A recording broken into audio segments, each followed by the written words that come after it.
We do have, it's not a super long agenda, but we have some kind of complicated things to go through. So let's kick it off if nobody objects. All right. Welcome to the January 6th, 2026 meeting of the Planning Board. First, we'll take a roll call to introduce board members and staff. Maureen Collins-White, Here. Mike Derderian, Here. Tim Halladina, Here. Phil Giordano. I'm here. I'm Ellen Rawlings, and I'm also here. We are also joined by Amanda Wolf, our Housing and Land Use Planner, Jessica Cole, our Recording Secretary, Nora Loughnane, our Director of Community and Economic Development, and Charlotte Lynch from Westwood Media Center. This meeting is recorded by Westwood Media Center and broadcast live on local cable television, Comcast Channel 6 and Verizon Channel 42. Meetings are also live on the Westwood Media Center's YouTube channel. If you're interested in joining the meeting via Zoom, you can find the login directions in the planning board meeting notice that is posted to the calendar section of the town's webpage at https://www.townhall.westwood.ma.us/. We will begin the meeting with only the board members and staff unmuted and on video. As the chair recognizes individuals to speak, we will unmute them. Board members may choose to mute themselves when they are not speaking in order to minimize background noise. For applications, the chair will first invite the applicant to address the board and give a presentation summarizing what is being requested. Board members receive the application materials prior to the meeting and will have reviewed them. Board members may ask questions during and following the presentation. Staff and outside experts will provide comments to the board. If the issue includes a public hearing, the board will then proceed to the public comment portion of the public hearing and will restate the instructions. In this remote meeting format, residents and guests may participate in several ways. Attendees should raise their hand and wait to be unmuted and recognized to speak over the Zoom meeting application or from a telephone dial-up.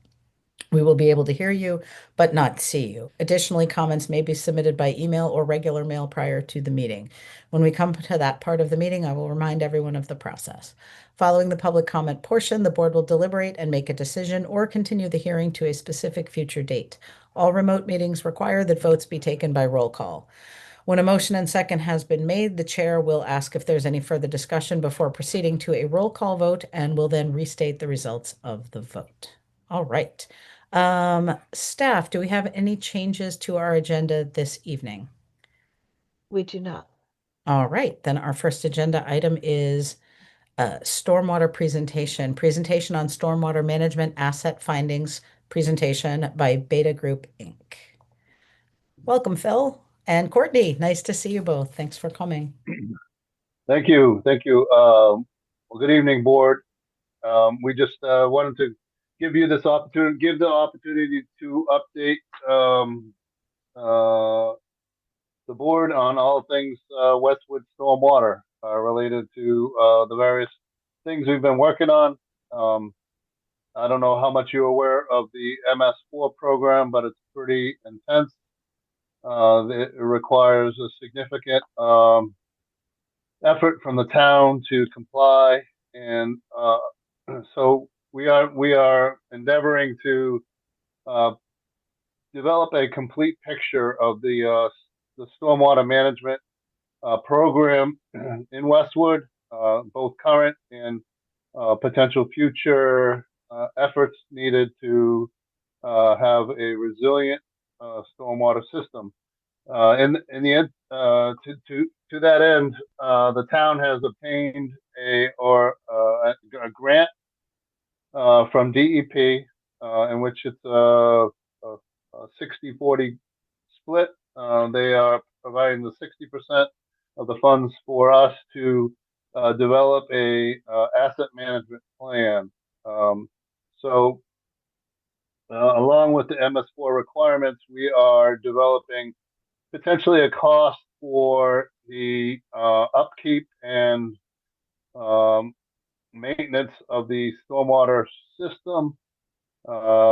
It also includes all the mapping that will be used to be able to maintain the system, to know what you have. Well, first of all, know the assets you have, all the catch basins, manholes, culverts, and pipes in the system. And we have we've completed all the mapping. and investigations to determine all the materials, the sizes, the conditions, etc., for those assets. And we have developed a program, a report in that. And so this is a summary of those efforts. We unfortunately we will not take time at this time to talk about the MS4 requirements, but this is the infrastructure portion. We also did as we'll discuss, a study of the inundation areas that what have been reported. So we've done a study and some recommendations for that, and they include that in potential future costs for um, main, improvements to the stormwater system. Having said that, I'm going to ask Courtney to share the PowerPoint that we have. Are you able to do that? Oh, and I'm sorry. My name is Phil Paradis, and with me today is Courtney Botello. We in tandem have been working on this along with the rest of our team. Um, and yeah, so sorry for not introducing. No worries. so, so yeah, so this program, if you go to the next slide. So we'll talk about the asset management portion of this, and then the field work involved in the culvert and the risk analysis and the stormwater systems. We'll also talk about the inundation study we did and just the next steps. So, and I'll let Courtney take it over here from here. Yeah, so this asset management grant gave us a great opportunity to expand on the mapping that we already had for the town of Westwood for the stormwater system. You can see here, this is kind of a big picture of all of the GIS mapping that we have for the town of Westwood. And a lot of the work that we did was field work. So we sent some of our crews out into town in order to reconcile existing data that we had with what we'd seen in the field, and to make sure that we were working off of a consistent set of data for this project. And once we had that GIS data accurate and updated, we started a risk analysis, which consisted of a couple of different steps.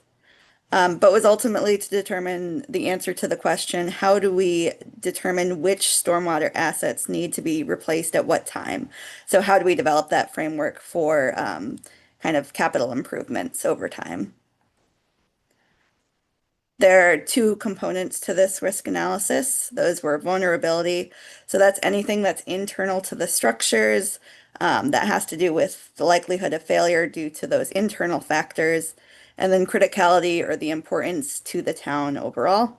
And that those two factors lead to that risk analysis. So, like I said, the first thing we looked at was vulnerability. So that was all about the structures, including things like structure material.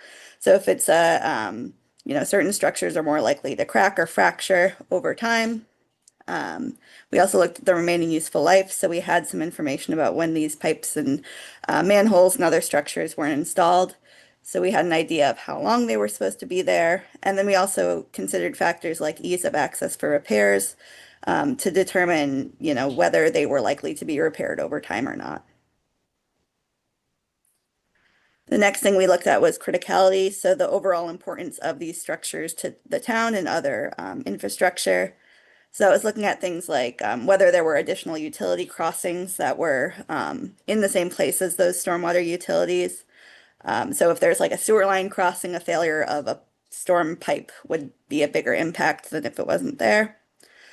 For culverts, we looked at the waterway type, so if it was conveying a larger stream versus conveying a smaller stream. And then we also looked at things like roadway classifications and proximity to critical infrastructure like schools or the police department. And then once we looked at these two factors, we combined them into a risk score. We took that risk score and created a replacement index, which was weighed by the current condition. So we wanted to make sure that we were including what we saw while we were out there. And then ultimately, we were trying to determine replacement costs for these assets.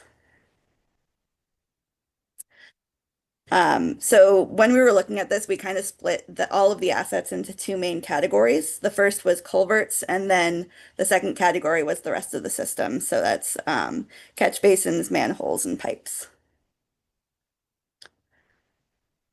And this is kind of just a picture of what we looked at when we were going out to look at these culverts. So we went to all of the culverts throughout town, and we developed two GIS layers. One was a point layer, which included information about the outlets and the inlets to the culverts, including pictures. And then one was a line layer, which included information about the pipes. And then once we had all that information from that field work, we took it back and did that risk analysis to come up with this matrix. And this was kind of a preliminary review of all the culverts. And once we had these kind of higher replacement index culverts, we went back out again and did some additional site investigations. So Phil, I don't know if you want to talk a little bit about these site investigations.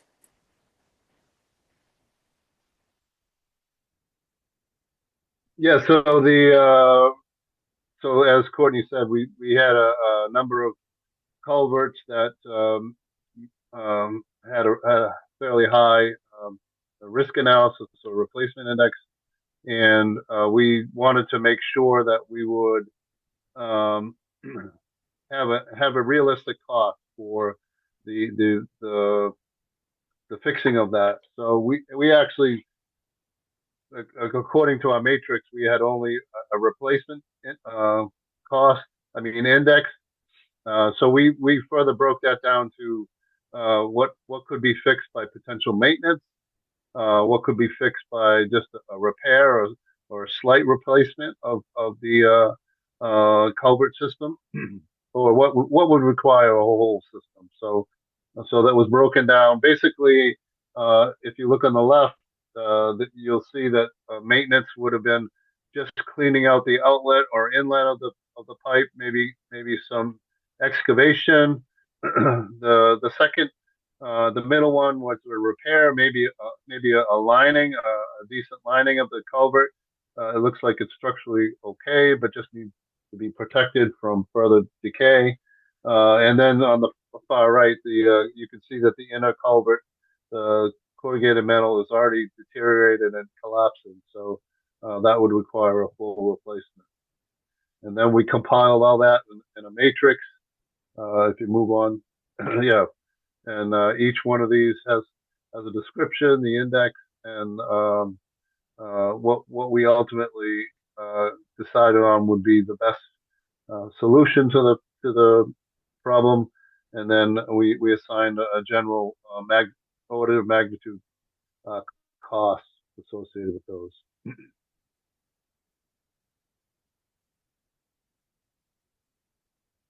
Great. And I just wanted to show this last slide. So I've been talking a lot about the GIS work that we've been doing.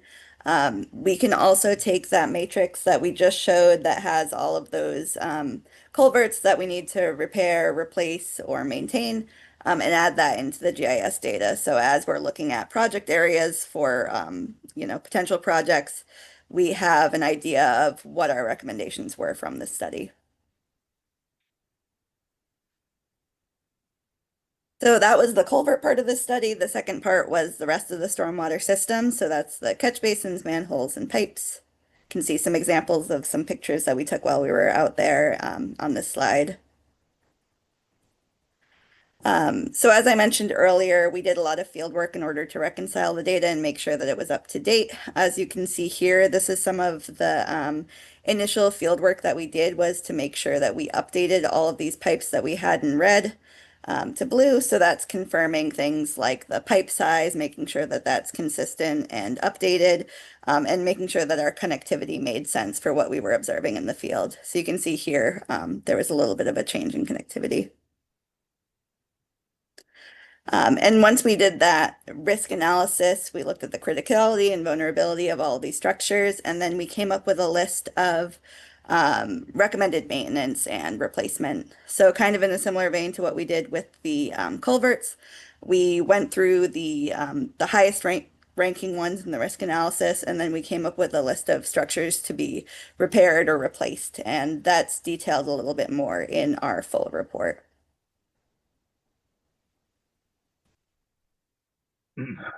And then we went on to our stormwater inundation study.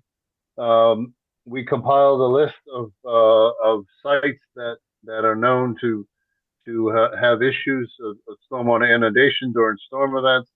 That came from DPW and conservation primarily, and we visited each of the sites, and then we developed potential solutions. So each of these locations, we developed a study, a report, identifying what the issues might be, including higher potential runoff due to soil conditions or roadway or inadequate amount of catch basins or whatever.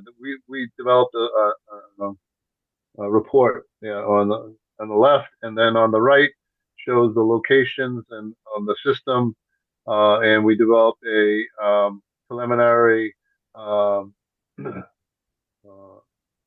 solution to potentially solve the problem, so that we could also provide an estimate for costs.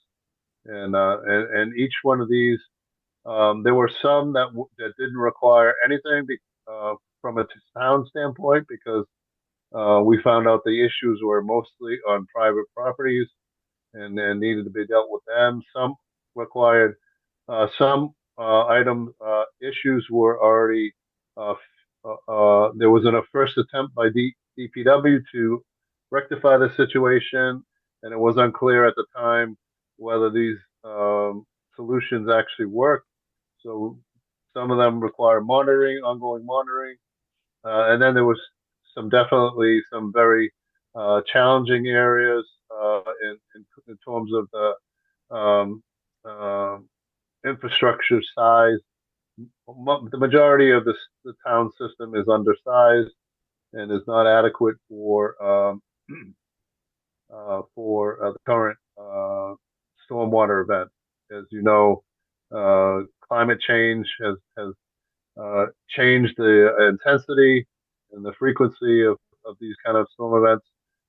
So we are seeing more problems associated with them.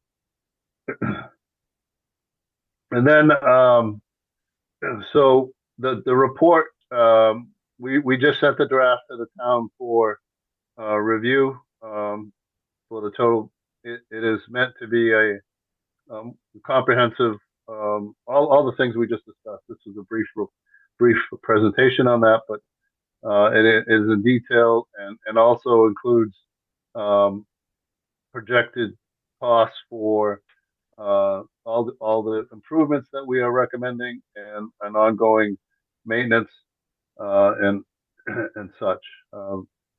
We will be working with the town to combine that with the costs associated with current maintenance. You know, the town does do quite a bit of work, both in permitting now and also in storm prep, catch basin cleaning, street sweeping, all things that are associated with the stormwater systems in general. And then also we are provided with the town with an estimate to meet the thresholds that DEP and EPA are requiring for phosphorus removal for those communities that are in the Charles River watershed. So that's the presentation we have. We just wanted to give you a brief update. We will most likely be coming by in a couple months with the results and the findings. But I also wanted to Courtney has developed a viewer that will be able to help the public be able to see what we're doing for, especially for the stormwater inundation area. So I'll let Courtney take it from here.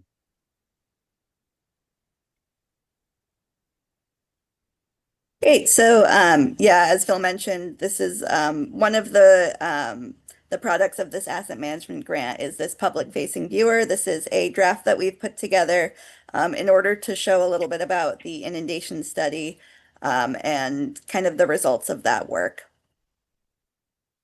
So what this is it's an interactive map that shows all of the study areas, kind of a broad view of where those study areas were, and then the recommendations that came as a result of that study. So you can click on the blue points and then click on the more info or the about button to learn more info. So for example, we can pick one of these sites. And if I click on it over here, it'll pop up as Perry Krause Pond. And then if I click more info, you'll see this little pop-up box that has an overview of the issues that were identified and the reason that it was added to our study. A brief summary of the field observations, and then some recommendations that came as a result of the study.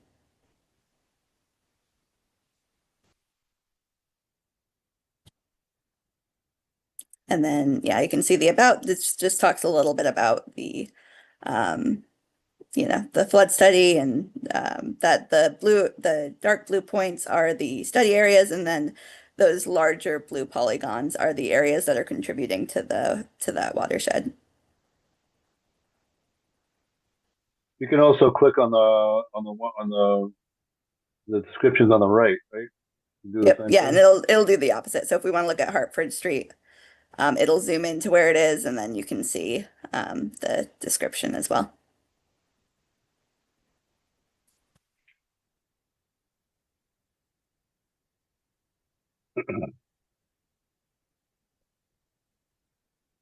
Yeah, I guess with that, if there are any questions, we'd be happy to answer. As Phil mentioned, there's a lot more going on with the stormwater work, but we just wanted to kind of give that high-level overview of what we did with this project specifically.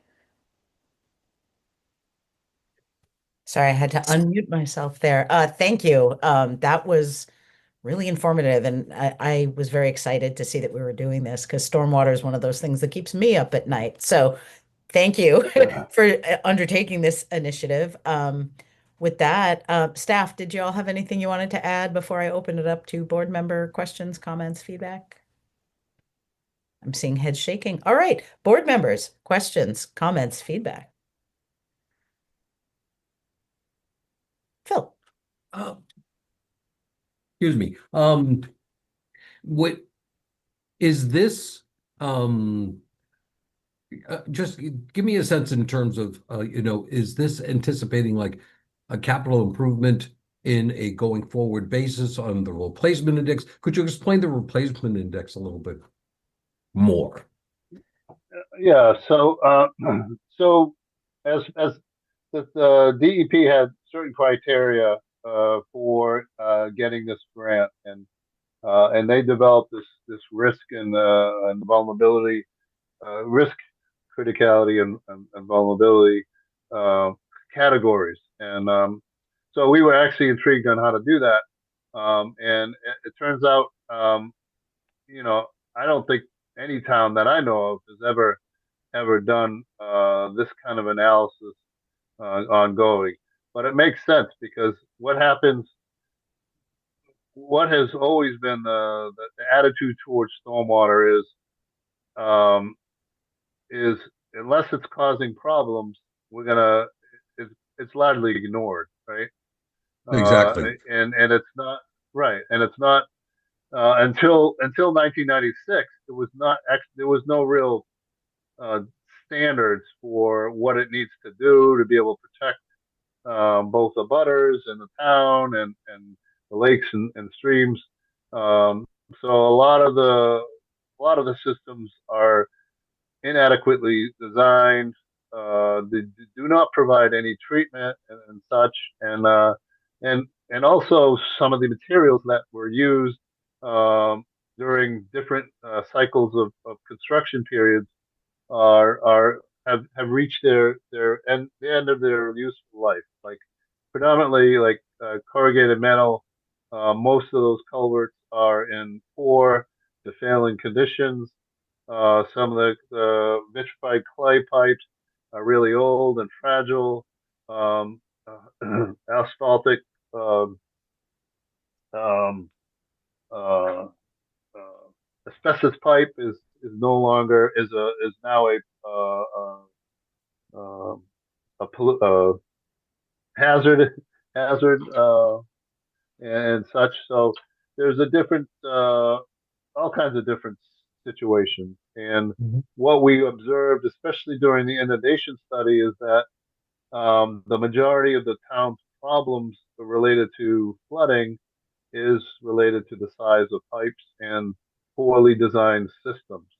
A lot of systems were designed when there was very little development, and now that development has intensified, uh, there is also Acadia Road actually follows an old stream.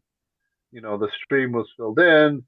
The drainage system became the stream conveyance system, but it's very very undersized, and also because it was filled in, it no longer has a floodway or a flood capacity because it's there's nowhere for the water to go other than flood the street.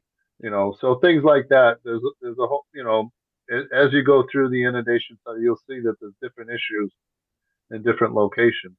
Mind Mhm. you, we just did this same thing for Needham, and I'll tell you that Westwood is way uh, far better off than Needham, but it still requires a significant amount of work and Mhm. expenditure, and that compiled with the MS4 requirements is going to require that the town makes some decisions on how all this is going to be funded. So Well, ultimately, so we want to that develop a clear picture on what should be spent on stormwater going forward to meet to keep the town safe and to manage properly, and also to provide the treatment that will keep the waterways clean and vibrant. So that so that's the you're whole package. Yeah, because this is an incredible tool. I mean, I'm really, really excited about what you were showing. And it strikes me as that it builds into if you see, on Hartford or something that you have a 10-year shelf life, you can just start thinking about the reserve as to a replacement over the 10 years, or how is that going to be funded in long range planning? And Right. this entire process is really, really interesting. I really find it very, very useful. So just kudos to you guys. I love the first part of this. This is great. Thank you. Thank you, Phil. Maureen. Hi, I'm just wondering, where is the most highly impacted area in town? Is there a specific area that's worse? So there are three systems, well, three or four systems that are problematic. Like I said, Arcadia Road, the discharge from what's the lake there? A Buckmaster? Uh, yeah, Buckmaster Pond, um, and also the connecting from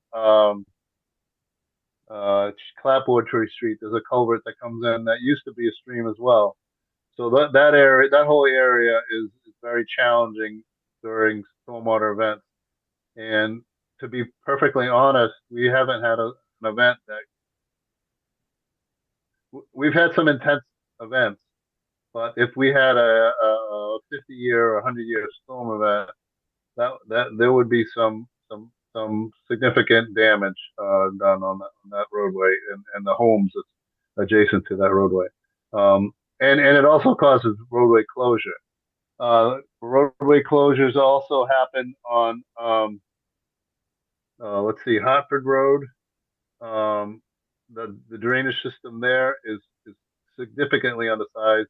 we calculated that the pipe system there now is either 12 to 18 inches, and it needs to go to 30 to 48 inches to convey just a 10-year storm event. So, so it's going to take some significant, and that includes all the way up to the library, and that area,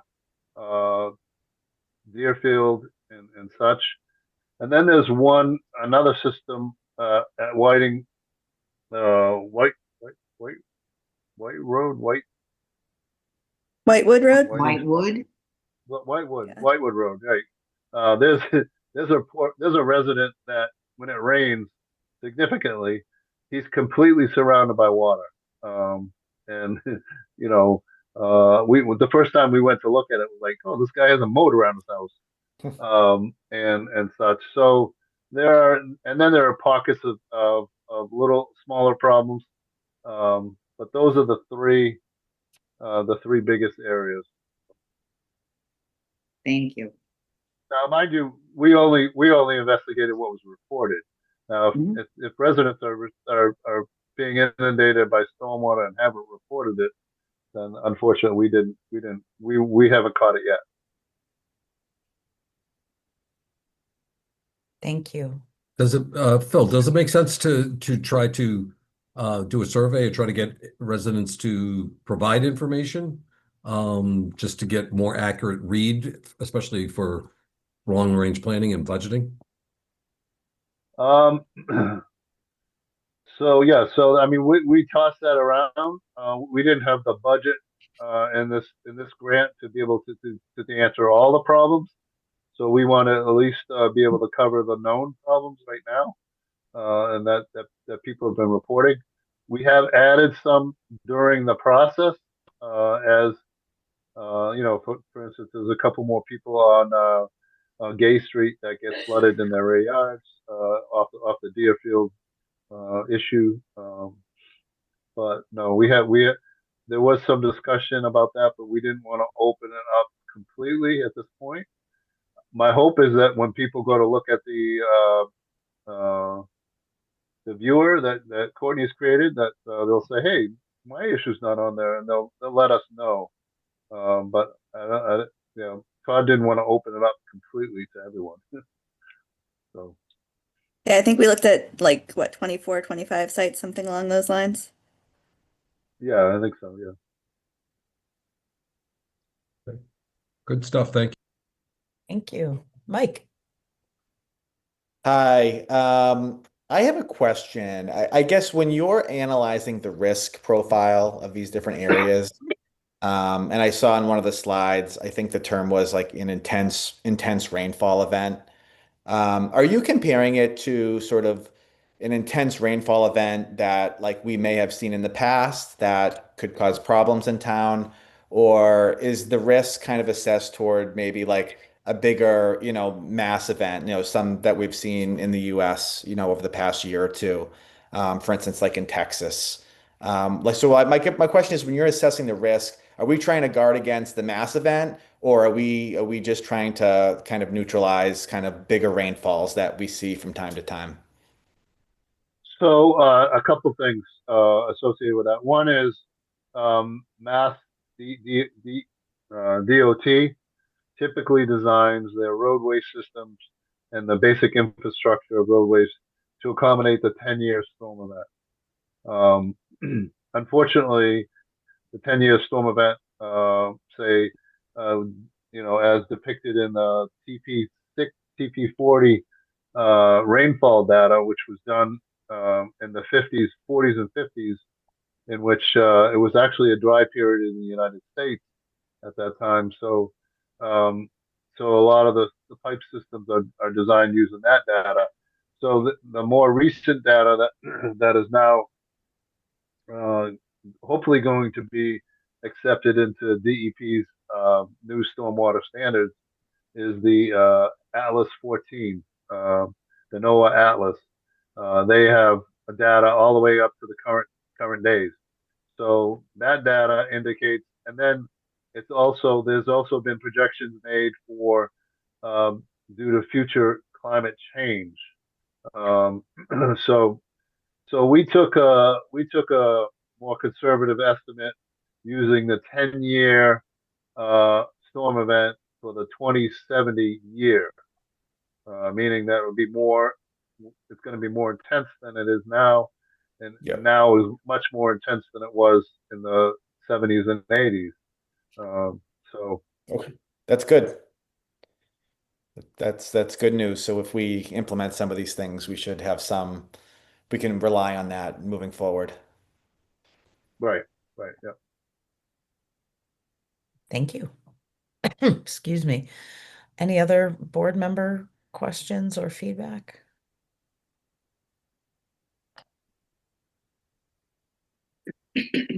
I'm particularly excited about the tool that Courtney that you created because I'm thinking for our board, when we get an application, it's a nice, easy way for us to check and see if there's a known issue in a neighborhood so that we can keep that in the back of our head when we're evaluating whatever's proposed for stormwater mitigation. So that I'm very excited about that. Thank you.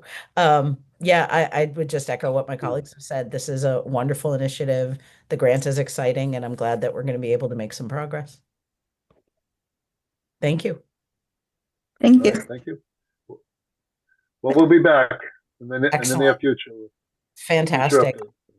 Thank you. Thank you all. Thank you Uh, all. Yep. Have a good night. Thank you. Thank you, guys.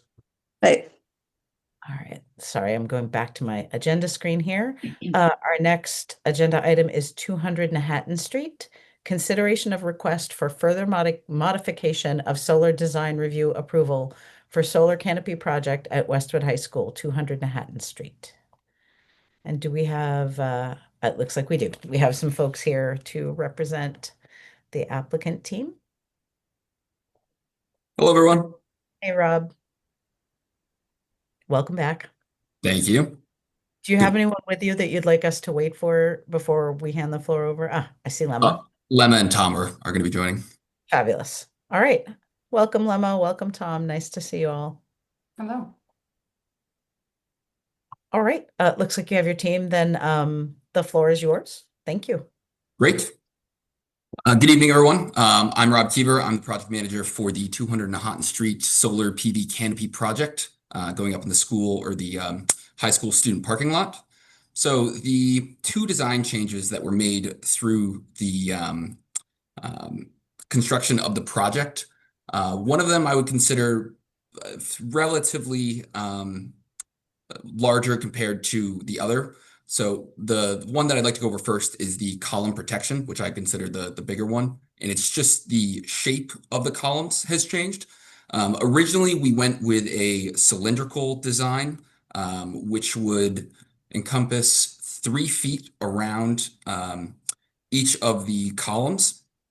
And because of the drainage that we had to install on about 14 of the columns, actually, I think it's a little over that. We weren't able to incorporate that type of design. So instead, we have decided to go with a square design, which originally was just going to be around the electrical conduits and drainage conduits or drainage pipes, but we have decided to spread it throughout all of the columns underneath the canopies. And have you had a chance to review the renderings and or the prints that I submitted? Or has everyone here had a chance to review the renderings and or prints that I've submitted? We've reviewed them, but it would be, I don't know if you want to show them while you speak, because it's always great. That'd be great. Yeah, that would Could be I, good. I can share my screen? Yeah, agreed.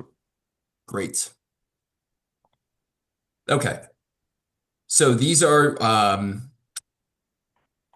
where we'd be installing all of the protections. It's just at the base of each of the columns. They vary slightly in size depending on if the column has conduit at the bottom of it, a drainage pipe at the bottom of it, or both. There's only one that has drainage and electrical conduit. I'll go into something that you can see a little bit better of what we're talking about here.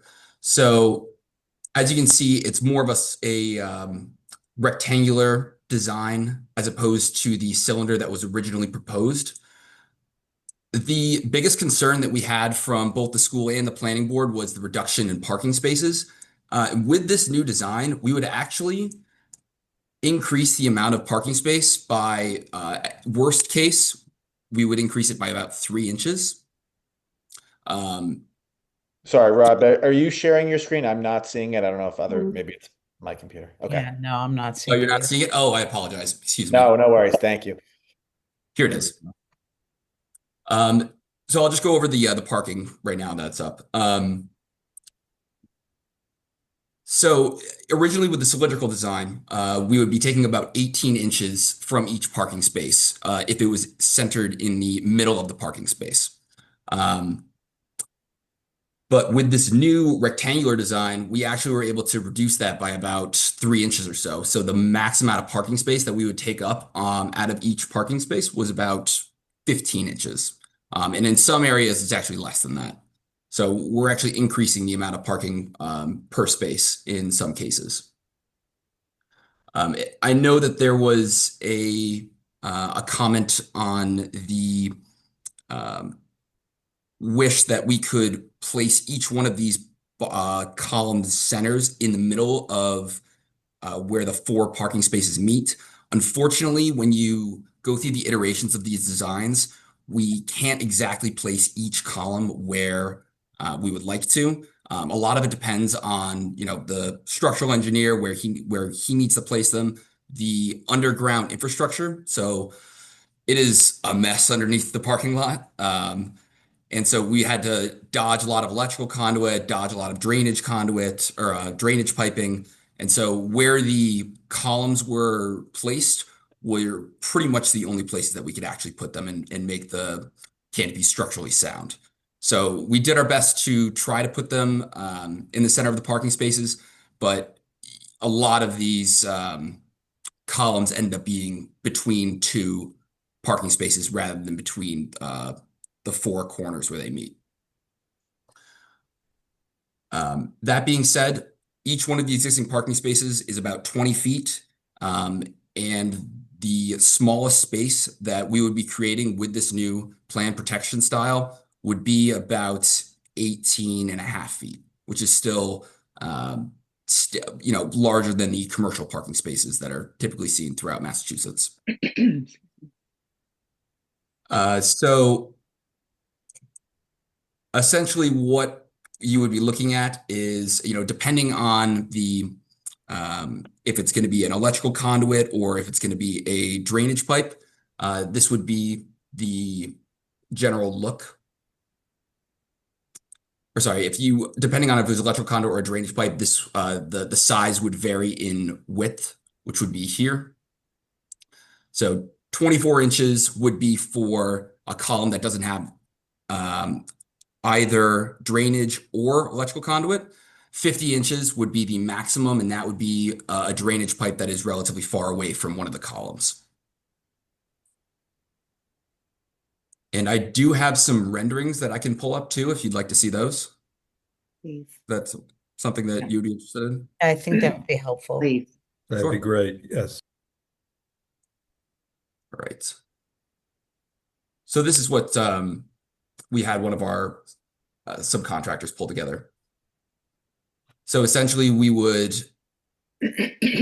have a rectangular concrete block right at the base of each column. If it has a drainage pipe on it, then it would have this cap down here. If you look all the way to the right, you see it's a slightly larger block with a cap at the top of it. And that's so that we could get in there and unclog the drainage pipe if necessary. For other columns, like the one you see in the center with the electrical conduits, it would be a little bit smaller because we didn't need as much concrete.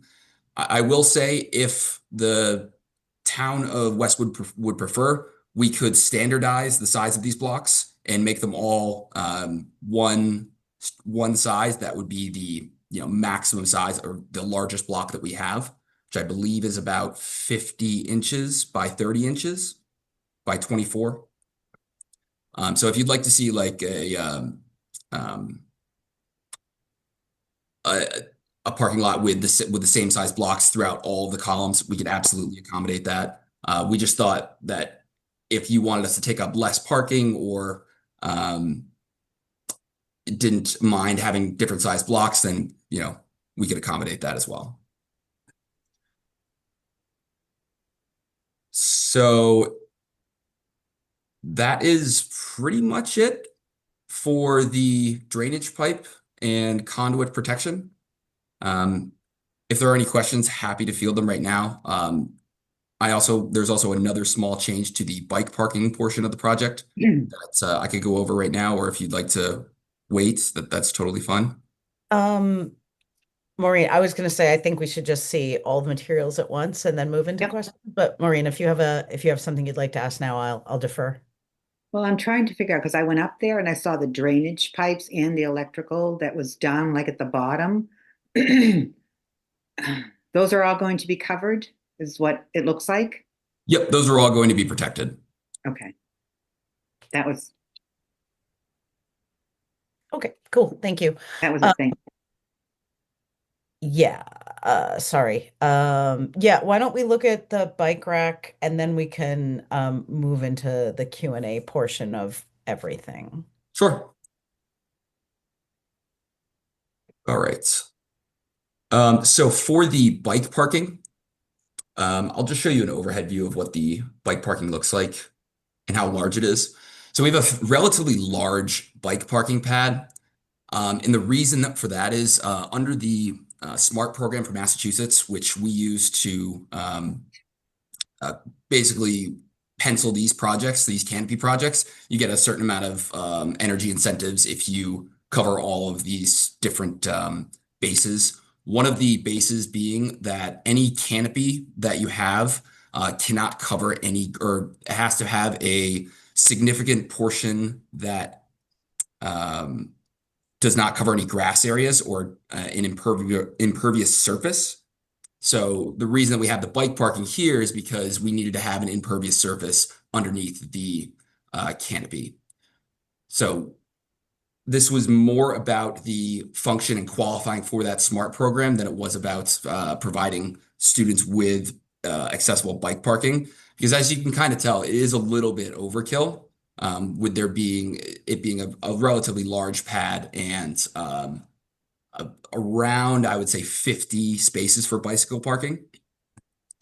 And the type of parking we installed is seen here. This was submitted to us by our subcontractor, which we forwarded onto the school. At the time that we installed this, we were not aware of the restrictions placed around this certain type of parking, which Nora, I believe you sent me the bike parking guidelines a few weeks ago, which I have looked over since.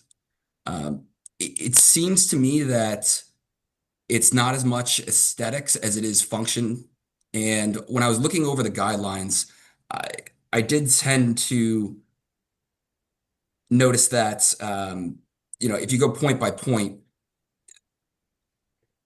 there's room to leave these in place, because if you have enough space, then there shouldn't be a problem with anyone parking their bikes in general.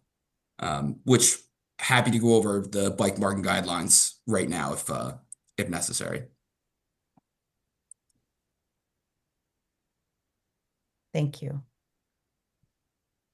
If you're done with the presentation that you wanted to share, I think I'd like to move to staff comments and then open it up to board member discussion. And then if folks have question about we do have some new members. Folks may have questions about the bike parking stuff, but I think I'd like to move into staff feedback, unless you had anything else to share. I don't want to cut you off. No. All right. No. Happy to move on to that.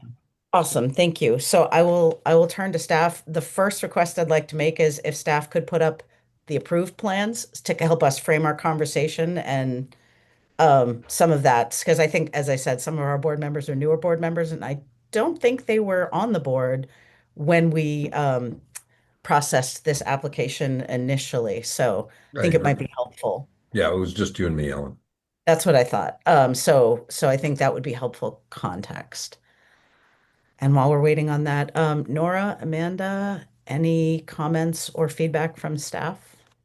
Sure. So while Amanda's getting those plans, the original plans that the board reviewed and that they modified a couple of times, the original plans had the renderings that showed the cylindrical column, the cylindrical concrete bases, where the columns were attached to the top of those bases. However, when the installation actually was made, columns were affixed to the ground itself. And now bases are being installed around the base of those columns. So it's not just that they're no longer cylindrical, that they're now proposed to be rectangular, but the way that they now encircle the columns as opposed to that rendering will show you.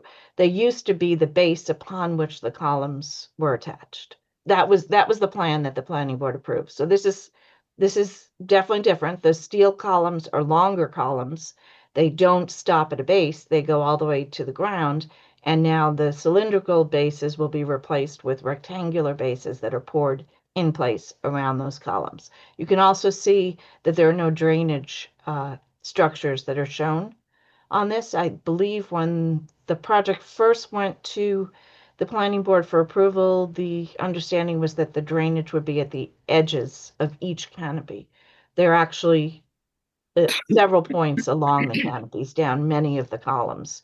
So the design changed over time after it was approved by the planning board and after it was approved for the building permit. So these are the renderings that you had seen before. Kind of gives you a very clean line. It doesn't actually look like that. There are definitely differences where the conduits come down, where the drainage structures come down. So they are different from this. I'm sure you've all been out there and driven around and taken a look at it, so you have a good idea of what it actually looks like. And now if you can picture the bases that are going in, whether they are the varying size bases or if the board decides to have uniform bases where they'll all be, I think it was 50 inches was the maximum amount. Amanda, can you show the plan view, not the rendering? Yeah. Nora, was staff being apprised as designs were being modified? No.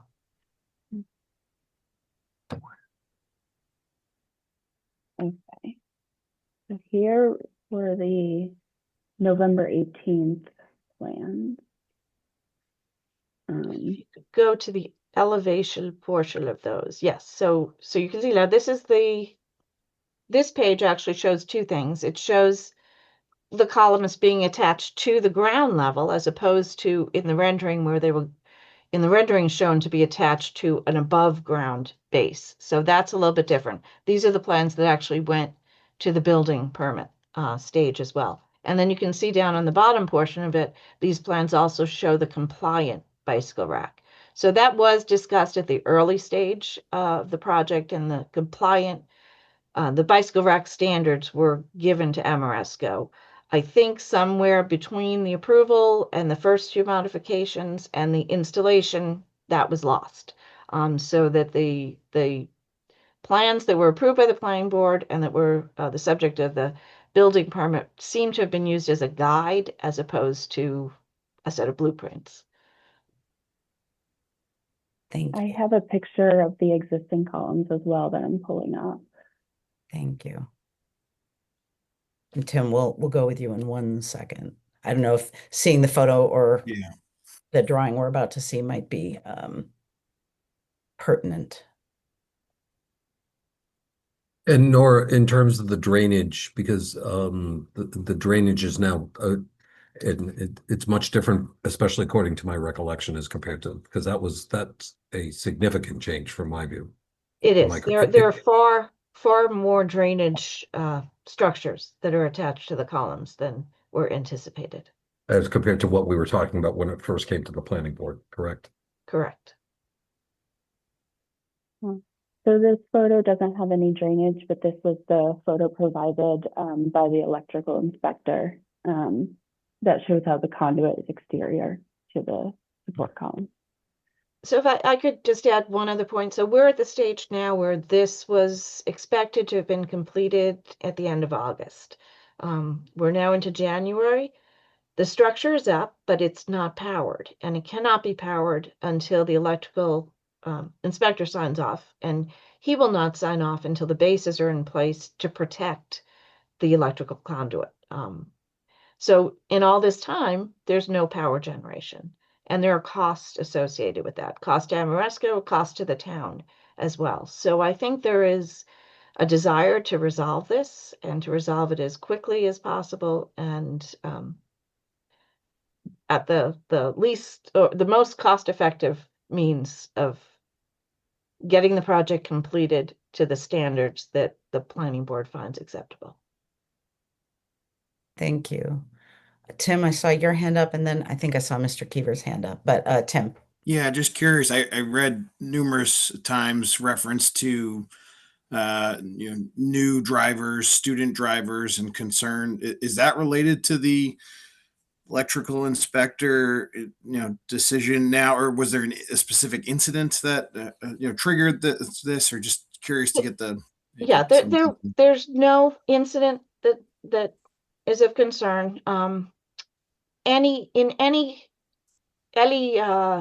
installation of this type, whether it was in a school with student drivers or whether it was at an office complex. We have something similar to this up at the Eversource building up off of Station Drive. The building commissioner and the electrical inspector simply require that it be safe, that cars not be able to easily damage the conduits or the drainage structures for that matter.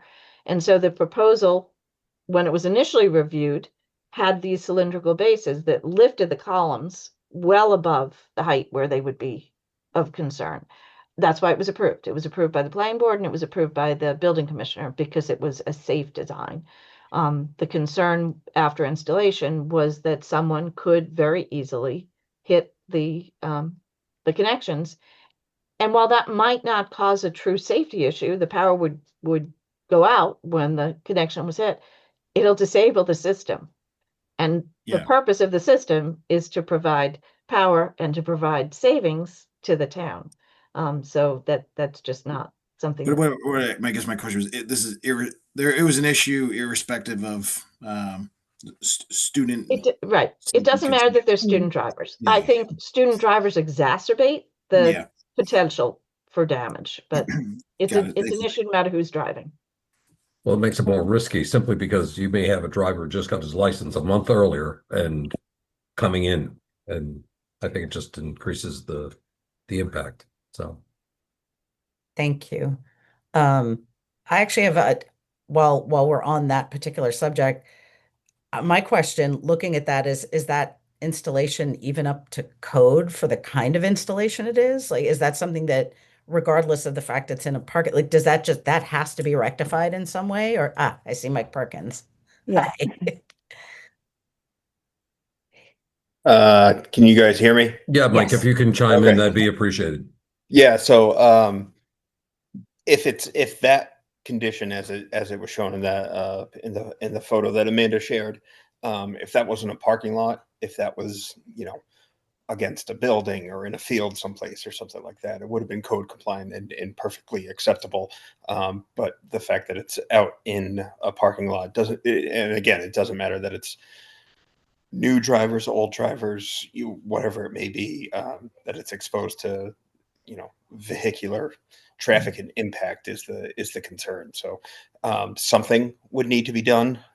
There's no real prescription in any of the code requirements saying exactly what needs to be done to protect those, but something would need to be in place, whether that's, some sort of concrete base, a guardrail, or something of the like, bollards, whatever it may be. Something would need to be done wherever it was exposed to vehicle impact like it is. Thank you. That's kind of what I was looking for. Thank you. That's helpful. And Rob, you've had your hand up. You've been very patient. So yes, thank you. Thank you so much. Mike, when I was discussing this this was obviously one of my biggest concerns. Even if it's in rigid metal conduit and it's inside a parking lot, you would still consider that a code violation. We thought it was acceptable under code 344. No, I mean, I'll tell you this: go over there and bump it with a car going 4 miles an hour. It's No, I'd rather not. Not going to But be. okay. Yeah, exactly. The case in point. There we go. Yeah, okay, absolutely. So, sorry, I just want to go back to what Nora was saying with the columns that were originally supposed to be on top of the cylindrical bases. So actually, the bases will always be attached to the ground. In 90% of the contractors that we contact, they'll be attached to the ground, and then the concrete will actually be brought up 3 feet. So they're not, bolted to the concrete bases at 3 feet off of grade. They're actually bolted at grade, and then the concrete is brought up around the columns themselves. But that's not what's shown on the rendering. That is not what is shown on the rendering. Right, The so the- rendering on that. Right, so the that board is approved it as shown on the rendering, which was misleading. correct. Thank you. Mike Perkins, you still had your hand up. Is that a legacy hand? I will Yep. take it. Sorry about that. No worries. We appreciate you being here. I just wanted to make sure you didn't have something else you wanted to share before I move on to Phil. Thanks. Rob, catch me up to speed in terms of timing. When did Amoresco make these decisions? When was it first being contemplated, and how did it, we're now in January, get to where we are today? Just because Ellen and I were on the board at the time this first came before us, and obviously have the history of the others don't. But get me up to the point of where we got just some bullets as to how changes and these issues were made. Sure. Are you talking about just the column base protection in general, or the canopies themselves? Just give me the bullets. Give me a verbal chronology of how we got here to this issue. Sure. So Carport Structures, the company that we decided to contract a few years ago, that we've been using for the past year or so, their system does not have the concrete bases that you typically see and what you saw in those renderings. Those are what you saw in the picture. It's just a column that goes directly down to the ground. It doesn't have any bollards around them typically. They gave us a report stating that they've done Timing, Rob, timing. I'm just trying to lay it out for me, like chronologically. I think in a storyline. How's the narrative unfold?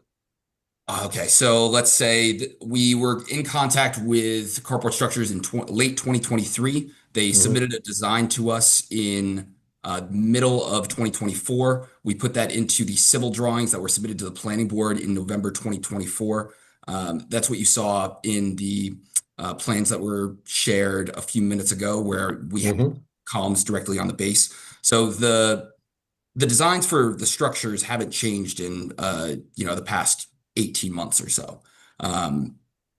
The communication, however, for Amoresco to communicate all of these to the planning board has been lacking, I think.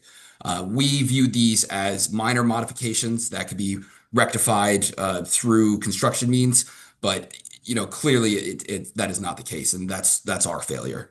We should have. But stop for 1 second. I get if you thought there were minor modifications or whatnot, but I asked Nora earlier, and there was not even a communication with the staff, from what I understand. I mean, even if you say that you didn't come to the planning board, obviously we're here in January, but when and how did you at least apprise the staff? We were communicating with the school board, and we've made the assumption that the school board was in communication with the town of Westwood. When I associated my communications with the school, I was associating that with the town of Westwood, as opposed to the planning board and school being two separate entities. So you were apprising the school board along the way, but not the planning side. That's correct. Okay, I have no other question. Oh, okay. Sorry, I was going to say one quick. I see Amanda's hand up. Yeah, I was just going to offer some insight into how we came about this issue. So the electrical inspection happened, and that's when we saw the photo of the exposed conduit, and the building division notified us that a barrier would need to be installed. And then when we referenced back to the approved plans, that's when we noticed not only were they not built according to what was approved, but also they weren't located centered among 4 spots. So there was never any direct communication. This was all stemming from a photo that we got after the electrical inspection. Thank So you. this was essentially us catching it as compared to a direct communication apprising us of it. Is that fair to say, Amanda? At least to the planning division. I can't speak for building division or anything like that. I think there was communication with the electrical inspector and the building commissioner after the Okay. fact, when the inspection could not be passed. But that's after the fact of the inspector saying it's not passing. Correct. Well, that's a little the barn door and the horse kind of situation. Thank you. I'll go to Rob and then to Mike.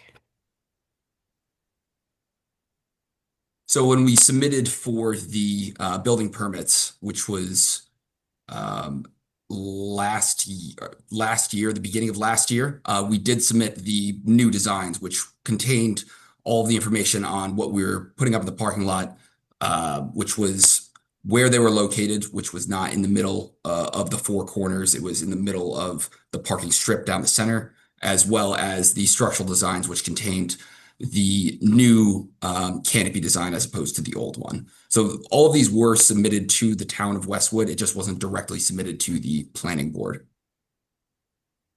Thank you. I'm going to jump in with a quick question based on that. You said you submitted them with the application. Building commissioner, were these changes reviewed and considered de minimis? Was there a process? I'm just trying to figure out, because I You're know you taking the have. words out of my mouth, Ellen. I was about to ask the exact same question. I've heard the conditions of our permits enough times. I've memorized that I part. think we've gone over that many, many, many times. So was this something that the building department determined were de minimis changes and therefore were approved?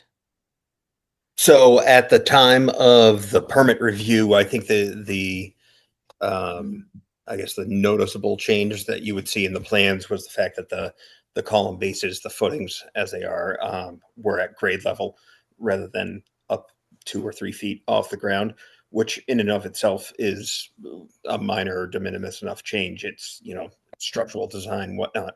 And the column itself, they're beefy enough that they would not necessarily need that extra protection from vehicle impact.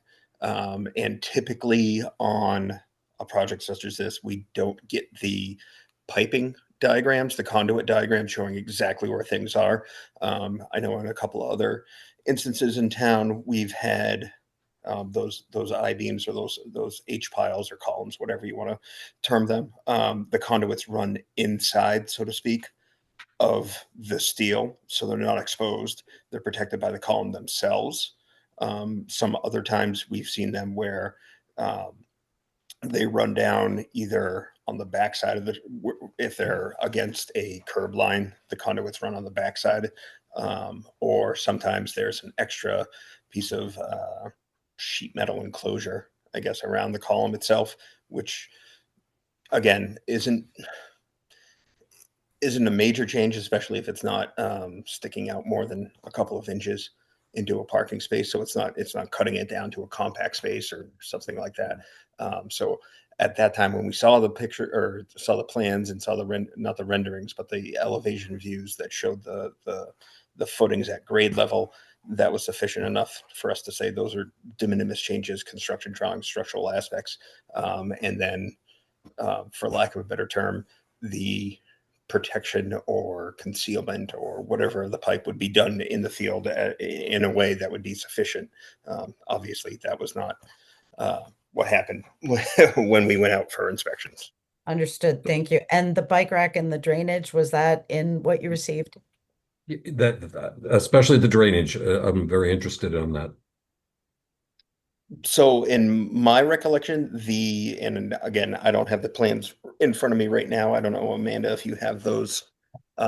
Those typically will show, I think there was a gutter on the central line of the panels running kind of in between the columns. And I believe there was a downspout on, if not either end of a parking row. They were, I want to say like every 5 or 8 columns, something like that. But it was not shown as being proud of the actual structure itself. being offset and out in the traffic way, if I can recall. I don't have them right in front of me. I can try to pull them up. If you give Mike, me a do you second. happen to remember which building permit it is? Uh, It's okay. I found yeah, one. I can find it. It's under Oh, here it is. solar I think. EV canopy, I believe, parking lot canopy. Tell me if this looks right.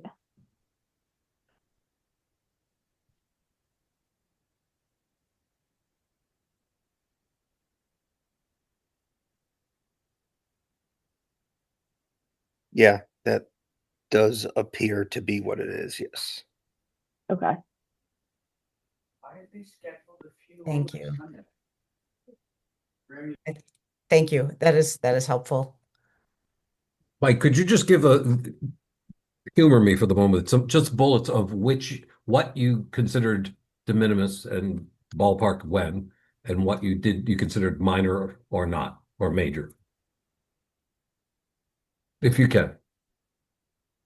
Yeah. Well, I can't give you exact dates at this point in time, but it was I'm just trying to get a sense as to, did you give some sign-offs as de minimis, not give that? Were you apprised after the fact? Just try to no, there was never any, I guess, official ask or approval of de minimis changes, or these are minor, or these are field conditions, et cetera, that would be okay This to is change. after the fact. This was, yeah. So the photo that you saw showing the conduit kind of coming down vertically and stepping out around things, that was, I'm not sure if it was at final electrical inspection or not, but it was after installation during one of our site inspections, where one of our wiring inspectors went out on site and basically said, "What is that? That's not going to fly. I can't let you flip the switch." And when was that, Mike, roughly? When I was want to that say visit? that was September, October, possibly. I can look up the date and let you know, No, but it was sometime in the fall. Okay, so sometime September, October, there was a clear understanding that this was not going to get a sign up, correct? Yeah, and that was the point. And I know And that our kind of wiring triggered our wiring inspector triggered says our wiring inspector. I'm sorry to step over you there. Yeah, that's okay. No, our wiring inspector basically went out and said, I can give you the okay and the approval of the actual installation, because again, if this was not subject to vehicle impact or traffic or things like that, it would have been an acceptable installation. But at the same time, he said, I can't sign off on energizing the system until these are protected. So then at that point was when you kind of after the fact might have considered the de minimis versus minor changes. Is that fair to say? No, that was at that point. It was the question was asked, what are you proposing to school department, Amorisco? What is your proposal for protecting these in place as they stand today? And what was the response? It was, I don't believe at the time there was not a guardrail proposal. I believe there was, I can't remember, and Rob, forgive me if I'm putting words in your mouth. I don't remember if it was a bollard or a piece of, angle iron bollard or something along those lines. I can't remember exactly what it was, or a shroud of some sort. At that point, as we typically do, if something gets above a minor or de minimis change or field change, it was okay. This needs to go back to the board. Yeah, those discussions clearly were not a field change or a de minimis. Fair to say. No, that was not something where we had gone out in the field and somebody had said, "This is what's going to happen. How do we address this?" It was, "This is the installation," and us in the building department saying, "Okay, something needs to be done. What are you going to do?" Once you send it to us, we can then say, "Yeah, this needs to go to the planning board for review." Was this Amoresco or the school? Was it school? It was both. I think the original conversations happened on site between contractors and our department. And then it was kind of run up the flagpole, and it was discussed at that point between the Amoresco, the school, planning staff, and building staff as well. I see Lemma's hand up. I have a feeling she might want to provide some insights here. Sure. I I don't have a lot of detail on this from the summertime. I just want to add that there was a lot of work happening last summer on the construction of this solar canopy for the schools. We had an OPM on board that was supervising both the roof project and also this piece. So they were communicating with Amoresco.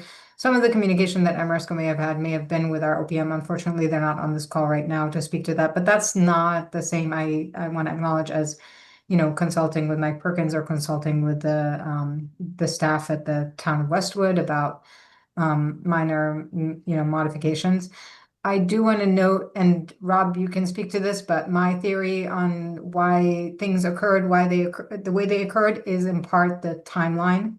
So I just, this is, again, me speaking to the fact that Amoresco was under an extremely tight timeline based from when they started construction on this project until the end. And they knew that this would be their time frame, but it was a very, very tight timeline to erect this array. And the Westwood Schools was very strict about the fact that we needed this parking lot open in order to open schools, quite frankly. So we couldn't quite function. It would have had a significant impact on the community had it been delayed.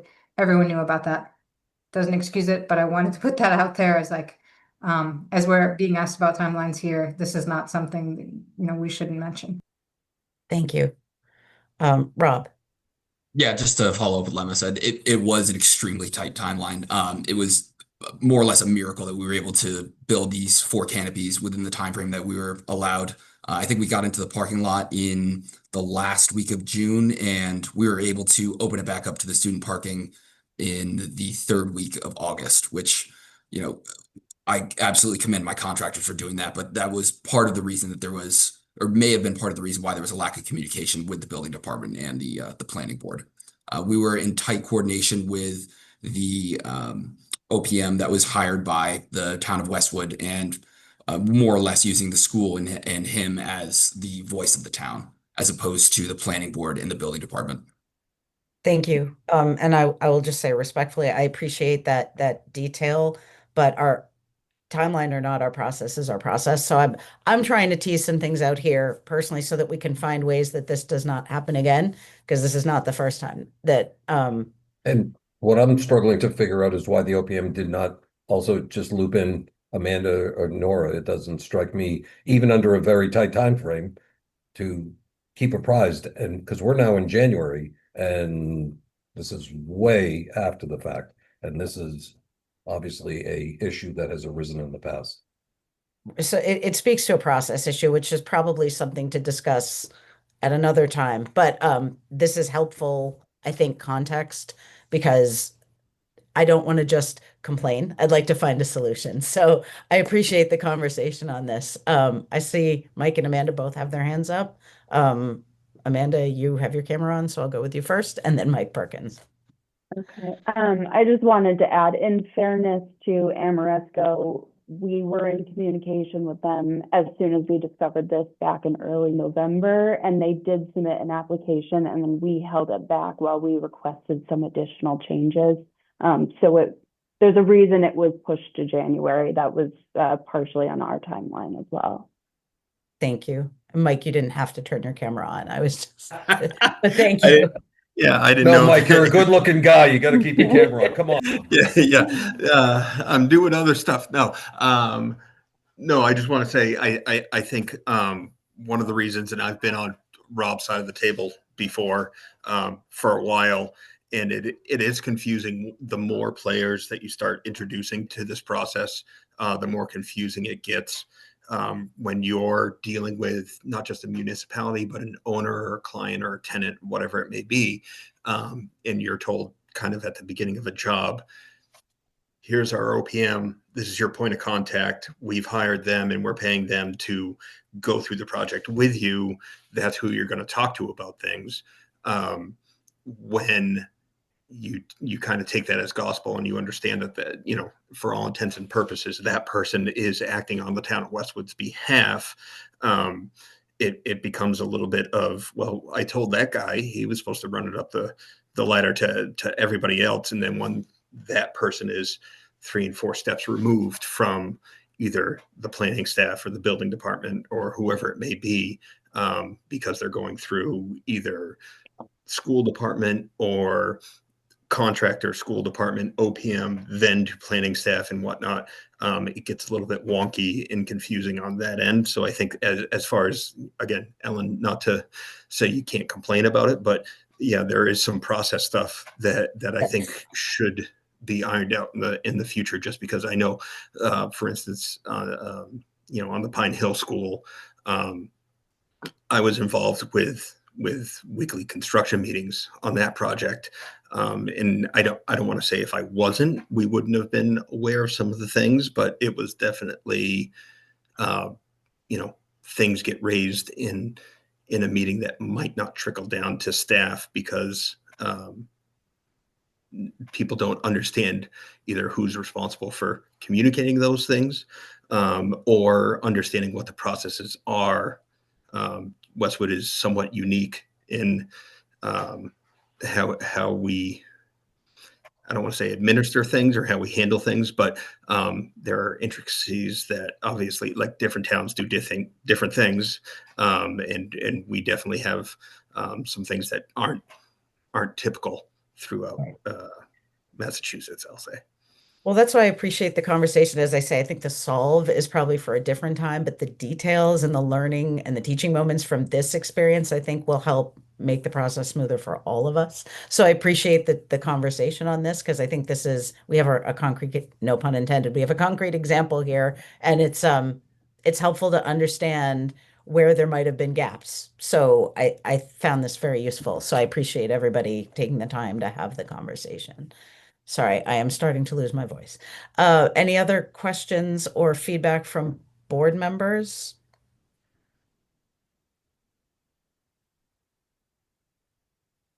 Because then I think we have to make some decisions about what we Yeah. would like.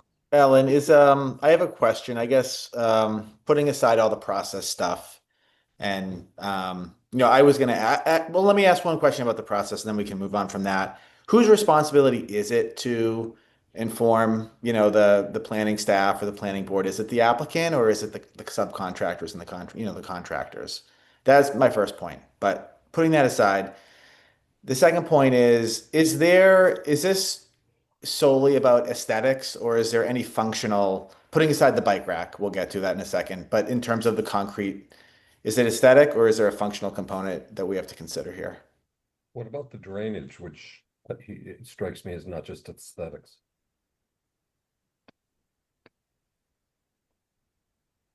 Can we go through the change in the drainage and any potential impact from that?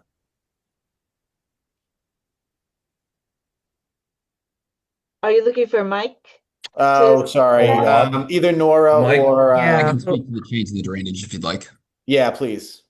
So when our contractor conducted a hydrology report for a 100-year storm event, they found that the drainage that is inside the parking lot needed to be spread through, throughout the canopy. It couldn't just be a few drains throughout. It had to be, a drain pretty much every other column, which I was, generally opposed to. One being that we didn't, submit on those originally. Two being that it was going to be a lot more expensive for Amoresco. But they were adamant about the fact that if we did not put in this drainage, then the drains would not function properly, and that you would have flooding in the parking lot. So the drainage and the fact that we had a column with a drainage pipe every other column was because you would have flooding in your parking lot without it. And so it became a functional issue as opposed to an aesthetic issue. I'm struggling how to assess, that kind of piece of information, though. Sitting here now, I hear what you're saying, and it's long after the fact, but that is one of the things that, I mean, we were just going through, you might have seen from as a attendee, the stormwater issues, assessing what's going on and all these other issues. How does the planning board assess that with that verbal blurb now? Nora, that's actually that's a really interesting question. Nora, do we have any requirement or any kind of updated stormwater runoff report to reflect the changes? We don't, but the stormwater report would have gone to the volume of water and the flow of water, which are not changed by the locations of the drain pipes. The water is still going from the roof of the canopy into the ground. So Okay. it wouldn't have been reflected in a drainage report. It would So- be more an aesthetic concern than Okay. an actual drainage concern. So That's the drainage differences are still going in the exact same spots, I guess, because that struck me just from my reading that it was different. It struck me as much different, actually. So there's no additional impervious surface from the before and after. Right. It's exactly the same, and the water is still going directly into the surface. Underground, I assume it's going into pipes. I don't know. I haven't, that's not something that we have seen. And as Mike said, that he doesn't see the drainage plans themselves. That's Do we correct. know- So, Are they going into pipes, Rob, or where are they going? yes, they're going into the underground drainage pipes. So if you overload one of the pipes that basically runs along the center of the channel of the canopy, if you Mhm. overload that with water, it's going to spill out over the sides and cause water to accumulate in places that it typically wouldn't if you had it spread throughout the entire parking lot. So it changes the hydrology of the parking lot. Why were we not at least given that information prior to tonight? That's a failure on our part. We should have given you the information on where the drainage pipes and how many drainage pipes were going to be placed when we figured that out in the beginning of 2025 or towards the beginning of 2025 when we first got the drainage pipe report. So I just want to recap to make sure I'm understanding correctly. There's no change in volume.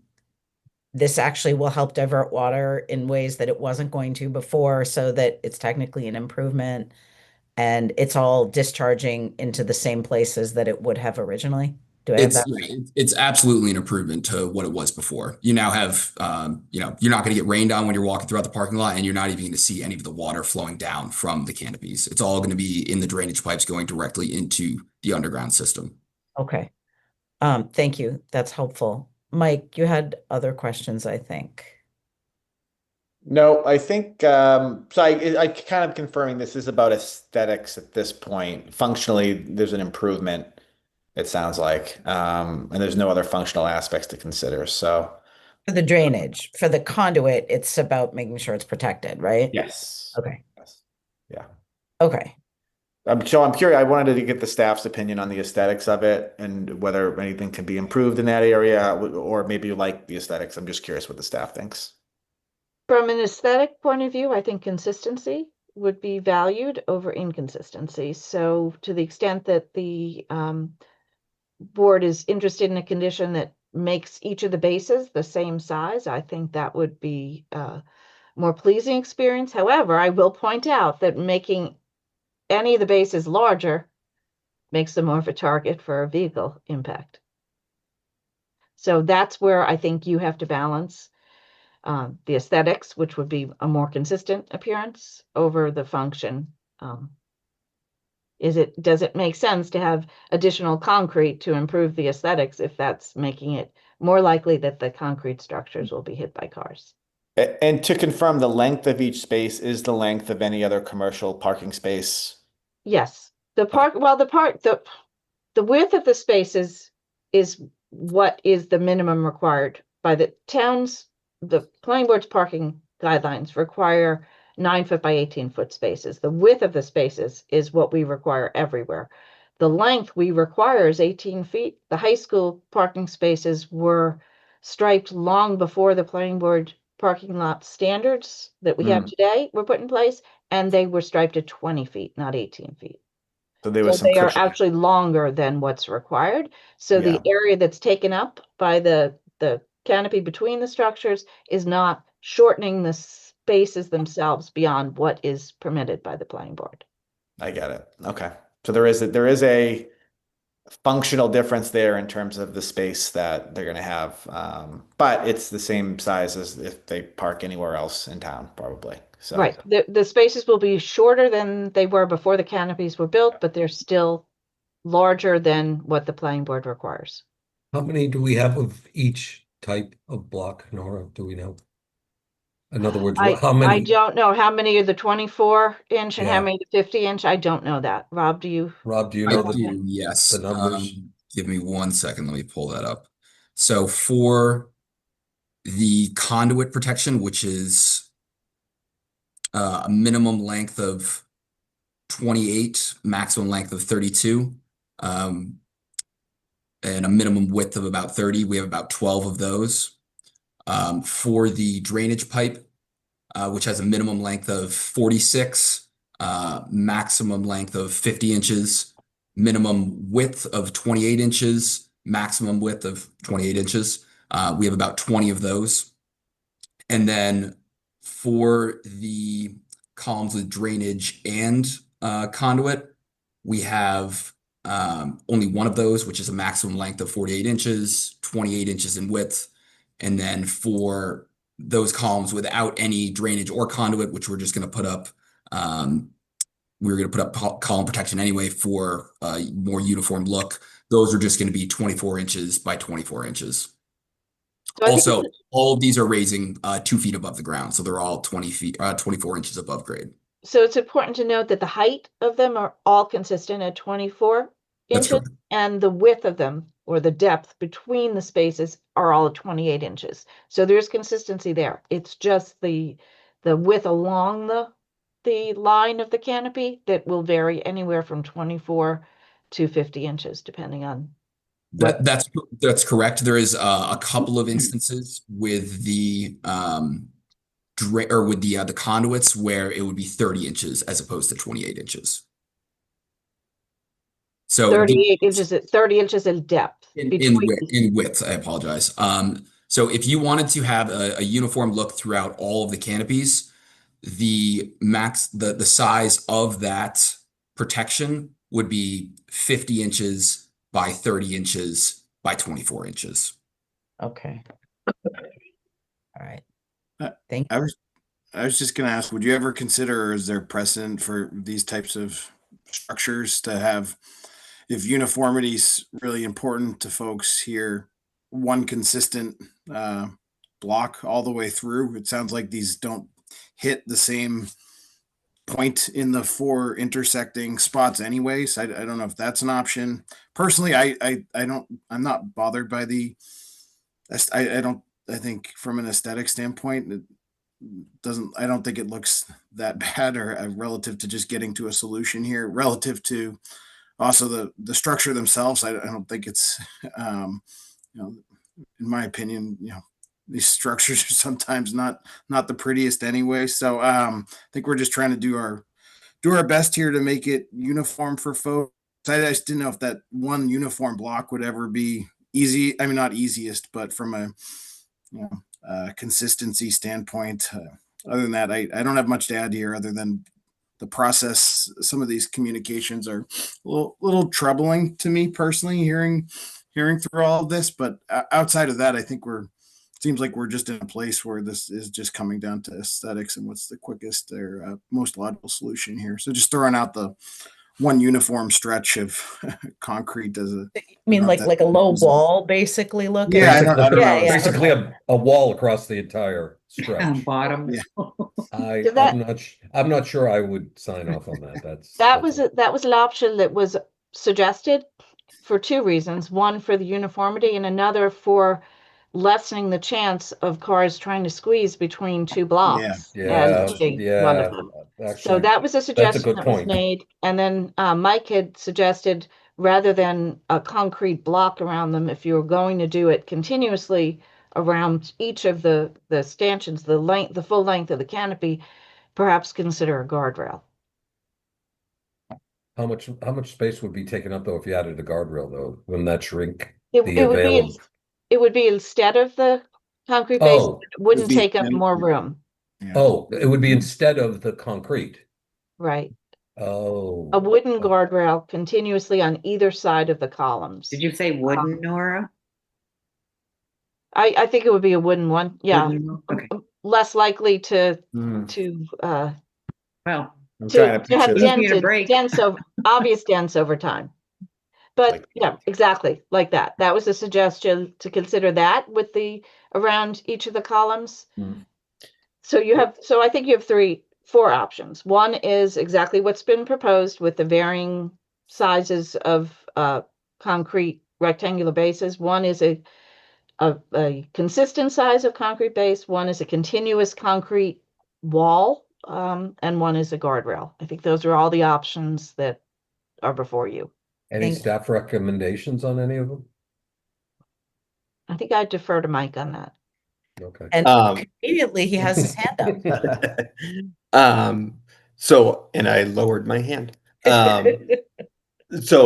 While again, there's the added benefit, like Nora said, of trying to cut down on some of the cut through, squeeze through traffic of, I don't want to pigeonhole young drivers, but I was in high school once. The issue with that becomes some of the maintenance plowing issues down the road, just because, especially a parking lot like this, not that they're going to be zipping through there a million miles an hour, but it is much more convenient, especially in portions where there are the canopies, to go kind of vertically as opposed to horizontally across some of the parking spaces. So I don't know if a guardrail would necessarily, it would be, I guess, an added protective benefit, but I think you would run into some maintenance hiccups and headaches, because then you're shoveling, snow blowing, backblading with a plow rather than just kind of pushing through. So I think the plowing facilities and maintenance would be not exactly pleased with that.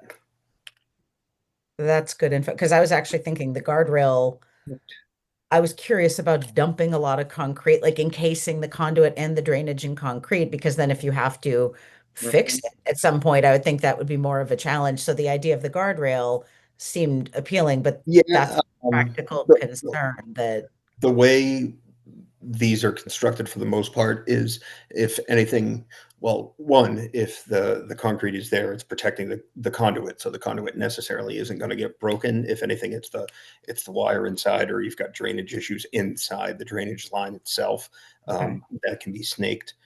So it's not, you're not physically pulling apart pipe at that point. You're kind of just, reaching in and changing the things out on the inside. So it's not super common for like one of the drainage pipes to crack or something.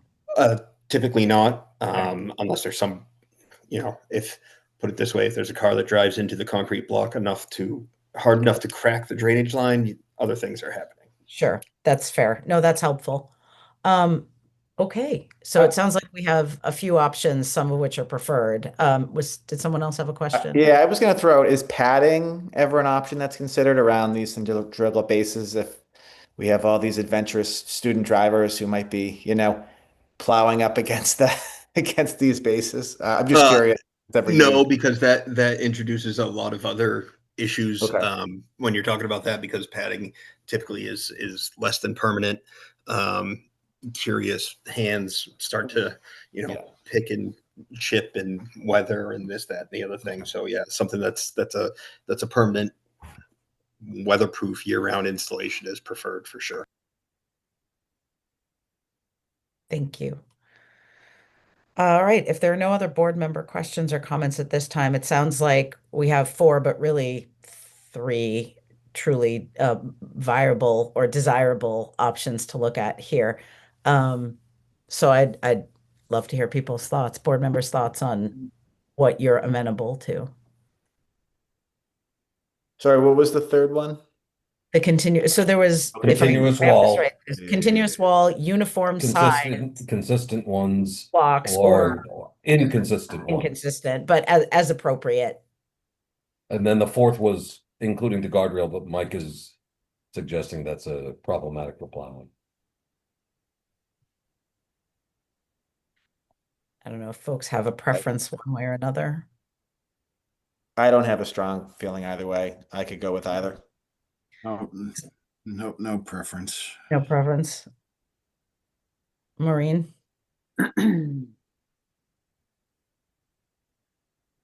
I guess I would. No, I don't have a preference. Okay. Phil? I'd probably err on the side of whatever's honestly easiest and fastest, given the timeline, to be honest, just given if there's not no one has any strong feelings towards any option, we're already well behind the time frame. So Yeah. I think that's fair. Yeah, I didn't get a sense that there's great delays in any of the four options realistically. I think we're kind of comparable on timing. I lean a little bit more to consistency, if that's, I mean, I don't want to slow it down, but I didn't get the sense that it would impact it dramatically in consistency. I mean, if this was a private as compared to part of, a school property, that's what I'm likely thinking we would probably lean towards. I also like the idea that if they're all a little bit larger, it might have some of that cooling effect on trying to pull through parking Right. spaces because it will by nature take up a Agreed. little bit more space this way. So I like the idea of consistent as well, as long as that doesn't cause a problem. Rob, would it materially impact anything in terms of timing? No, no. If they're all consistently spaced, we can make that happen. Not a big deal. Okay, Excellent. that's my lean. Yep, I agree. Tim, Sounds you like- okay with that? Maureen? Yeah. Sounds like we have some consensus on, Nora, do we need to kind of do everything, including the bike rack, or can we kind of move Yeah. forward on the I don't want to call them bollards, but on the bases and then talk about the bike rack, or should we just tie this all up? So I think you can get a sense of the board that way, but I would not have a separate motion. I would have Okay. one Okay. motion. We should talk bike rack now then, right? Yes, sounds that way. So the bike rack that has been installed is different than what was approved and different from what's in your standards. That's not an aesthetic choice.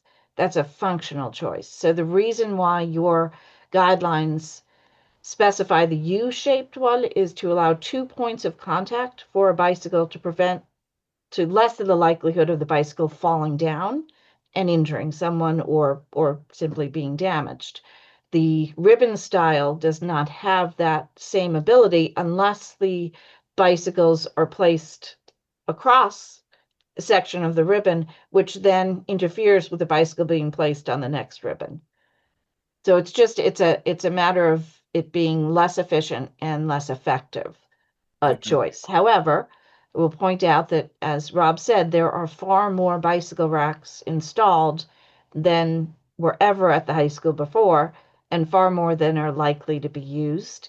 So students who choose to ride their bicycles to school would likely be able to find a place along those multiple ribbon bike racks to park their bike with 2 points of contact without taking up a space that someone else needs. There's probably a sufficient number of the ribbon racks that it would, outweigh the detriment of not using the inverted U. So is that essentially a waiver, Nora? It would be a waiver, yes. Before I open to board member comments, do staff, including building commissioner, have strong feelings either way as to whether or not this will be workable? Or because if it's not, I think we need to address it now. But if it's deemed acceptable by people who I would call subject matter experts, that's important for me to hear.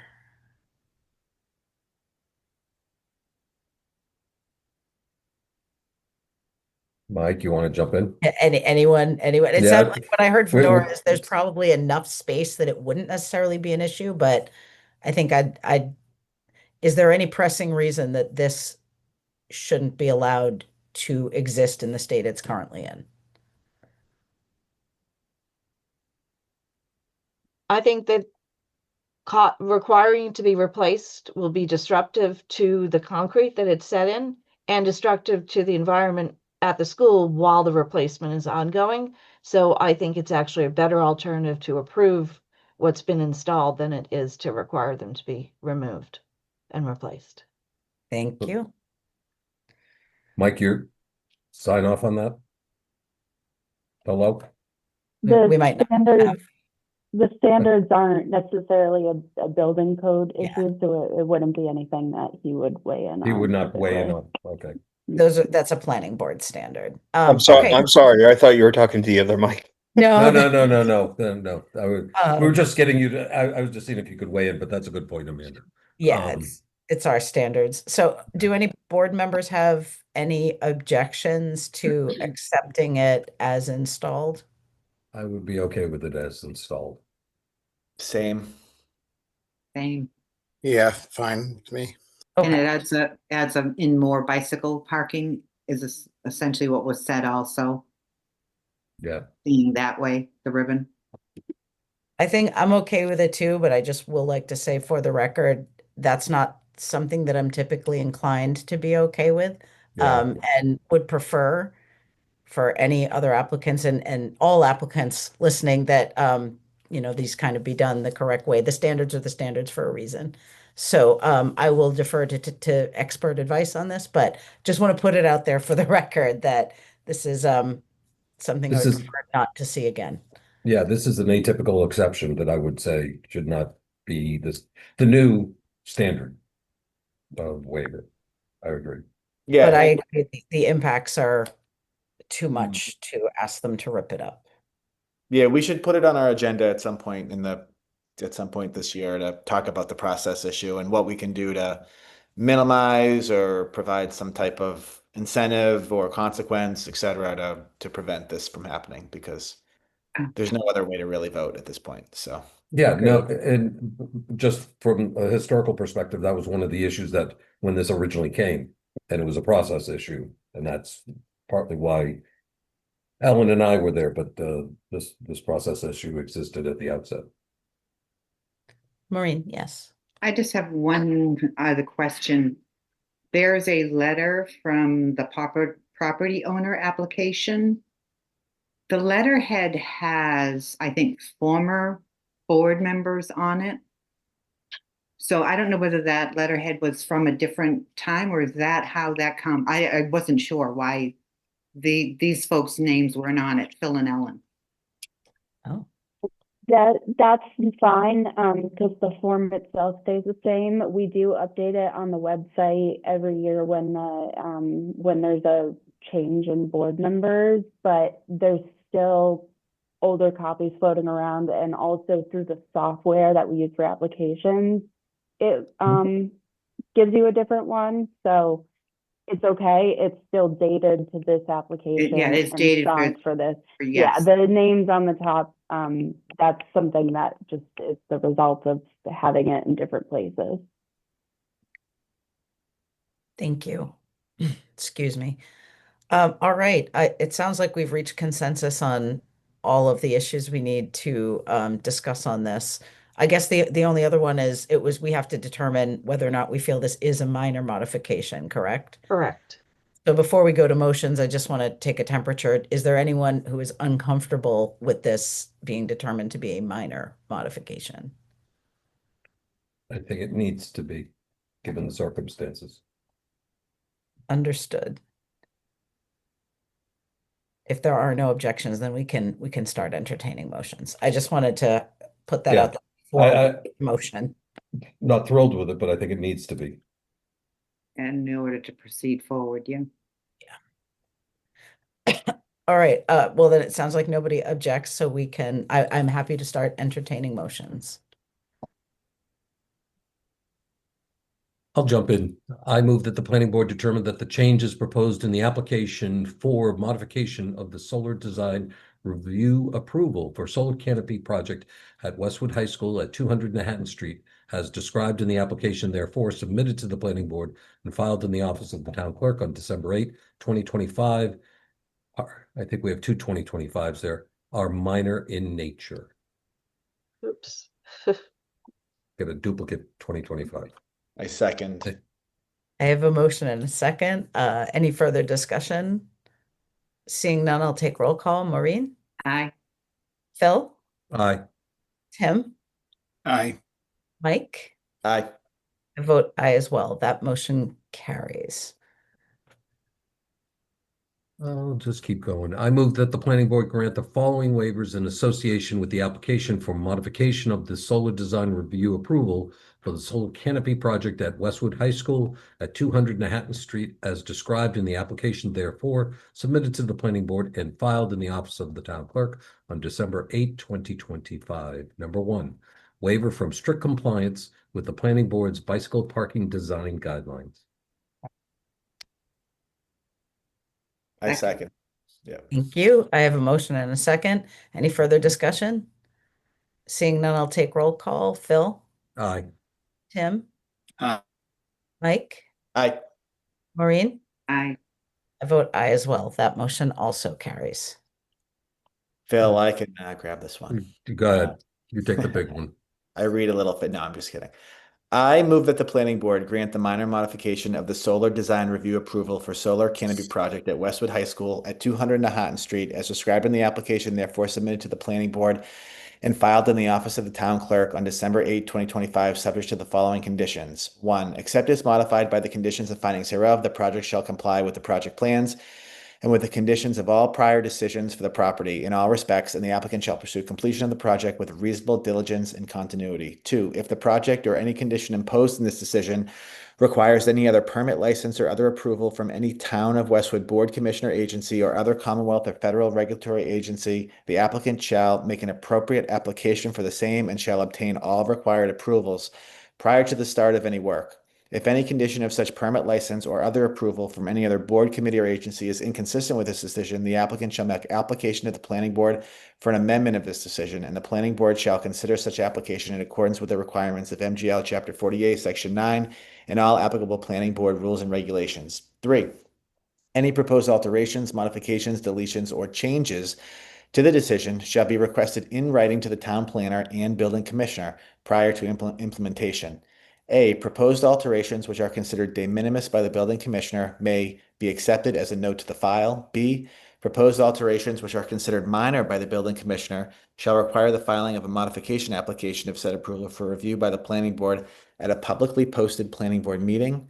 C. Proposed alterations which are determined to be major by the building commissioner or by the planning board shall be considered by the planning board as a formal amendment to the approval and will require a new public hearing before the planning board.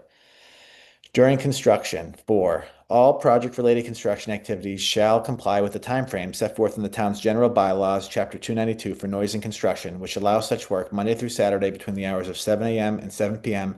and Sunday between the hours of 12 p.m. and 7 p.m. 5. A copy of this decision and the project plans shall be kept on the project site at all times during construction. 6. The applicant shall submit a final landscape plan showing the species, size, and locations of the 14 trees which were planted on the property in November 2025 and shall replace any dead or dying trees in perpetuity. 7. The decision shall lapse if a substantial use thereof or construction thereunder has not begun, except for good cause, within 2 years following the grant thereof. The planning board may extend such approval for good cause upon the written request of the applicant.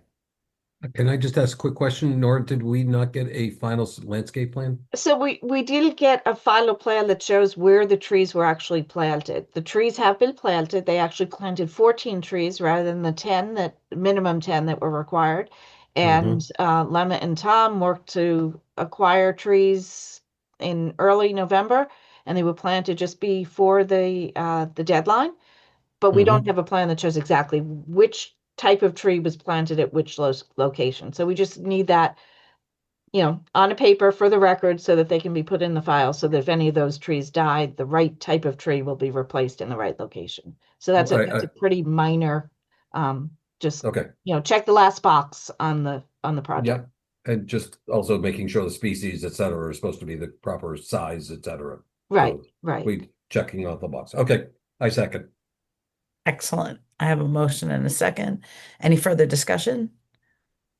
Seeing none, I'll take roll call. Mike? Aye. Tim? Aye. Phil? Aye. Maureen? Aye. I vote aye as well. All right, that motion carries. And this was not a public hearing. We didn't need to close anything. So thank you all.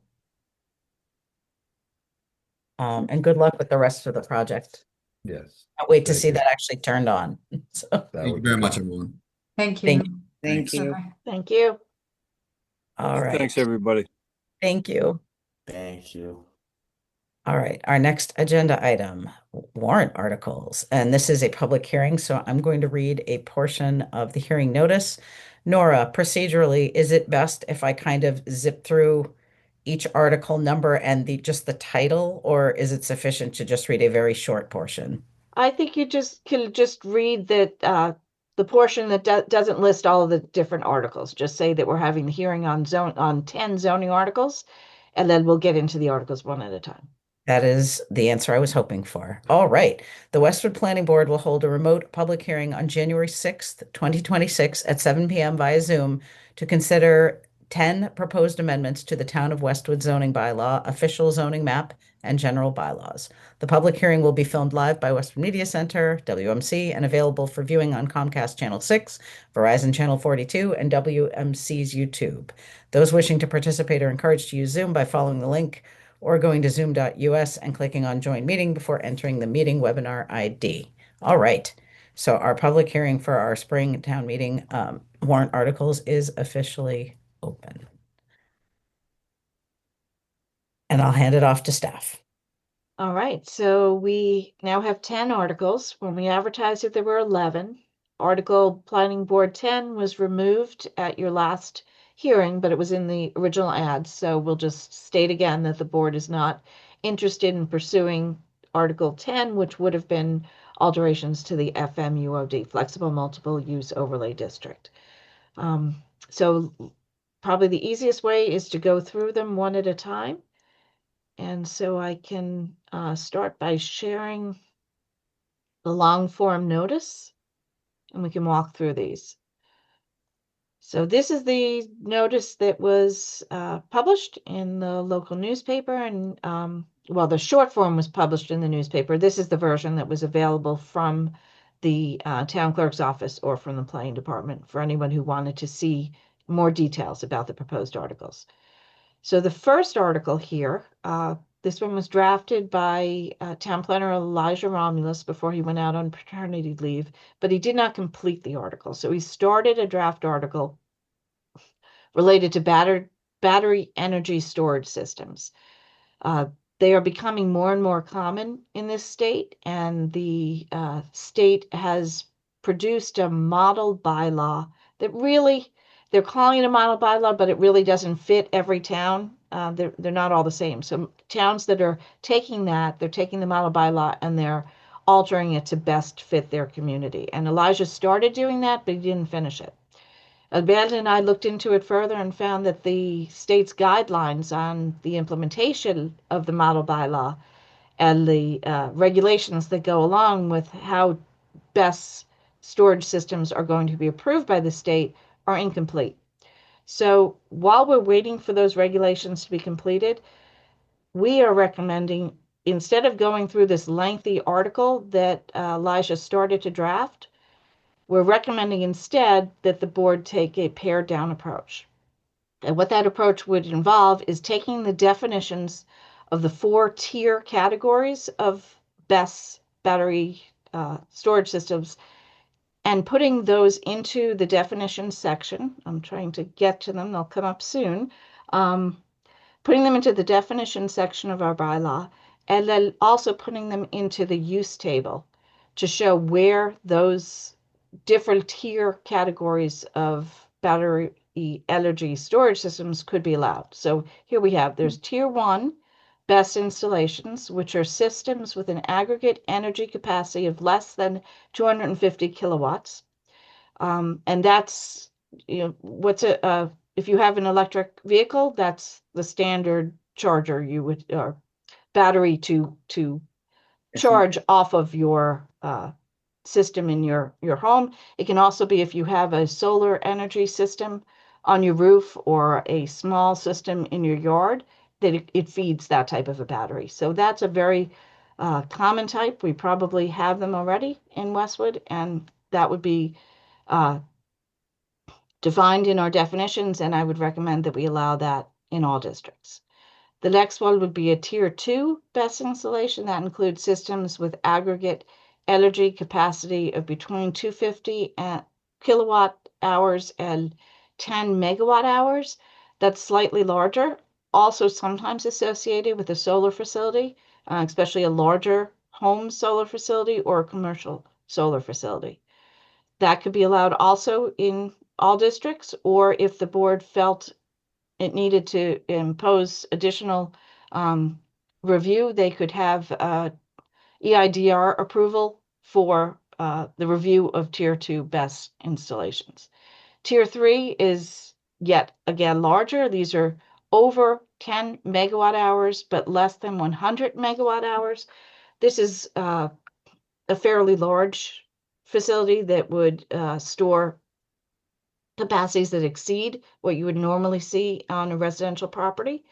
So the board might only allow these by special permit in the residential districts and the local business districts, but might allow them by right in the commercial and industrial districts.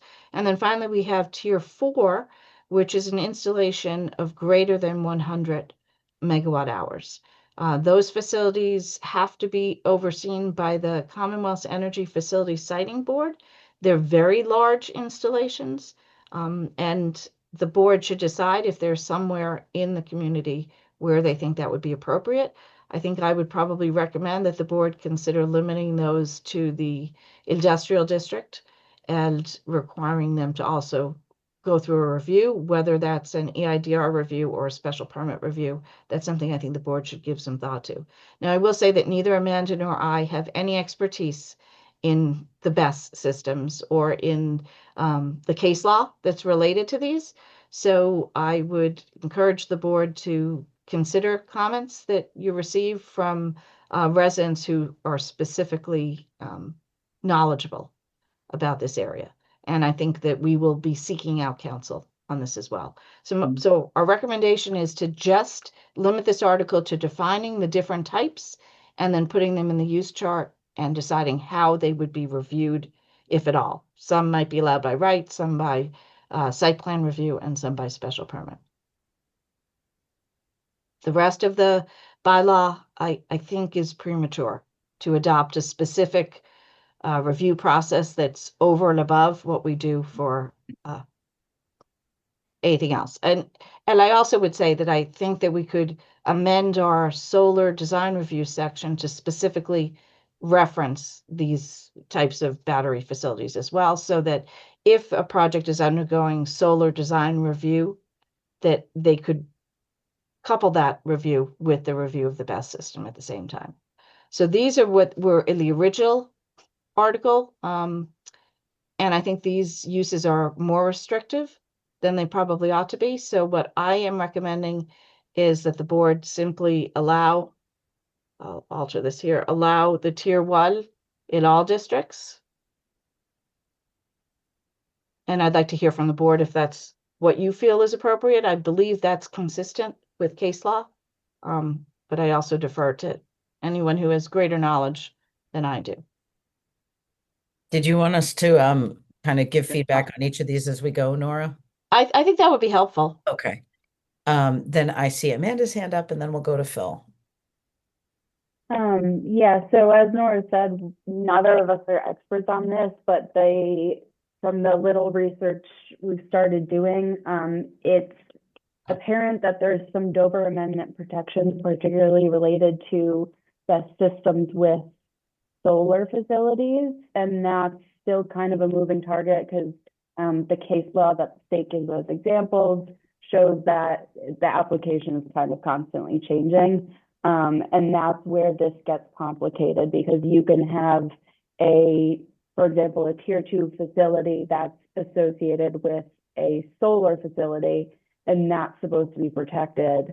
But you could also have a Tier 2 system that's not associated with a solar facility. So it's a little more complicated than I think was originally explained when they first introduced this draft model bylaw. And that's where Nora is saying, let's keep this as simple as possible, because we don't even have a clear direction from the state yet. Thank you. I think that makes sense. Thank you. Phil.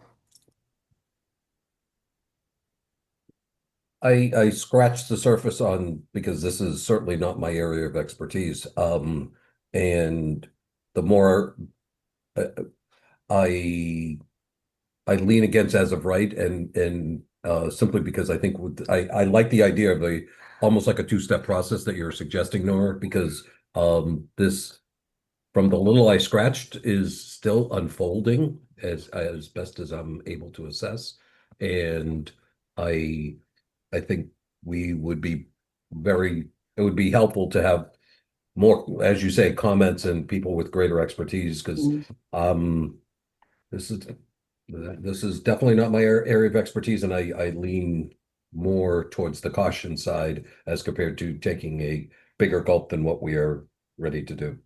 That's just my thoughts. Thank you. So what I would recommend then is that we continue to look into this one and approach it from the pared down version and seek out parties that have more knowledge than we do and discuss it and come back to you at your next hearing session on January 20th with a more well-defined article. And if you could share, because again, as the education process goes along, if you have some information, sharing it earlier rather than later would be really appreciated, just so we can read up. read up and make sure we understand. Of Yeah, I course. think it's uncharted territory in general for us. Maureen, yes. No, I was just going to say what Phil was saying, that I don't know a lot about this, obviously.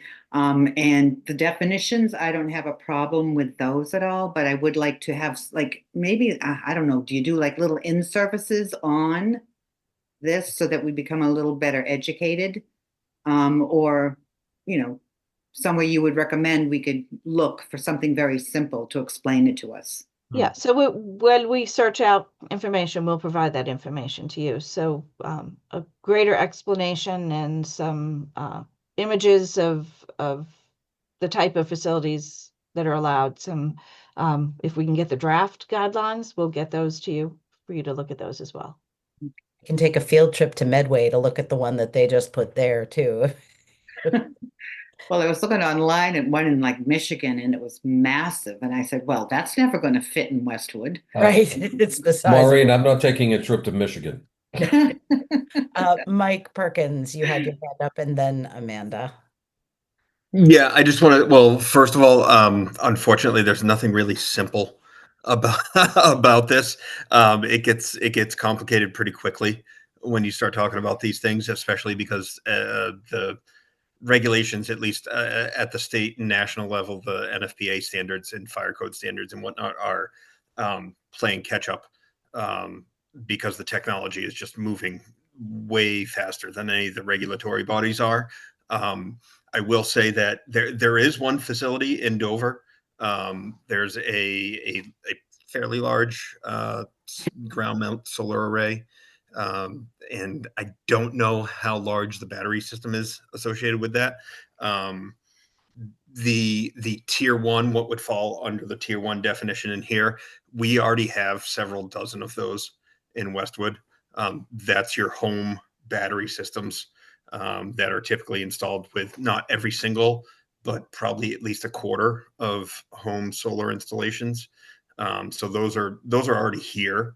And those are captured pretty well in the fire code and building code regulations right now. The larger ones, like, I don't know which one you were talking about, Maureen, in Michigan, but yeah, they can be, they almost look like a self-storage facility in the middle of a field.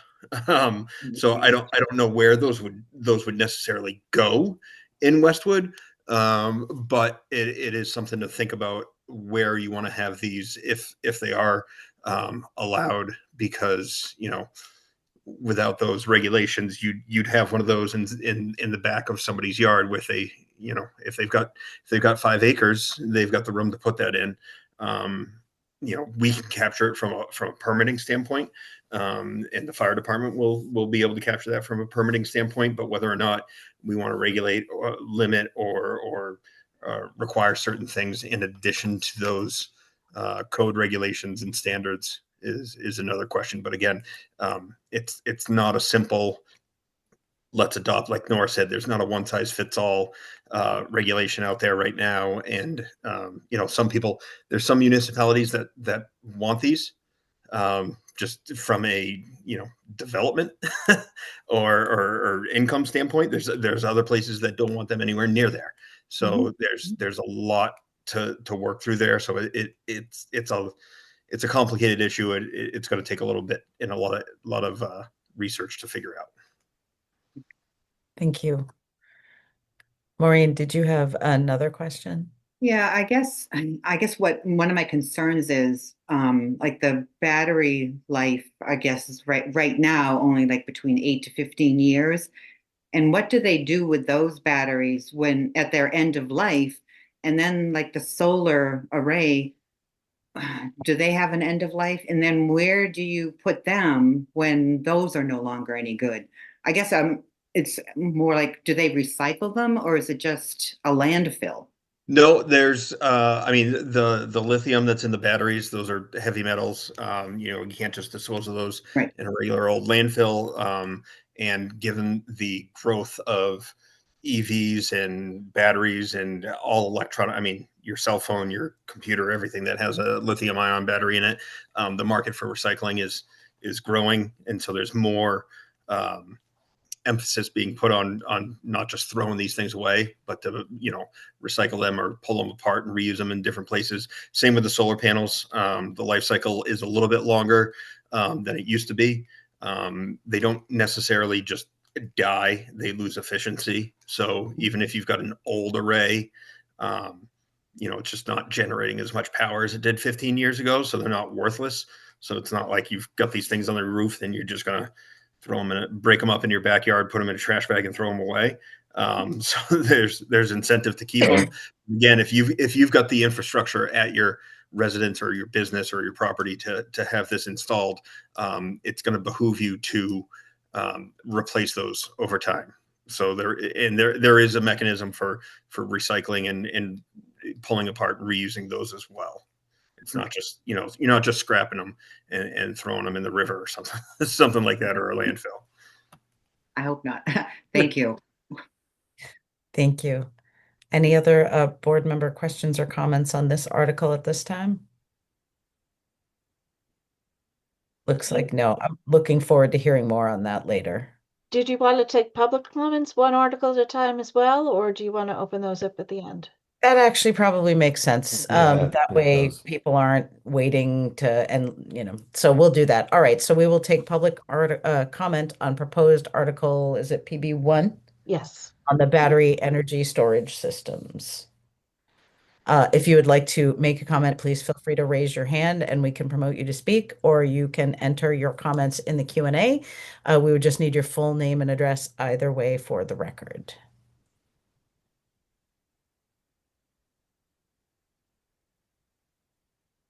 All right, I'm not seeing anything in the Q&A, nor am I seeing a hand raised. So I think we can safely move on to the next article, proposed article. Okay. All right, so the next proposed article, Planning Board Article 2, would elect zoning bylaw amendments relative to adult daycare. We have two possible tracks that the Planning Board can decide which way they want to go on this. So we have one adult daycare facility in town on Canton Street, the Julia Ruth House, and they have, our bylaw limits them to 20 adult clients. They have requested the board consider a zoning amendment that allows them to have up to 30 clients or takes away that limit entirely. Now, I'll note that the zoning bylaw allows this use only by special permit and only in the residential districts. So increasing the number to 30, you could do that since it already has 20 in there. Going up to 30 will probably meet that one facility's needs. But I think I would recommend that you go with just removing the limit altogether. Since the use has to be reviewed by the Zoning Board of Appeals, the Zoning Board of Appeals would be tasked, as they are in every special permit, to make sure the use is appropriate for the site and that it's designed to the capacity that's necessary to accommodate the attendees. So I think I would recommend that you just eliminate the limit altogether. We don't have similar limits on child daycare facilities. So I'm not really sure what the thinking was when this was established probably over 30 years ago. that they limit it to 20. But that's a question for the board. Would you like to consider increasing the limit from 20 to 30? Would you like to stay exactly as it is, or would you like to get rid of the limit altogether?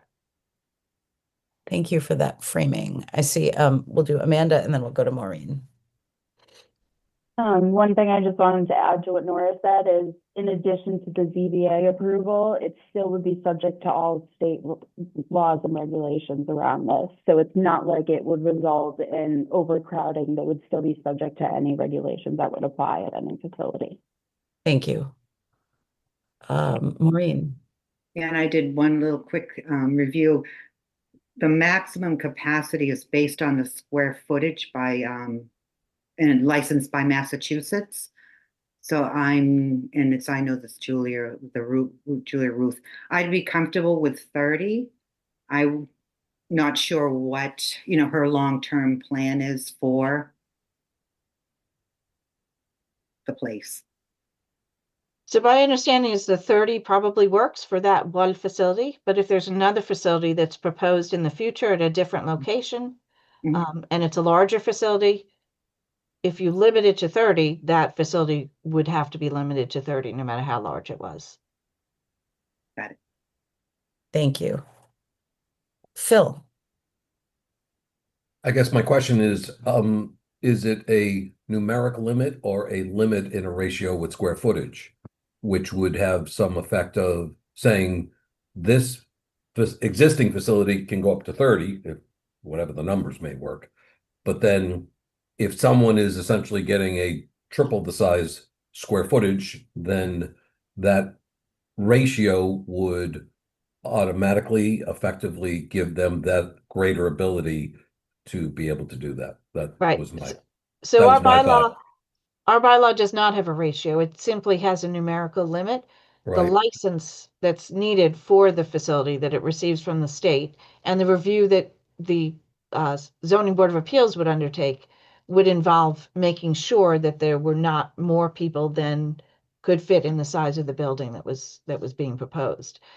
So I believe the one place that we have feels that they can, within their license, accommodate more than 20 members, but they can't do it because our zoning doesn't allow it right now. So increasing to 30 would allow them to go as high as 30 if their square footage in the facility was appropriate, the licensing would allow that, and they would still have to go back to the zoning board of appeals to renew their special permit and update it with the new numbers that they have. But the problem here is that if we don't change the 20, none of those options are on the table. They simply can't do it because it's not an allowed use.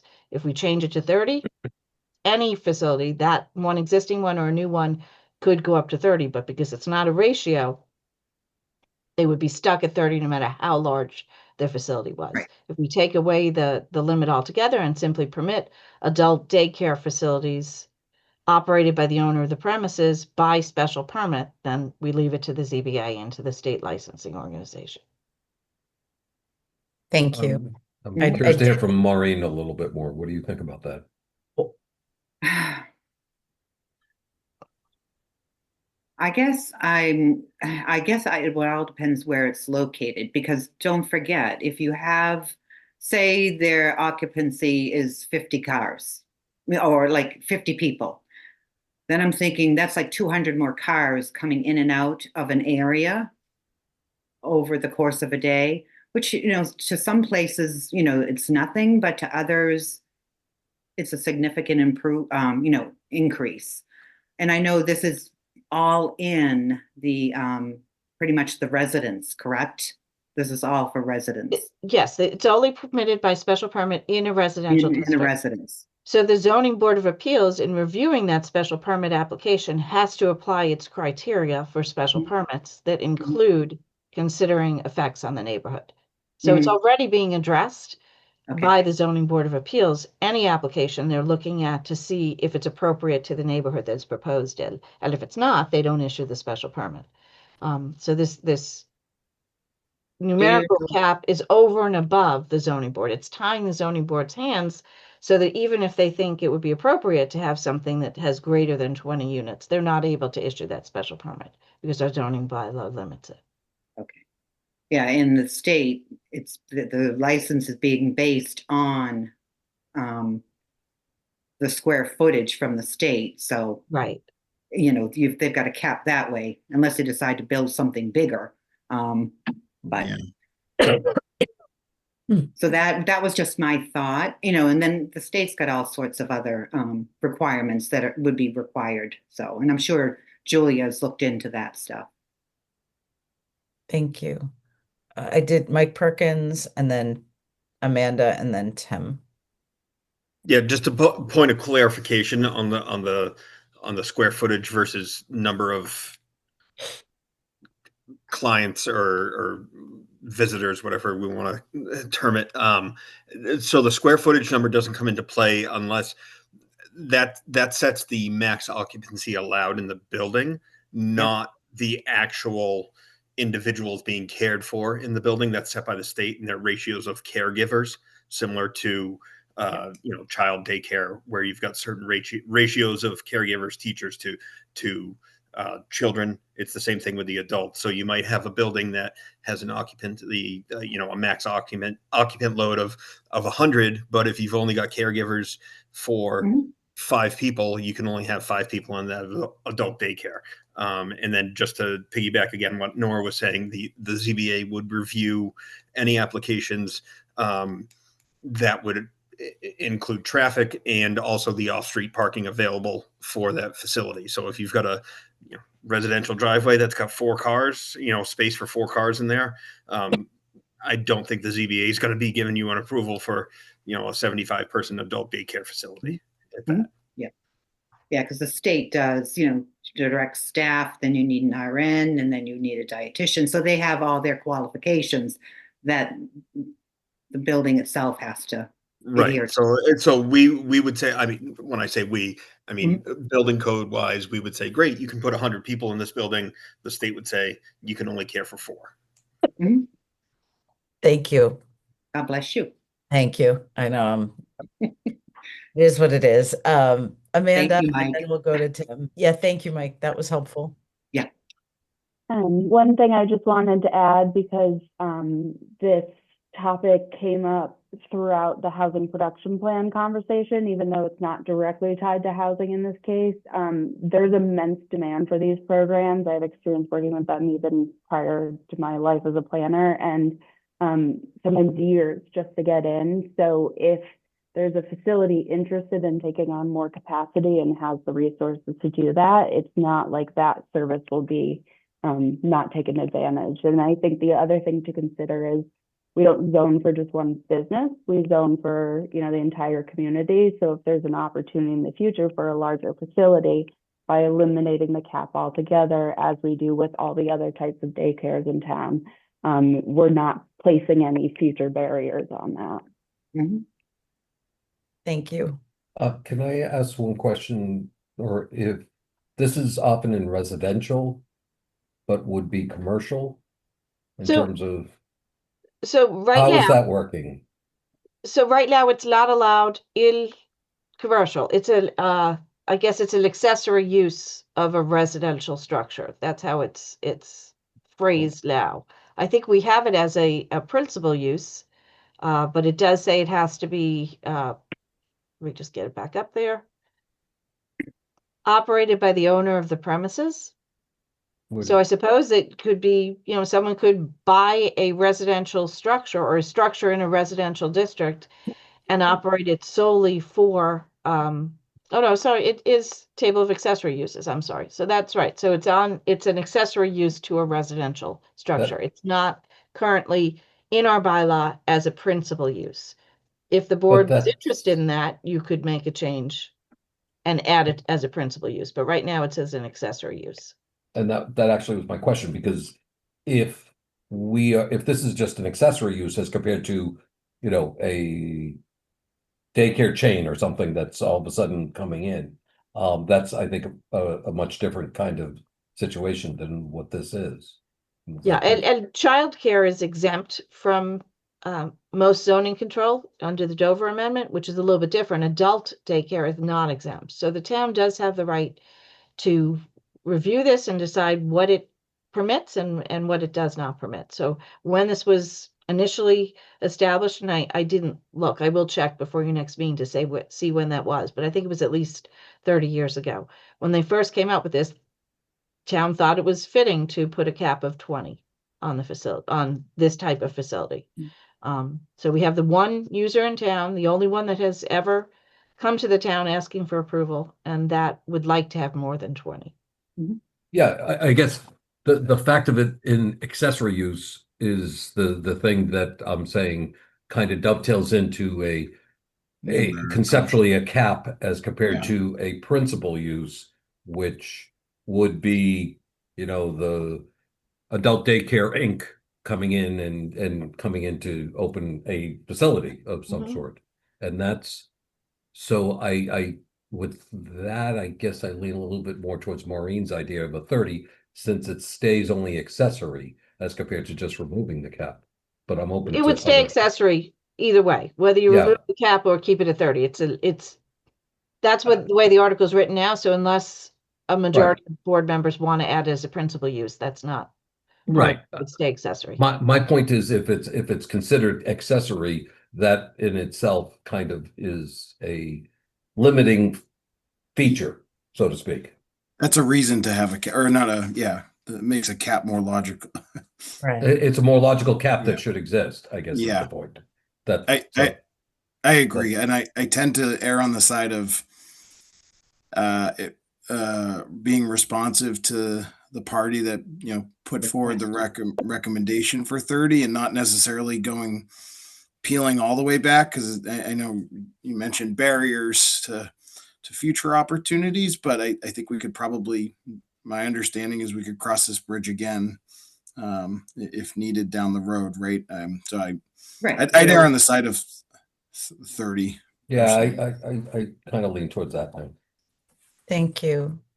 Mike, before I Oh offer yeah. my 2 cents. Yeah. Yeah, I think I agree with the fact that if it's an accessory use, let's, change to 30 and see how that goes. I am in favor down the road too of exploring more of, zoning this for primary commercial use in the right locations too, because I do think it is Going to be gonna needed be in a the necessary future. thing moving forward Oh, for absolutely on that. everybody. So Yep. Well, Yeah. the article is written in a way that you could expand that now if you chose to. So if there's a majority of board members that want to consider this as a principal use as well as an accessory use and want to consider it in commercial zones as well as residential zones, you do have that option.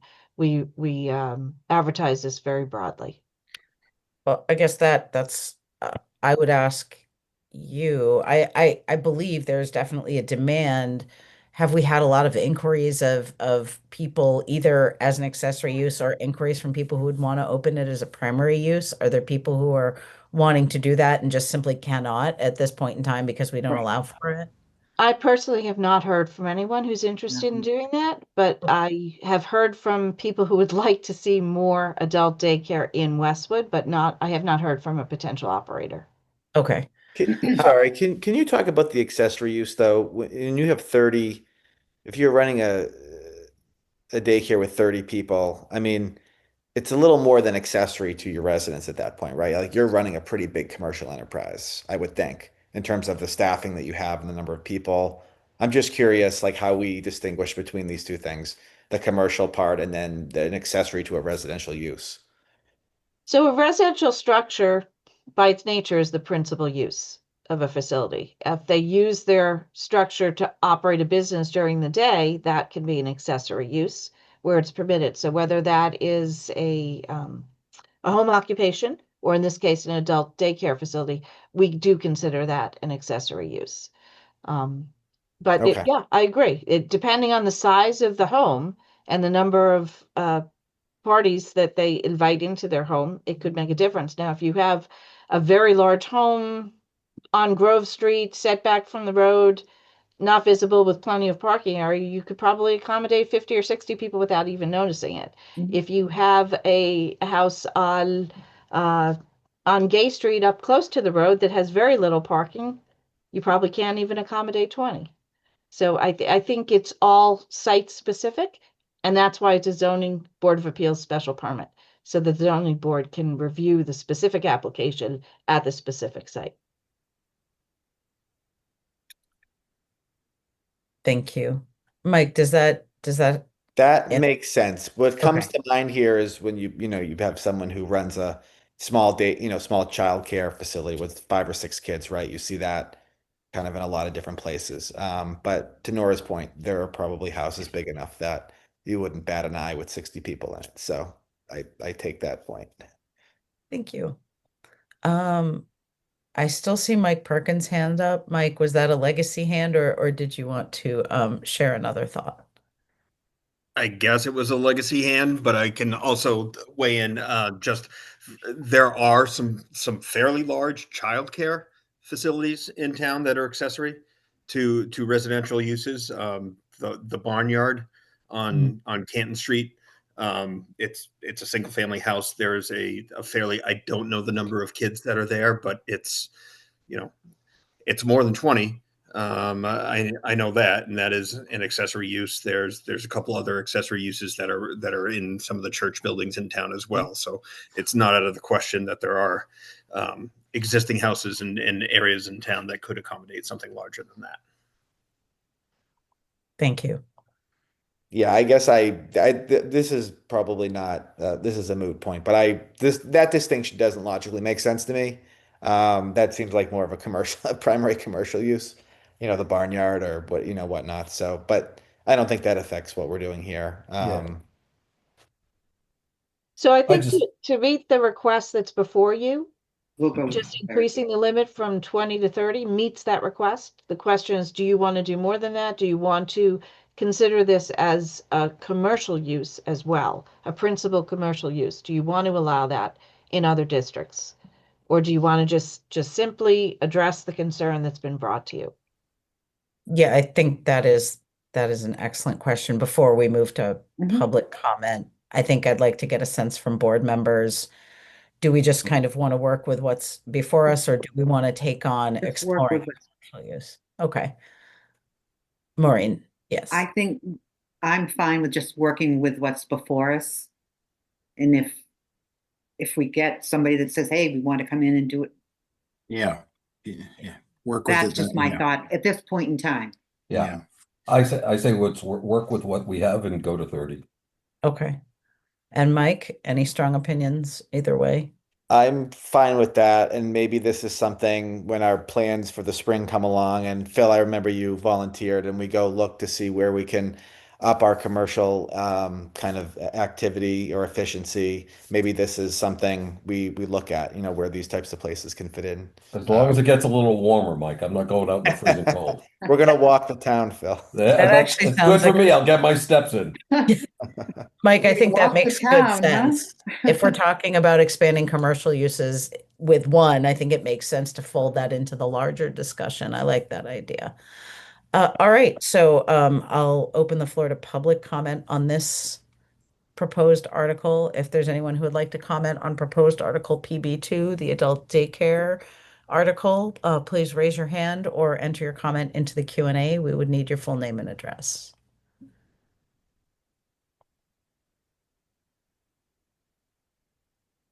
I am not Let's see, seeing. Jess, were you just talking to us? Oh, Jess has her hand up. Yes, Oh, Jess. Yeah. You know Jess was what? talking. It was my son was saying something, but I do want to say something too publicly. Jessica Cole, 23 Eastham Avenue. As a as someone who has had someone in adult daycare, it is a lifesaver for families. So I love what Amanda was saying, that it is something that people are looking for. No one is going to be building, no one's going to be bringing 50 people into their homes. It takes a lot of work for adult daycare.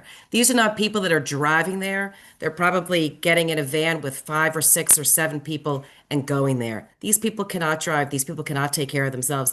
They probably need help eating, going to the bathroom, all that stuff. It's not like they're going to be loud, obnoxious neighbors. I could be wrong, but I know when my dad was in a facility, in an adult daycare place, it was a lifesaver for families. And That's all I wanted to say. I just wanted to say that it's not going to be, I don't think it would be interesting to speak to the Julia House's neighbors, but I'm sure that those people are not a burden to their neighbors.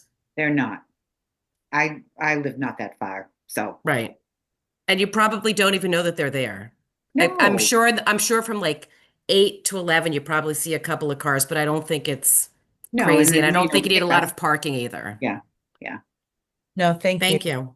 Thank you for that insight. And I do believe there's a need. I think our folks are living longer, which is a beautiful thing, but I can see where there would be a demand for this. And I'm hoping that more folks will want to offer that. So I'm encouraged by the idea of talking about expanding the idea of the use later. But I think Right. we can work with what we have now and still open the door to help some more people. Um, Okay, so Absolutely. Thank you for listening to me. yeah, no, thank you. Thank you for your public comment. We actually had one. That's great. Okay, so I think we're good on that. And Nora, it sounds like, oh, sorry, the consensus was to move forward with changing it to 30 at this time. Yes. Is that what I heard? Yep. Okay. That's what I heard. Yep, All right. I agree. Okay, so the next article on your list, Planning Board 3, proposes zoning amendments relative to animal daycare. So we discussed this a little bit at the meeting on December 16th, and the board agreed to bring this forward for its hearing, but it didn't sound like there was a lot of support among the board members to go through with the article. But you were encouraged to bring it to the hearing and allow people to weigh in if they feel strongly one way or the other about this. So with the way the article is written, it proposes changes to the definition for pet care facility and changes to the principal use table that would allow a daycare facility, would allow a pet care facility to include animal daycare, which it does now currently allow. Right now, animal pet care does not allow daycare, and we have one pet care establishment in town that is able to provide daycare because they are also a commercial kennel. And we have two animal pet care facilities in town that are in a local business A district where they are not allowed to have daycare and they cannot have a kennel license. So those two facilities asked that we bring this article before you for consideration, and so we've done so. And this is your opportunity to expound on your thoughts on this article and then to take public comment as well. Thank you very much. Okay, I think we can go straight to board member comments and thoughts on this. Because that was we did discuss this at length at our last meeting, and I think staff has given us a good overview. So what do my colleagues think about this article?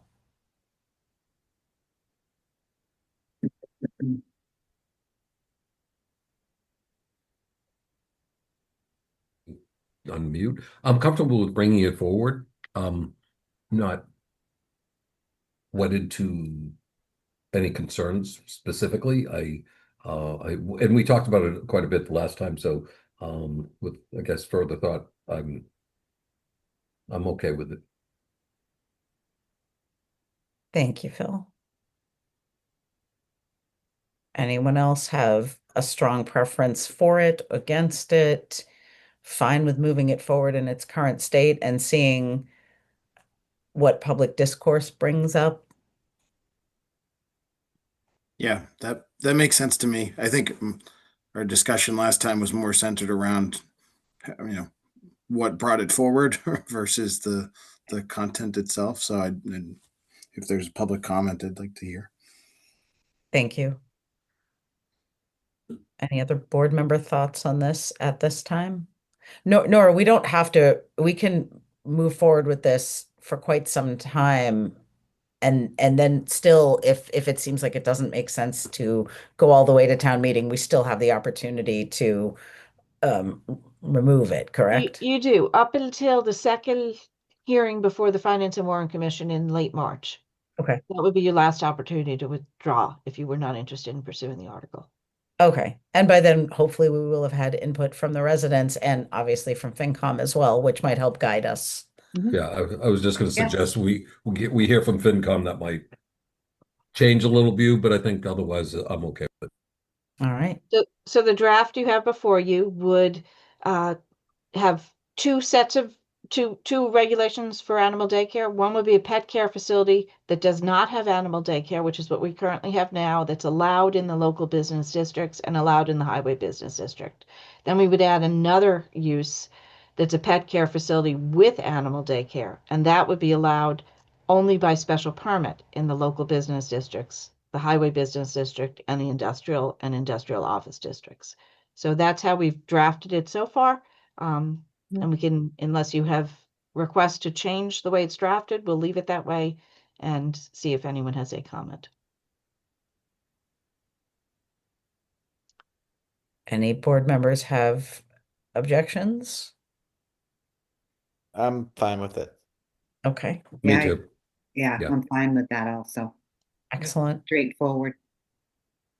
I agree.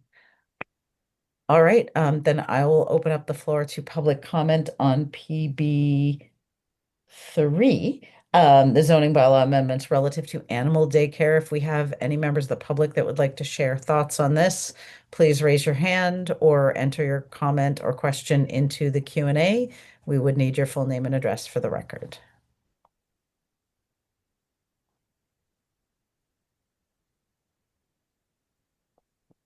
I am not seeing anything. Okay, I on to think the we can move next. on. Ellen, Yes. Oh, I see. Before we move on to the next one, I believe a board member would like a motion to take a short bio break, if that is amenable to everybody. sorry. No, not at all. I object. I No, refuse. no. I'm going to vote no. I gotta go get my Depends then. So, I move that we mean. take a bio You're- break, except You're mean. we got to remember this housing. Joe's, we got I'm people gonna in need, the I'm gonna queue. need that adult Okay, care. let's go. I move Okay, up, bye. do I have a second? Second. How many seconds do I have? by unanimous approval. We vote. Yay. I need a second, and then I have to take Second, roll second, call. second. I have a second roll call. Phil, Yes. Maureen, Yes. Tim, Aye. Mike. Aye. I vote aye as well. Let's be back Be back in 3. 3 minutes. Gotcha, thank you.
Let the record show Already that Thank took too you. long. meeting is Oh, called geez. back to order at 9:46 p.m. All right, Nora, wherever we left off. All right, so Sorry. now we're up to Article 4. This is a zoning amendment relative to a number of definitions. So this is an opportunity to revise definitions for various terms that we feel need clarification, that have come up with issues over the past year, or in some cases even more than the past year. So the first definition we're proposing to change is the definition for alterations. And this definition, I think, if I remember right, this came from Mike Perkins, where he requested that we add this sentence to the end of the definition for alterations: as applied to a site, any change in material, grading, landscaping, circulation, or other factor determined by the building commissioner to result in an altered site. Just broadens the definition of what is an alteration. So it's less likely that someone will be confused about whether they're altering their site or not. The next definition that we're proposing has to do with temporary structure. And this is at the request of a resident to add specifically a pod or a storage container of that nature, which is not associated with an ongoing construction project, to define that as a temporary structure. And by making that part of the definition of temporary structure, that requires someone who wants a pod just there on a long-term basis to have to apply for a temporary structure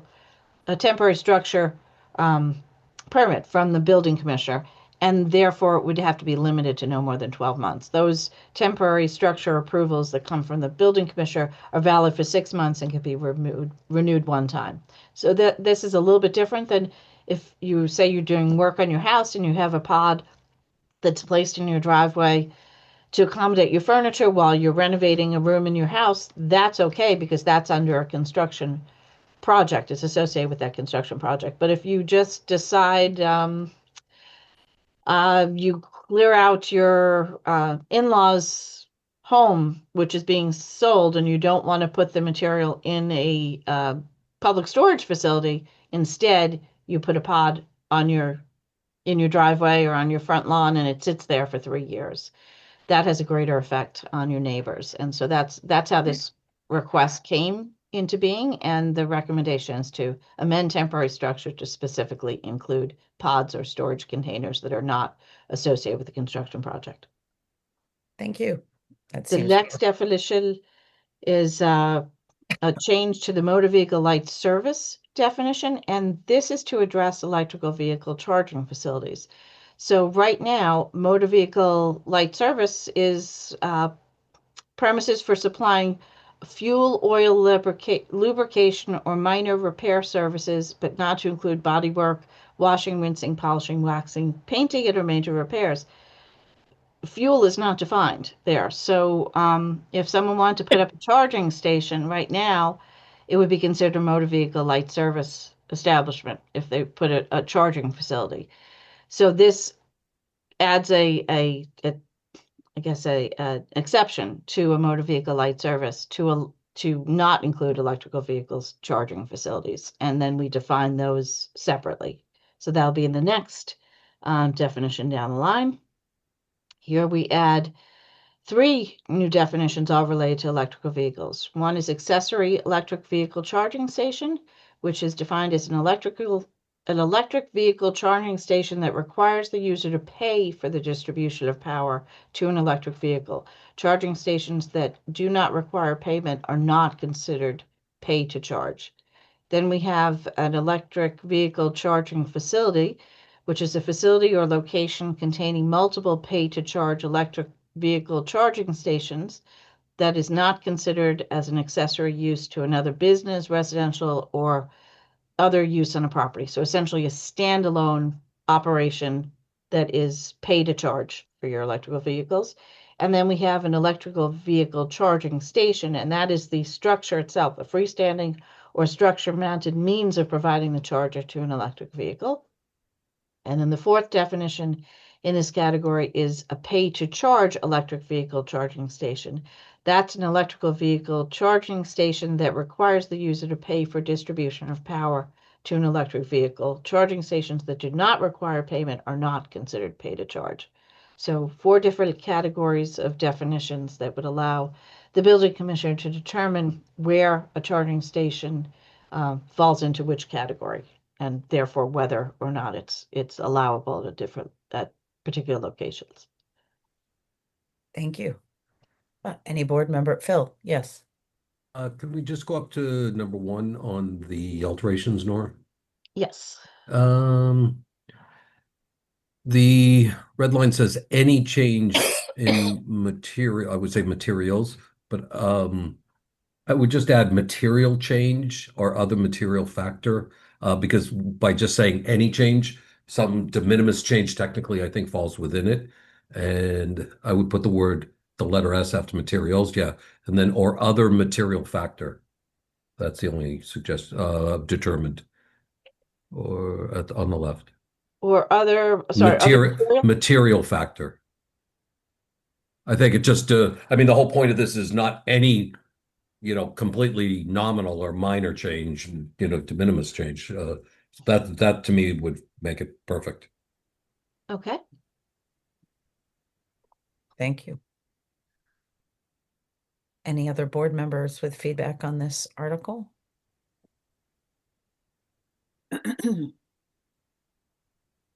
seeing none. Then I will. I just have one quick question. Of course. Nora, what is the difference between 1 and 4? I guess it kind of looks almost like the same to me. Like the accessory electrical vehicle charging station. Oh, I'm sorry. I think you meant section 1 and section 4. Oh, So I'm you mean sorry. Definitions. Okay. I'm sorry. An accessory vehicle charging station is an electric vehicle charging station that requires the user to pay for the distribution of power to an electrical vehicle. Charging stations that do not require payment are considered pay to charge, and the second is a pay to charge. Yeah, it says the exact same thing. I think the first one is supposed to be that's not a pay to charge. Mike, are you still there? Do you want to weigh in? Yeah, so they do say the same thing. They're not supposed to say the same thing. Top one has to say not. I'm looking at it. Wait a minute. Right. So the accessory has to say not. That does not require. Does not require. Does not require. Does not Okay. require Good catch, the Maureen. user. That makes a lot Right, more so- sense. Good I'm catch, going, they're the Maureen. same thing. Right. Oh, So yeah, for instance, at Carby Street at our offices, we have electrical vehicle charging stations in the parking lot that are free. You don't have to pay to use them. Got it. There are accessory vehicle charging stations in town that are accessory. So at the police station, for instance, you have to pay to use those.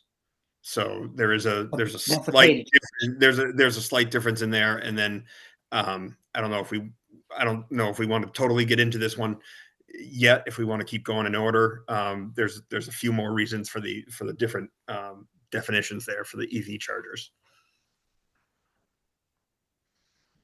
Thank you.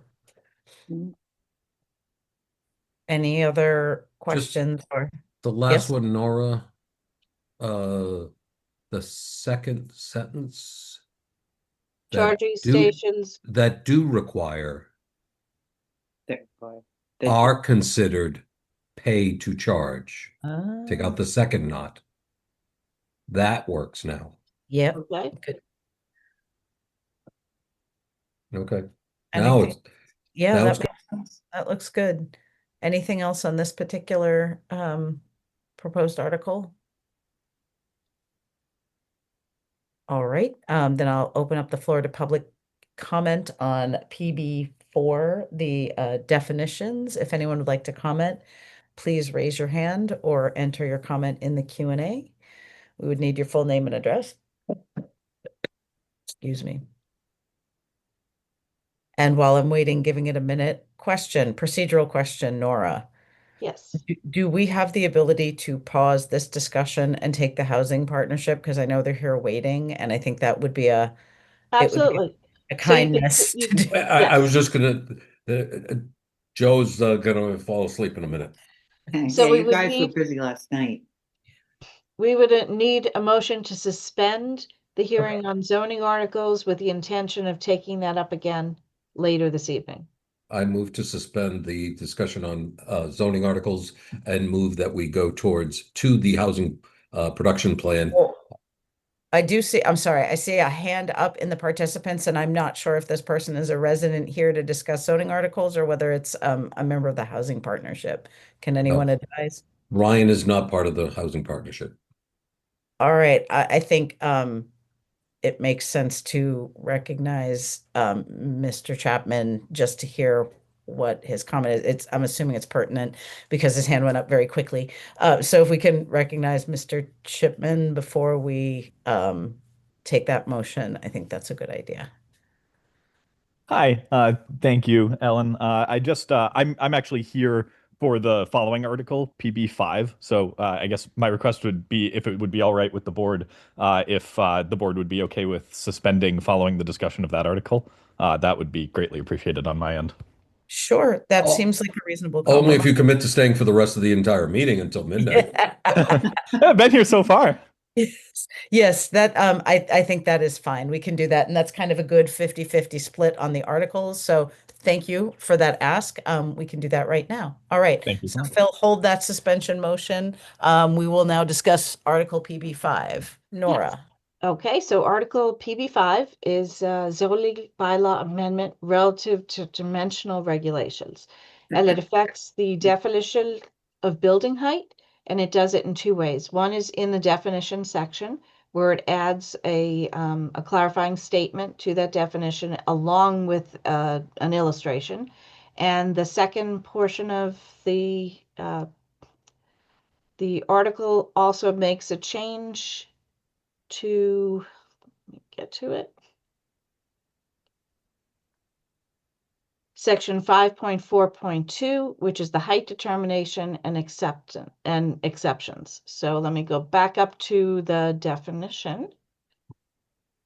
The proposed definition of building height would add the sentence, notwithstanding the above, the height of any portion of a building or structure which is permitted, it looks like we're missing a word, which is permitted within, should not be Yeah, a take two. out the word "to." Yep, within any setback area pursuant to notes 5 and 7 of section 5.3 shall be determined by a measurement of the actual dimension from grade to the highest point of the portion of the building or structure within the setback area. And then there are illustrations to show how that measurement would be made. It's a measurement from grade to the highest point of a structure. That differs from the measurement keep of, going down, Nora. Yep. Sorry.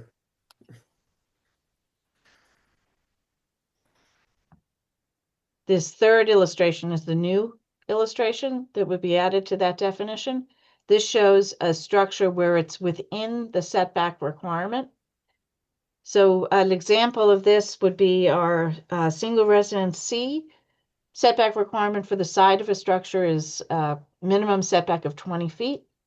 However, the table of dimensional requirements has a footnote that allows you to build within the first 5 feet of that setback. So your building does not have to be 20 feet from the set line. It could be as close as 15 feet to the set line, as long as the height of the building does not exceed 15 feet. So here's an example of an illustration that explains how that height would be measured and how you would determine if it is less than or greater than or equal to the maximum amount. We have to be careful here because different zones have different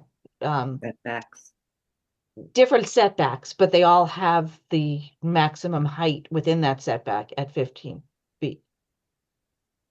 Do you want to add to that, Mike, at all to explain how? Yeah, sure. So this is specific to these two footnotes in the table of dimensional requirements. Like Nora said, it allows for portions of a building to expand closer to the side lot lines in certain instances. In the footnote, it mentions the height of the portion of a building that is in that area. So that I'm pointing at my screen, like you guys can see it. That shaded red area, that blue line would be the standard setback. And then that shaded red area would be the area where it allows an encroachment further towards the setback, or towards the lot line. And that portion of the building that is within that shaded area would need to be a hard and fast 15-foot dimension, not the actual average height elevation of a home. So for instance, the average height of a home, you could have a peak of 30 feet with an eave that would be down at, if you had a Swiss chalet, 4 feet off the ground, you're going to have a much lower building height. So that would be not the intent of the bylaw to allow that massive of a structure to be extended towards the lot line an additional 5 feet. So the bylaw right now, with the definition of building height, it just describes how when you're taking the overall building height for a structure, it's the average building height. And then these two illustrations that are already in the bylaw show how you measure that average height. But then the footnotes that come into play with the building within the setback, those footnotes refer not to the height of a building, but to the height of a portion of a building.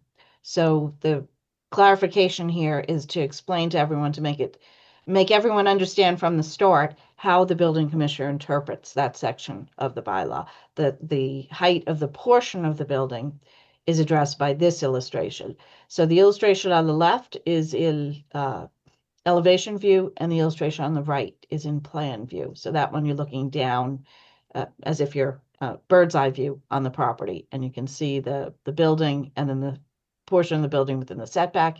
Here you see the building and how the height is measured, the height of a portion of a building. So the height of this portion of the building at the corner is 12 feet in this illustration. The height of this portion of the building here is 13 feet 8 inches.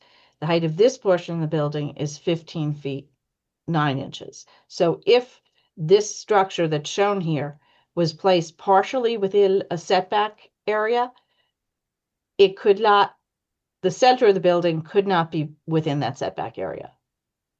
The setback area portion of the building could not exceed 15 feet in height. So up to the purple line, you're fine. Halfway between the purple line and the orange line, you're fine too. But if you're all the way up to the orange line and that is where your setback happens to fall, then that portion of the building is too tall to be within to comply with the footnote. And then we go, so that's in the definition section where we add the illustration to explain it. And then we add some clarifying language to section 5.4.2 as well, that discusses how heights are determined. And that the section right now speaks to the average height. And then we add a sentence saying, notwithstanding the above, where notes 5 and 7 in section 5.3 refer to the height of a portion of a building or structure in a residential district. In these instances only, the height of the portion of the building in question shall be determined by the actual dimension from grade to the high point of the structure directly above, as opposed to the average height that would be used when you're measuring the overall height of a building. Any questions on that?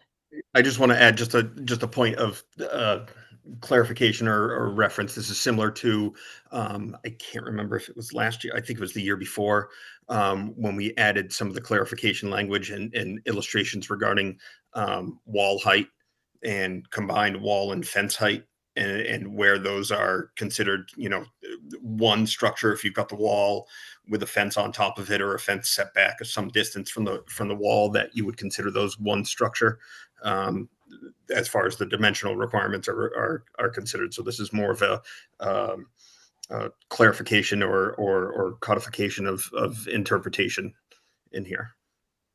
And the point is to make people aware of this at the start so that people picking up our bylaw have a clear understanding of how the bylaw is being interpreted so that it leaves less to chance.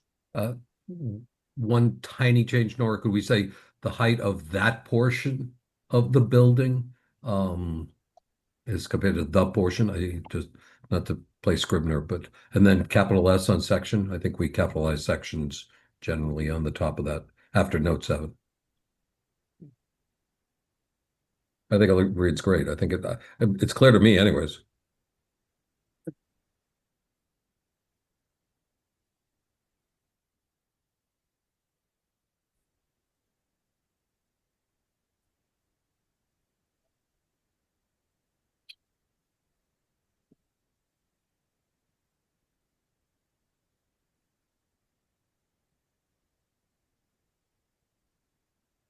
Did Mr. Chipman want to jump in? Are we done with board member questions, comments at this point? Okay, I'm not seeing anyone saying they have anything else on this one, so I will open the floor to public comment. Mr. Chipman, I see your hand raised. We'll enable you to speak. We would just need your full address or your street address for the record. Thank you, Ellen, and everybody. My name is Ryan Chipman. I live at 81 Cobley Street on Westwood's Islington neighborhood with my wife and 2 young kids. And I'm here today to urge the board not to move forward with this article. So as this article has been presented to the board on December 16th and again tonight, it's been conveyed as a minor, uncontroversial clarification, similar to the drawings that Mike referenced from town meeting in 2024, clarifying average height. However, that representation is severely misleading. In reality, this article proposes a significant departure from a long and consistent public record of building permit application dispositions that spans both previous Commissioner Joe Doyle and current Commissioner Mike Perkins. This includes an application approved just 3 months ago on October 6th. That addition on Pond Plain, still under construction as we speak, would now be disallowed under this proposed change. The board was also not informed that the bylaws under modification here were the subject as of the last December 16th meeting and still today of an active ZBA appeal with a hearing scheduled for January 14th. My wife and I are the appellants in that case, and we've been in regular discussion with town staff about the definition of height for portions of the buildings for past 6 weeks or so. I myself was not aware of this article or hearing until I happened to stumble across it while I was browsing meeting agendas during last night's select board meeting. Despite our regular and recent communications, including multiple conversations in the past 2 days, town staff never mentioned it. I personally believe strongly in the importance of transparent governance, and I'm deeply disappointed in the way that the presentation of this article has misled the board by omission and minimization on how it's seeking a perfunctory rubber stamp on what is, I believe, a contentious and impactful point of bylaw. So with all that said, I would now like to share with the board the most important reasons why I believe that this article must be set aside. In short, this change would significantly harm the residents of Westwood. This change will meaningfully restrict the options available to residents for pragmatic and cost-effective additions. And this negative impact will be disproportionately borne by Westwood's most affordable neighborhoods, where both houses and lot sizes are smallest. The bylaw, as it exists today, makes good, balanced trade-offs. By limiting average height from 25 to 15 feet while approaching the sideline, it limits visual mass towards the sideline while still providing usable second-story space, which is often limited and at a premium in these smaller homes. While the reasons among all of our Westwood neighbors for undertaking an addition project are always going to vary widely, the one consistent thread that I see running through all of them that I know about is that we love this community. People want to stay and grow in it, even as our needs and our lives change. That's certainly the case for my wife and I and many other people in this town that we know. The planning board's mission statement closes with a call, and I quote, "to encourage healthy, safe, and equitable development in the community." I implore you all to support our community by protecting it against this overly restrictive zoning amendment. Watching the meetings from December, where these amendments were last discussed, I respect and appreciated the way that this board took a cautious approach to changes that might have unintended consequences, and I urge that same caution here. This change risks far-reaching impact to a substantial portion of Westwood residents that should not be taken on lightly, if at all. In summary, this proposal is not something that citizens want, but rather driven by administrative preference disconnected from the needs of the constituency. This proposal fails to recognize the reality of its impact on Westwood's modest, affordable neighborhoods and the people who live in them. This proposal does not serve the needs of Westwood residents, and it is fundamentally at odds with the board's mission to promote equitable development in the community. And for these reasons, I hope that the board will set aside this proposed article. Thank you. Thank you, Mr. Chipman. Appreciate you taking the time to come in and speak with us. Board members, any thoughts on that information? Mr. Chipman, your hearing is on the 14th, did I hear? Sorry, I removed his permission to talk. Sorry. Okay. So he has an application before the Zoning Board of Appeals at their next hearing date. January 14th? January 14th, yes. So the reason that Mr. and Mrs. Chipman are going to the Zoning Board of Appeals is to request an appeal of the building commissioner, Mike Perkins' interpretation of the bylaw. And Mike has interpreted the bylaw to have the building height of an average building be a different calculation than the building height of a portion of a building within the setback. The building commissioner is responsible for interpreting the bylaw, and that interpretation is based on the clear language of the bylaw and discrepancies between sections of the bylaw, but also upon the purpose of the provision that is being considered. So in this case, the footnotes allow residential structures to proceed into the setback requirements by up to that small distance. So instead of 20-foot setbacks, you can go with a 15-foot setback for as long as the building is no higher, that portion of the building is no higher than 15 feet. And the reason the setback has that note, that exception, is to allow a portion of a building which would not impact the abutting property owners to the same extent that a full height portion of the building would. However, if it's interpreted differently, and I understand that in the past, a prior building commissioner has interpreted differently in certain instances, they interpreted the height within the portion of the setback, the height of the portion of the building within the setback using an average height calculation. The current building commissioner does not feel that that's the appropriate measurement, and the clear wording of the language of the bylaw, he has taken to draw a distinction between the average height of a structure and the height of a portion of a structure. So the purpose of this article was to make that clarification known so that there wouldn't be other residents and property owners and architects who misunderstand how this section of the bylaw is interpreted. So much like the illustrations that were put in a couple of years ago regarding the wall heights, and much like the illustration you see on this page that's showing here now about how to measure the height, these clarifications have been added over time to clarify and make sure that everyone looks at this and sees exactly what it means, so that everybody doesn't have to call the building commissioner and say, how do you interpret this?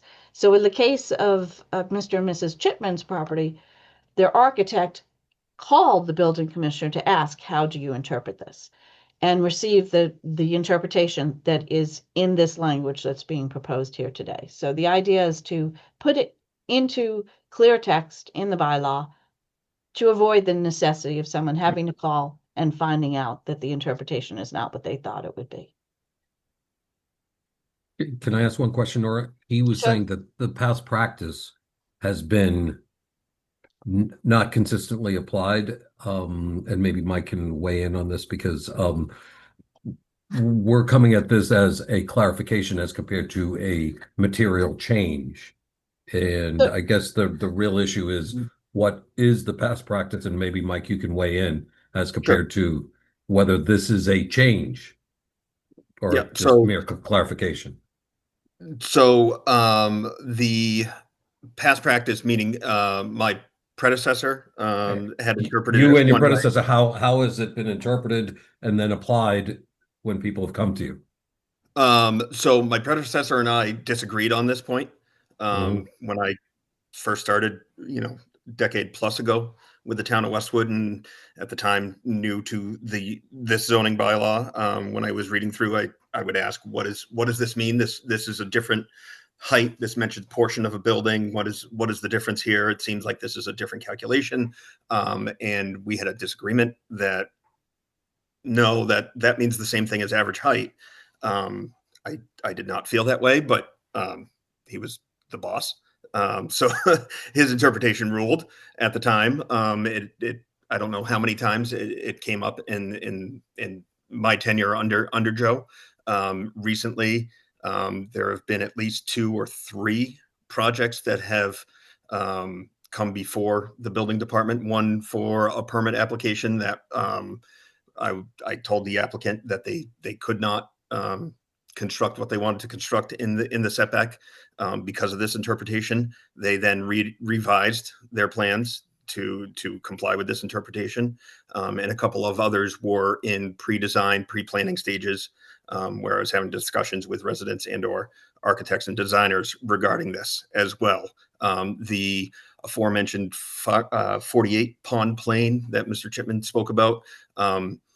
It would not be disallowed under this bylaw because that is a different structure. It's a existing non-conforming structure, which is being expanded, and those changes would be de minimis based on the scope of those renovations and additions. So that falls under a different section, existing non-conforming structures, and the modifications there too. Expansions or new non-conformities. This portion of the bylaw, I'm trying to think, at least, like I said, in the last 6 months, probably, I've had 3 different projects that have either come before us for permit or in discussions where I've said, this is my interpretation. A couple of people, like I said, have readjusted their plans or their designs to comply with this. So I'm of the mindset, obviously, that this is my interpretation. So this is what I want to put in the bylaw so that, like Nora said, so everybody knows that going into it, as opposed to, like Nora said, calling and saying, how do you think this works? Or what is the interpretation of this? And how do you think this is applied? And this isn't the only case of I don't want to say ambiguous zoning bylaws, but there are some other sections of the bylaw that do require interpretation and understanding. For instance, the wording in the zoning bylaw references the ability to store more than 3 vehicles on your property requires a special permit from the zoning board. It's clear that the intent is in reference to a garage or carport or a barn type structure. Not the fact that you have a driveway that fits 4 cars. So the interpretation there is, it doesn't say garage, but it means garage. This is a similar thing where it says the portion of the building. It doesn't talk about the building height, the average height. And like Nora said, it's the intent. My understanding and interpretation is to allow a less massive structure to extend, or a portion thereof to extend further into the setback than the base house would be allowed to. 3 times in 6 months sounds like it's a kind of frequent issue. It has or is to that do just with, is that just recently? That's recently. A couple of them have to do with ADUs, accessory structures, being constructed in the back of a building, or somebody wants it remote from their main house, so they're trying to push as close as they can to the lot lines. Some of them are. I'm trying to think. One of them was an existing house where they wanted to bump a enclosed porch or a 3-season room off the side of the building, and in order to match the existing floor level the existing house. They wanted to keep it kind of copacetic across, but that would mean the roof height on that side of the structure was higher relative to the grade than the rest of the house was. They subsequently dropped it down a little bit. It also has to do with the way that Westwood measures height, average height. That's not a typical measurement. A lot of towns use grade plane. We use grade plane in hard dimensional heights for commercial structures or commercial districts, I should say. Residential districts use this rudimentary diagram that's here on the page. That's previously designed to FS1. That's why that had to go for a height variance, because it's in a residential zoning district. So our residential zoning district height measurement is a little bit different. That was the impetus for putting these clarification illustrations in the bylaw some time ago, because we would get many residential permit applications that did not comply with our height requirements, because people would look at it and say, well, your max allowed height is 35 feet. So the peak of my house is 35 feet. Well, when you average it out, it's more than 25 feet. And that's where our average height bylaw comes in.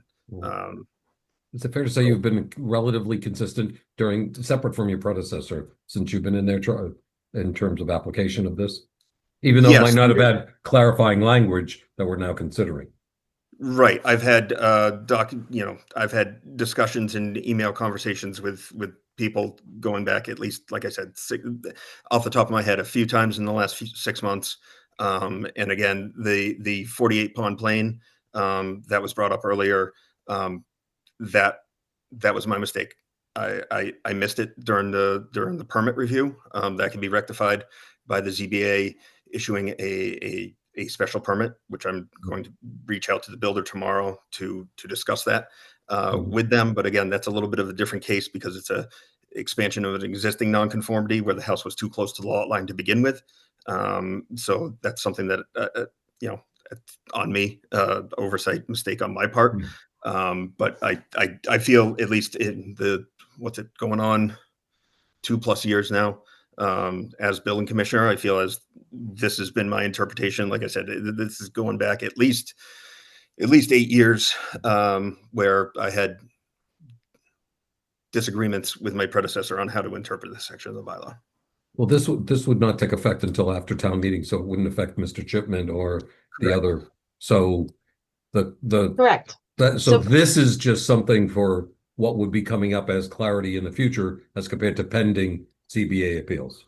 Exactly. So Mr. Chipman has an appeal filed with the zoning board because he disagrees with Mike Perkins' opinion. So Mike Perkins issued a decision declaring that the proposed designs that the Chipmans presented would run afoul of the requirement in the footnote that the height of the portion of the building be under 15 feet. And we have a procedure in our bylaw to appeal a decision that you feel you are aggrieved by. So the Chipmans have appealed that decision. They filed their appeal application in mid-December, I believe, with the Zoning Board of Appeals, and they're on the agenda to have their hearing on January 14th. This does not apply to them. The Zoning Board will review their request for appealing Mike's decision, and they will review it under the existing language of the bylaw and determine if they believe in that one instance Mike's interpretation was correct or incorrect. And that will determine how the Chipmans move forward with their project. If they are successful in their appeal and the zoning board determines that Mike's decision in that case was not the appropriate decision, then they will be able to go forward with their plans as they have them drawn. And that would be regardless of what we do here tonight or at town meeting. Yes, that's correct. Yep. Now, if their appeal is not successful, then that means the zoning board is upholding Mike's interpretation with or without this clarification. The clarification, again, does not matter in that case. It doesn't matter in reference to the appeal that has been filed. It matters to prevent other property owners from having a misunderstanding and other architects from having a misunderstanding that would put them in that position. So by having the language clarified in the bylaw, it gives everyone an opportunity to design their additions in a manner that complies with the building commissioner's interpretation. Nora, is there an appeal from the ZBA if they lose at the ZBA? Yes, the appeal is to land court. It has to go to court. Yeah, it has to go to land Okay, and at land court, theoretically, this could change that case because the law will have changed and the case is still currently pending? No, no, Okay. No, this the would be case would be historical. based on the existing law when the On the case is existing- filed. Okay, so this won't affect him. I get it. Yeah, it only has prospective application and they already have their appeal pending. Yeah, I appreciate some of what he said, but from my perspective, when these additions go up in some of these neighborhoods in Islington that have houses that have a certain feel and a certain height, and the lots are of a similar size, when you have that addition that starts to tower over all the other houses, it really does take the character of the neighborhood out.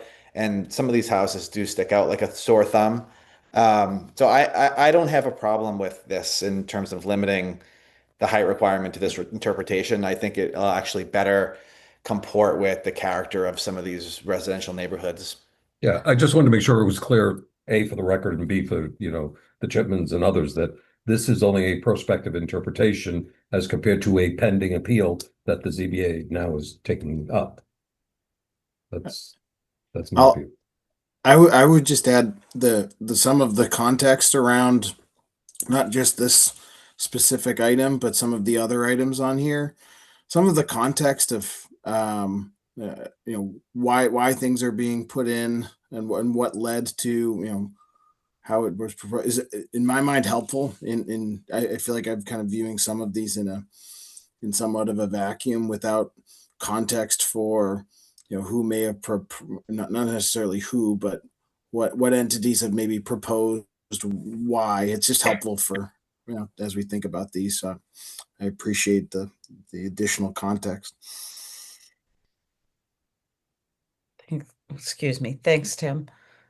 Maureen, did you have any thoughts on this particular issue?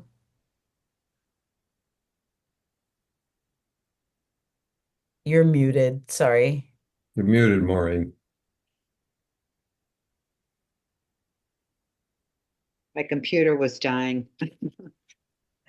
No, I had nothing further to say. It was just, I was trying to understand where the ground level was to the height.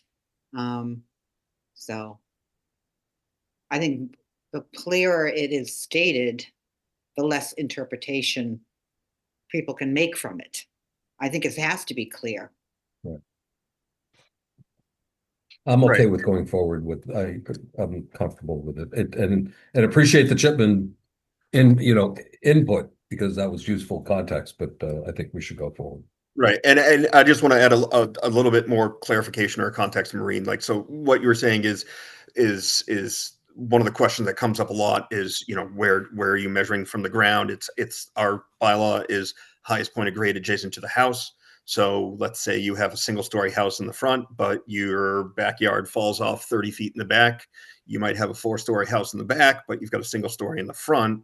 Your average height is only that single story. The way that my interpretation of this section of the bylaw, these 2 footnotes, is that when you start getting closer to the side lot lines, that dimension is no longer the average of that house. It is the actual physical dimension of that portion of the house that's getting closer to the lot line.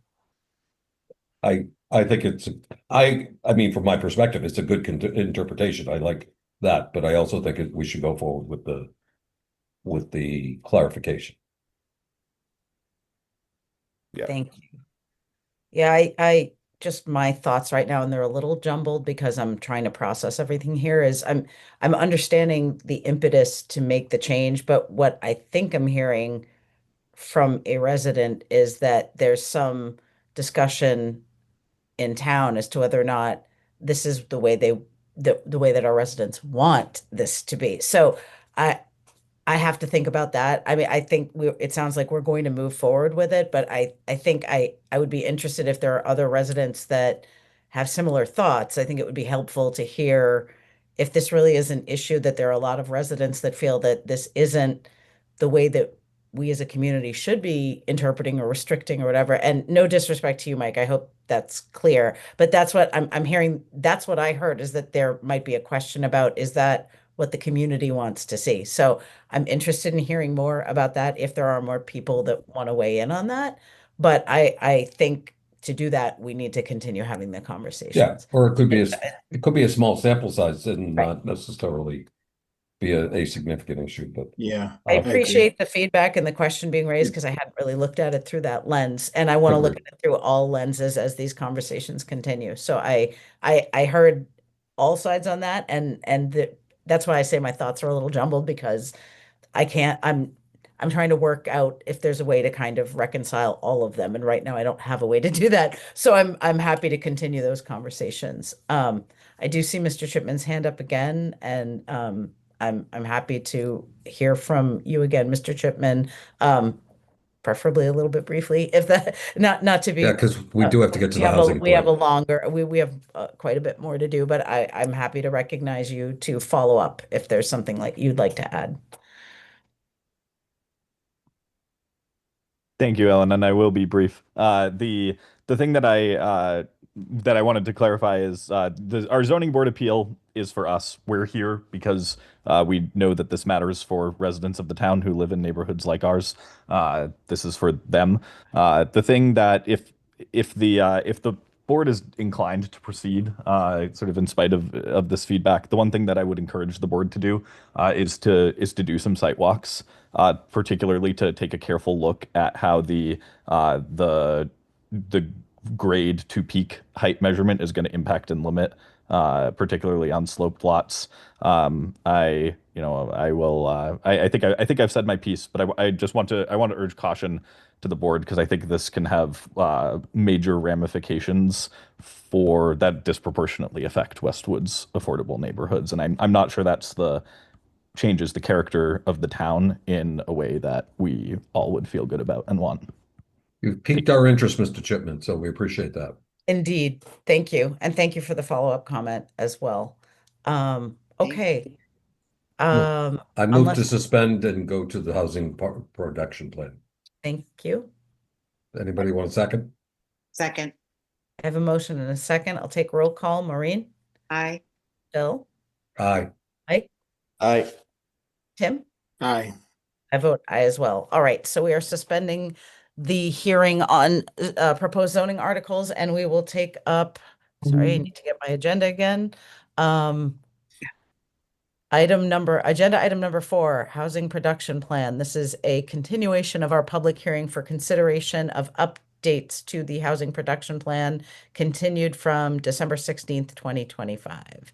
I believe we have the housing partnership with us, and Matt, is Matthew coming? Do you need to call your meeting to order? So that's what we're, sorry to interject. That's what we're trying to figure out. We did just lose a couple people in the last 10 minutes or so. There's a Christine in attendance, and I'm wondering if it's Joe Prevotera. If that is Joe, raise your hand. That's I did see. That's Joe, I think. So that would give us a quorum. Yeah. I think that's Joe's wife's. And It is. I think it is, yeah. Okay. I'm going to promote. If it's not you, Joe, just ignore it. Okay. I did see Joe listed separately at one point, so that's why I wasn't positive. Mm.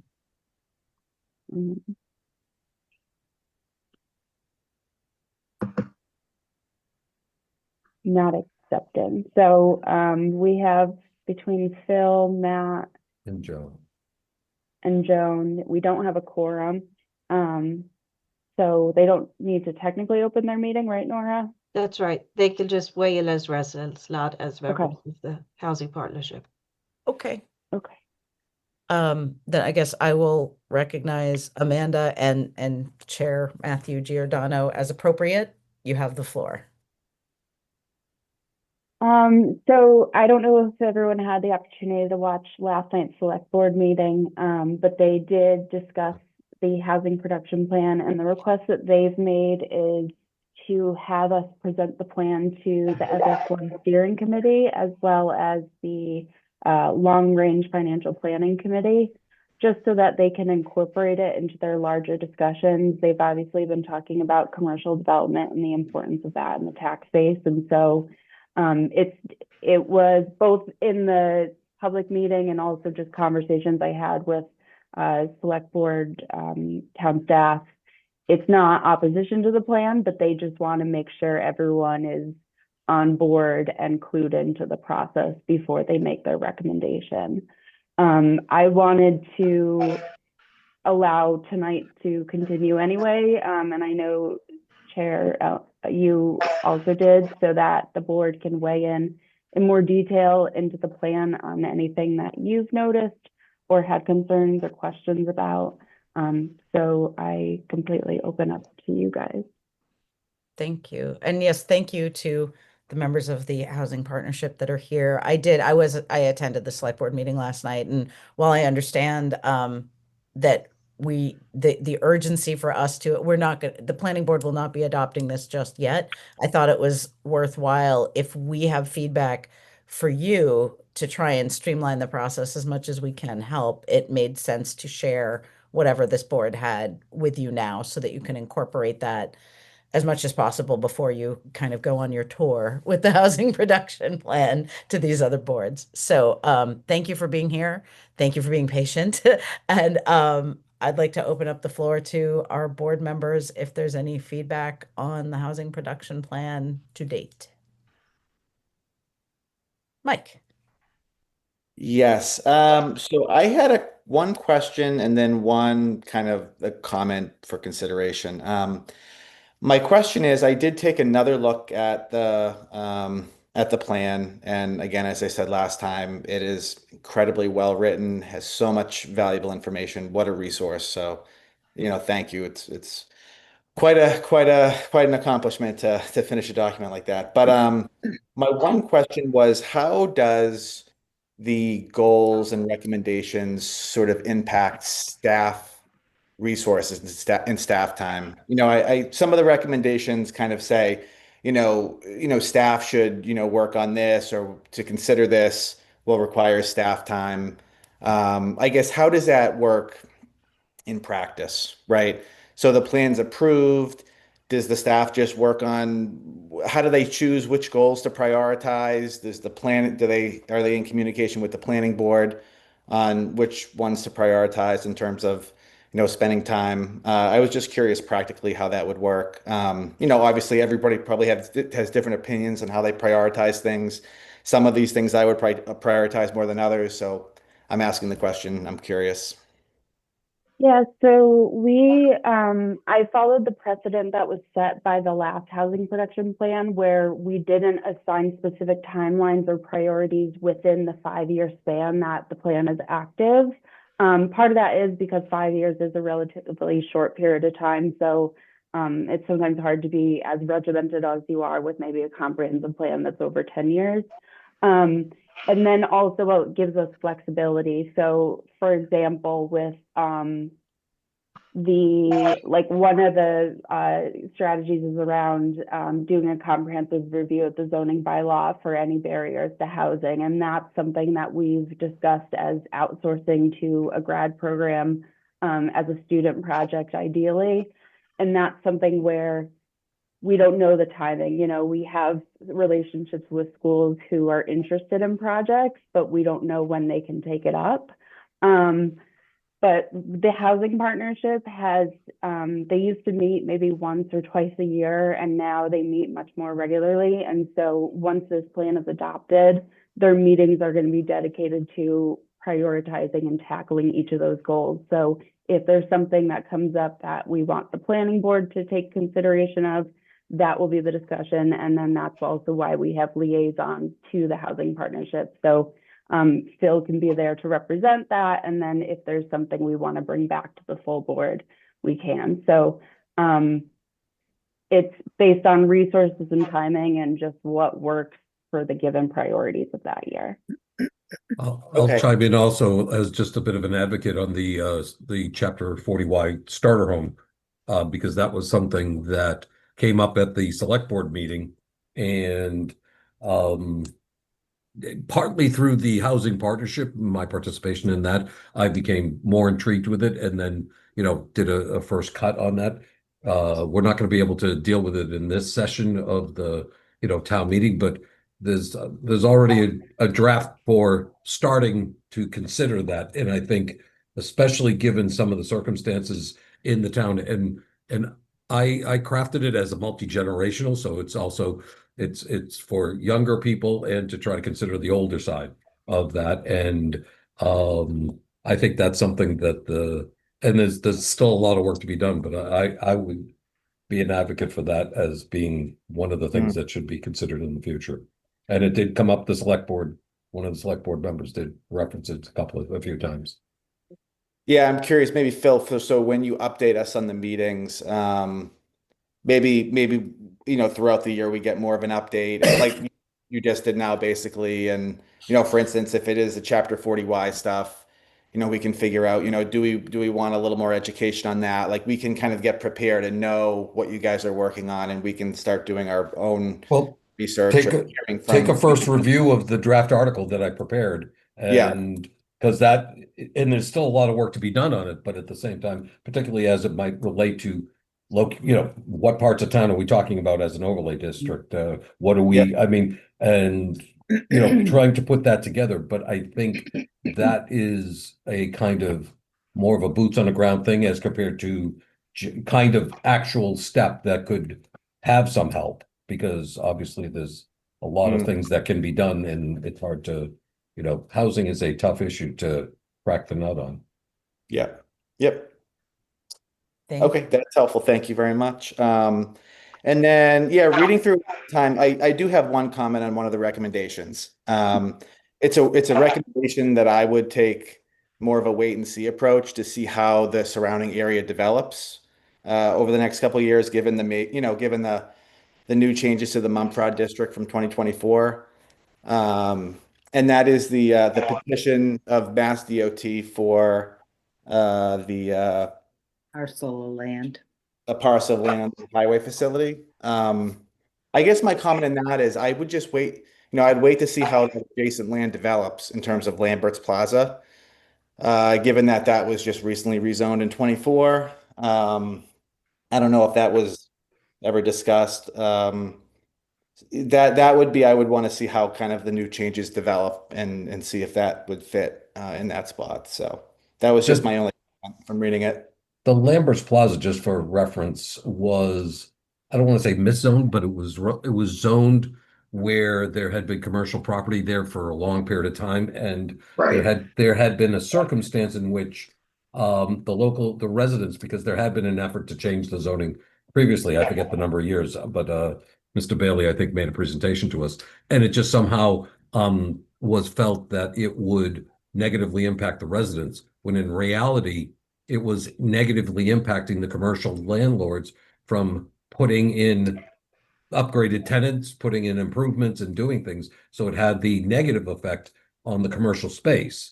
And that was to, it was a long recognized commercial spot, and it made, a complete sense to just recognize the existence of essentially what was on the ground to be consistent. And then not have tenants be scared off saying, oh my God, you have to go through, jump through the hoops in the in the town in order for us to change signage or, put on a new door or who knows what. So. Mike, are you referencing? Were you referring to that zoning change or the fact that we included it in the Mumford to see what shakes out there? The Mumford. Okay. If in the next 5 years they're again, I don't know if this happen, but if there happens to be a large plan for a new residential development there, does it still make sense to petition Mass DOT in the adjacent plot, right? Like, that's what I'm kind of getting at. Where was the Mass? Seeing how that land develops since the change from 24 to see kind of what happens in that whole the adjacent parcel. Mass DOT is going to be the slow boat to China if we actually did it. Maureen. Maybe while we're on that. Yeah, go ahead, Maureen. Sorry. No, that's okay. I just wanted to make two comments. I do appreciate the thought of the 40Y. I think it's a very good idea that needs to be worked on. And then Amanda made a comment, I believe, last night at the select board at her presentation about the tearing down homes and just tearing them down and just putting in these big things. I know things are zoned, different residence areas are zoned for different, size properties and stuff. But I really think that, maybe there's something we could do about making, I don't know. Are there some places where there are 5 acres that a home can get built on? Still left. So I guess I'm just looking to clarify what are you referencing with tearing down? You made a comment about, or somebody made a comment about instead of tearing things down and putting up new is what your comment was. Okay, so that was probably in reference to so a lot of the feedback that we got both in this iteration of the plan and also in previous iterations of both the housing production plan and the comprehensive plan was a lot of the existing starter home stock people were demolishing and replacing with larger homes on the same parcel. Does that sound?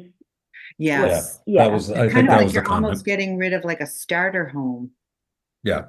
Yeah. That was the comment. That's how, how I feel like you're getting rid of a starter home for maybe like younger people that wanted to come in, or maybe like the older residents that maybe wanted to downsize.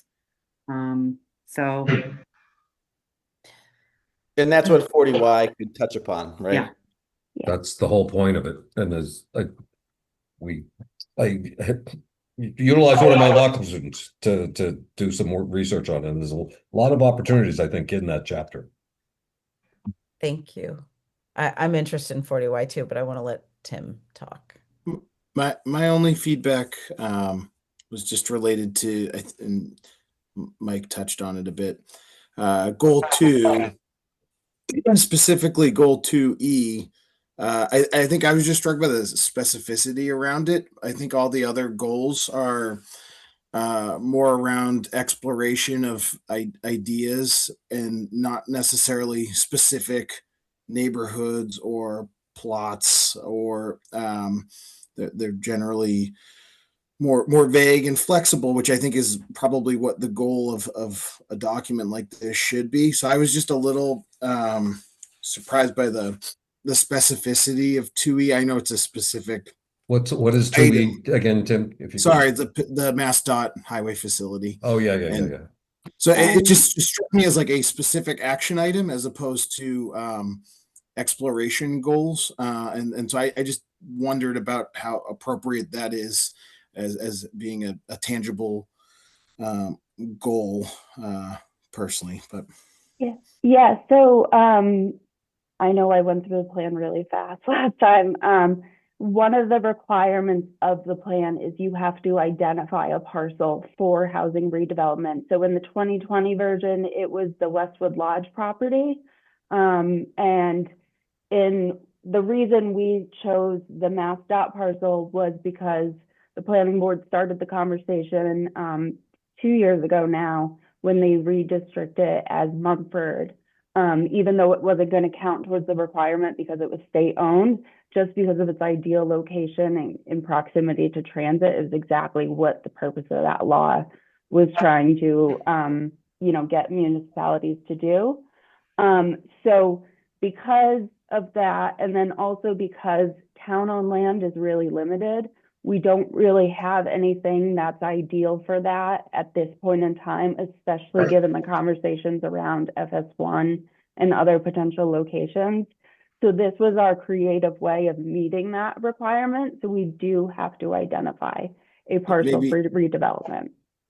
Maybe I'm ignorant on the topic, but what's the requirement in a document? Is there a requirement in a document like this to name one specific? Yeah, so a housing production plan is something that gets approved by the Executive Office of Housing and Livable Communities. So it's something that not only the town adopts, but then the state signs off on it. And if you don't meet those requirements, the state can't sign off on it.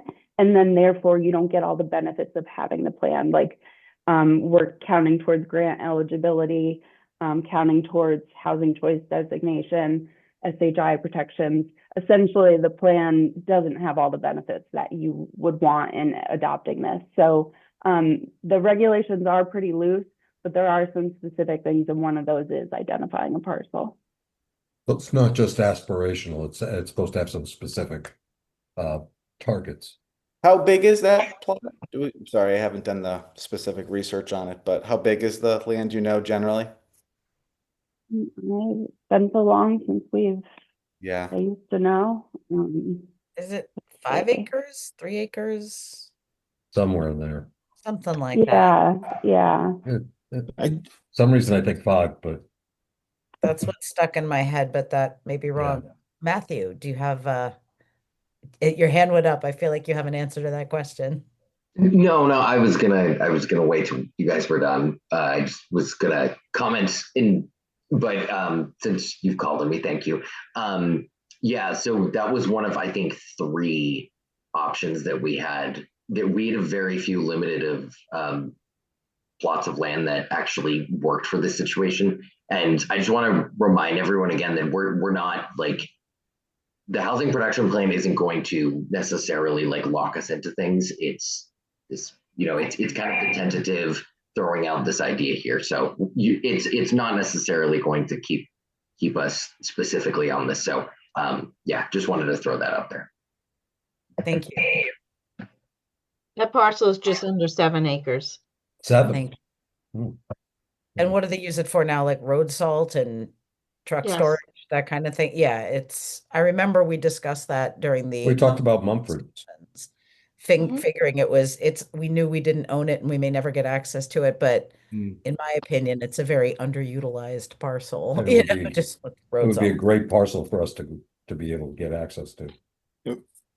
What are, sorry, Matt, you mentioned the other options that were considered being included as that one specific item. What were the other 2? I just had. Amanda, do you remember? I'm gonna pull them up. That was like almost a year ago now. I was going to say that we talked about those. No, a good lot. question, Tim. You're testing our Well, memory. what he's doing is You're testing our memory. He's giving us a memory test.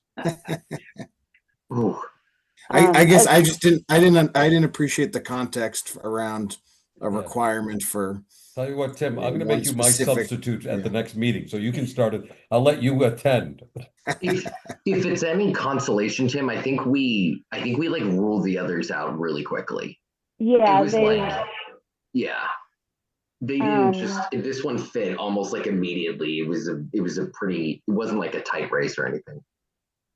there were, I don't remember the specifics, but I went through every single town on parcel and then eliminated based on zoning restrictions, terrain restrictions that would make it very expensive, if not impossible. There was a lot of criteria that were applied to that. And then even the few that I presented, which I can retrieve those after the meeting, we pretty much eliminated them instantly. And this was, I had a conversation with Elijah about it before of like, really, this is our main option. And then the housing partnership agreed with that. So that's where it came from. Amanda like presented a few options, but then was like, but actually this one we should do.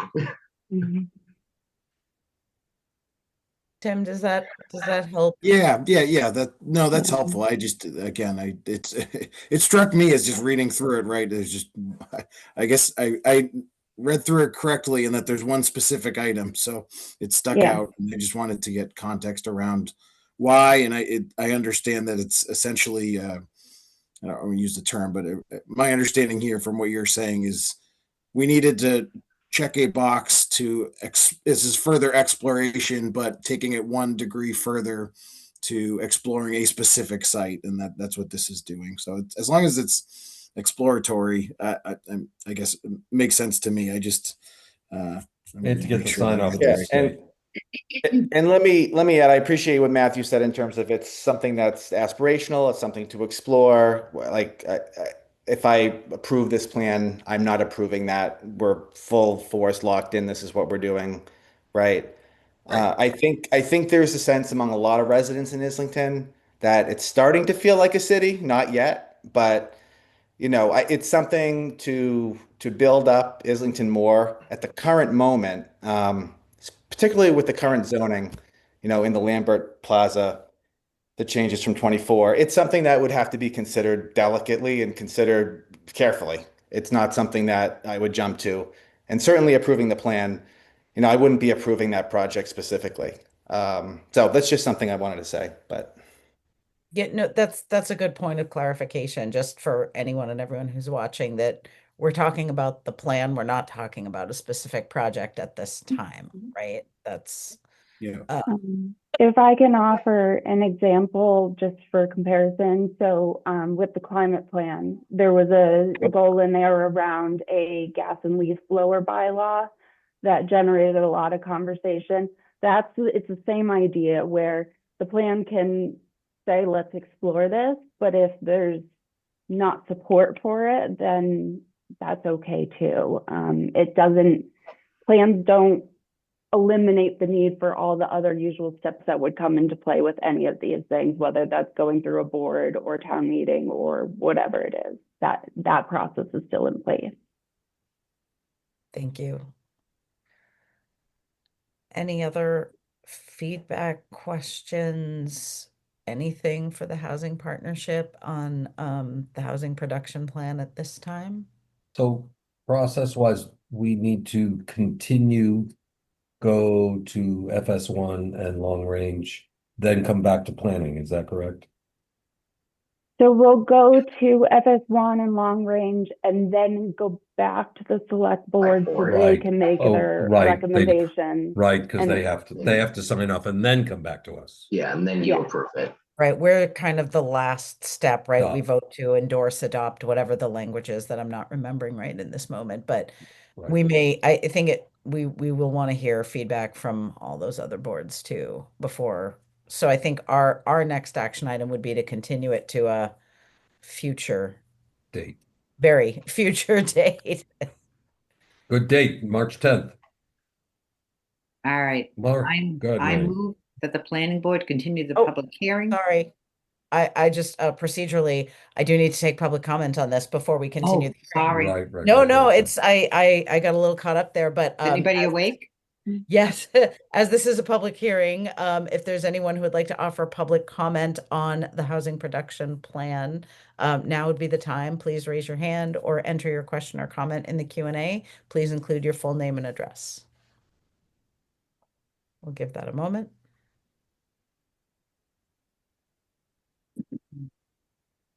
Seeing no public comment, now we can move to a motion to continue.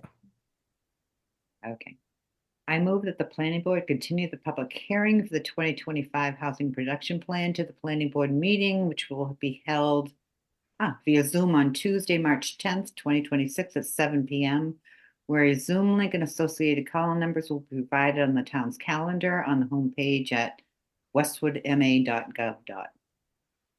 Thank you very much. Second. I have a motion and a second. Any further discussion? Seeing none, I'll take roll call. Mike? Aye. Maureen? Aye. Tim? Aye. Bill? Aye. I vote aye as well. That public hearing is continued. And Housing Partnership did not call to order, so they do not need to adjourn. Thank you all. Thank you for your patience. Thank you for being here tonight. And thank you for all your work on the housing production plan. It is an impressive document. Thank you very much. Thank you all very much. Thank you. We'll see you in March, or some of us may see you sooner at some of those other meetings, but we will see you back here in March to hopefully conclude this discussion and So- move forward. Madam Chair, does that mean I get to go too? No, you do not. Oh, Sorry. sorry. We're Um, good. So Nora, procedurally, now I need a motion You need a to, motion to reopen the hearing on zoning amendments. I Thank move you. to reopen the hearing on zoning amendments. Second. I have a motion and a second. Any further discussion? Seeing none, I'll take roll call. Maureen? Aye. Bill? Aye. Tim? Aye. Mike? Aye. I vote aye as well. All right, we're back in session on the zoning PB6. PB6. All right, so Planning Board Article 6 proposes amendments to the zoning bylaw and/or zoning map related to the Administrative Office Research District, the ARO district. So the amendments that are specifically in the draft so far have to do with mainly enclosure and screening requirements, adding buffer areas and screening requirements.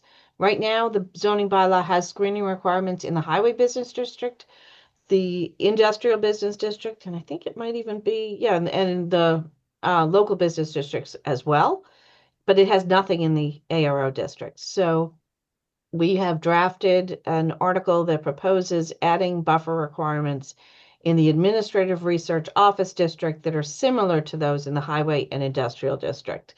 And so I have them drafted here. And the specific buffer zones would be 100 feet for ARO.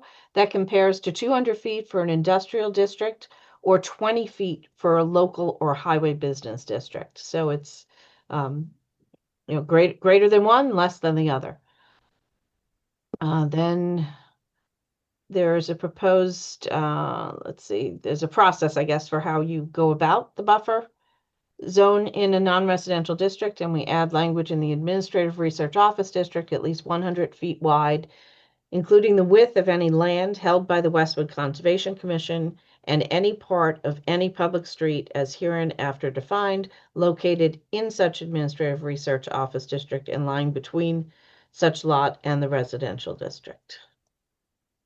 Uses within the buffer zone are considered to be similar to those that are allowed within the industrial district. So in an industrial district right now, the overall buffer is 200 feet, but of that buffer, 125 feet has to be maintained in its natural state, and 75 feet of that can be used for parking spaces, for sidewalks, for driveways.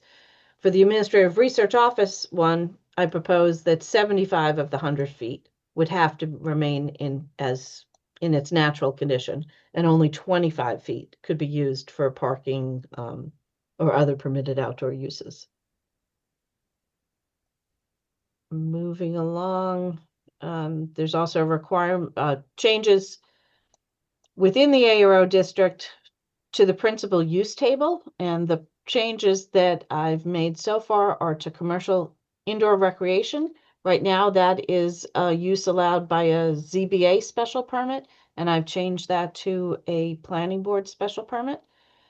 Also, hotel or motel on 5 acres or more is not allowed, and that's in here in the draft as changing to a zoning board of appeals special permit allowance for that use. That use was discussed a year ago, and the board decided to hold off, come back this year to reconsider that use and consider the buffer and screening requirements as well. I've also added a section if the board is interested in separating the 2 ARO districts, the one on East Street from the one off of Louderbrook Road and High Street. I would caution you there, though, that it needs to be done in a way that could not face a challenge for spot zoning, and I have not been able to devise a way that I think would survive such a challenge. But I'm open to ideas and happy to discuss any of these requirements. I also can show you a list of all the uses that are currently allowed by right or by special permit in the ARO district, if you want to look through those and see if there are any that you'd like to add to this, any changes you'd like to add. Thank you. If you're interested in seeing that, let me just switch my share.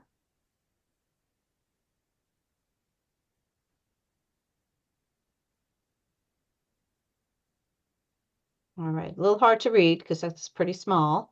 So these are the uses first that are allowed by principal use, as principal uses. Residential retirement community, so that's what Fox Hill Village is. That's within the ARO. That's allowed by ZBA special permit. A nursing or convalescent home is allowed also by special permit with a footnote, and the footnote limits it to, don't have that bylaw open. This was the change we made last year. Let me just look up so I can tell you exactly what the footnote is. Nora, can I ask a question to kind of help guide this part of the conversation, at least from my perspective, about a priority? Absolutely. Which of these uses, it's a two-part question, which of these uses would be tax exempt, and within some of those tax exempt uses, which would be uses that we could not prohibit, like something that would be covered by the Dover Amendment where we could prohibit it, but they could override it anyway? Okay. All right, so first one that comes to mind, use of land or structures for religious purposes. That is almost always will be a tax exempt use, and it is protected by the Dover Amendment. So there's nothing you can do to prevent a Dover Amendment use. You can only reasonably regulate it to make sure any structures meet the height, parking, setback requirements, but you cannot prevent it. Similarly, use of land or structures for educational purposes on land owned or leased by the Commonwealth or any of its agencies, subdivisions, or bodies politic, or by a religious sect or denomination, or by a nonprofit educational corporation. Falls into the same category. That's a Dover Amendment use, and you really don't have any control over that. Moving down, agricultural use, an exempt agricultural use, that's a use on over 5 acres of land or certain other categories where the production of agricultural products is sufficiently high, even if the size of the parcel is smaller.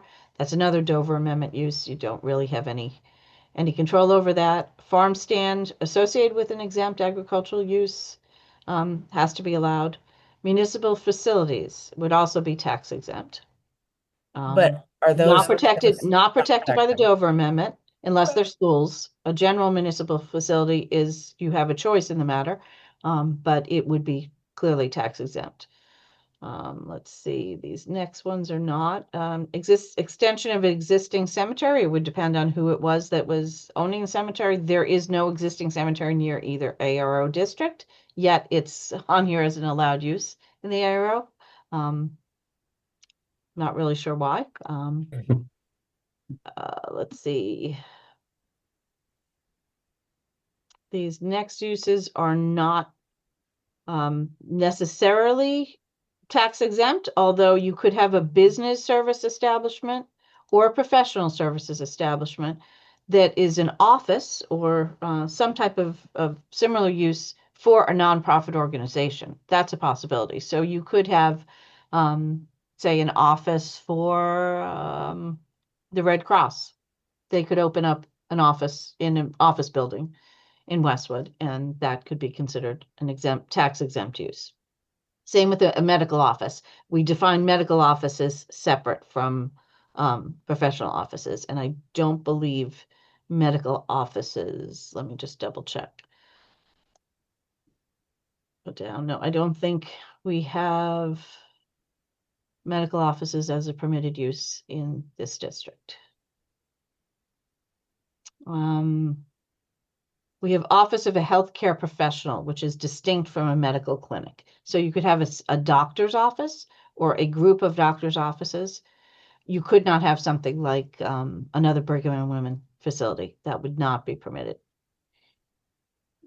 Commercial recreation indoor, I suppose that could potentially be a nonprofit organization that opens a commercial recreation facility, something like the YMCA. Let's see, golf course, unlikely to be nonprofit. Same with campground, possibly something like Hale Reservation. That's a permitted use. That could be a nonprofit organization. Non-exempt educational use would not be a nonprofit. Nonprofits would fall under the exempt educational use. Medical marijuana establishment would not be nonprofit. Research and development could potentially be nonprofit. It's possible that you could have some nonprofit medical organization, Dana-Farber or something along those lines, could open a research and development facility. Parking garage, highly unlikely to be nonprofit. Drive-through service, same thing. That would be associated with another use. And then the others, temporary structure, other solar facility, roof-mounted solar, large-scale solar. Those are unlikely to be tax exempt. Accessory uses that are also permitted here. You could have living quarters for necessary caretakers and watchmen associated with some type of a business use.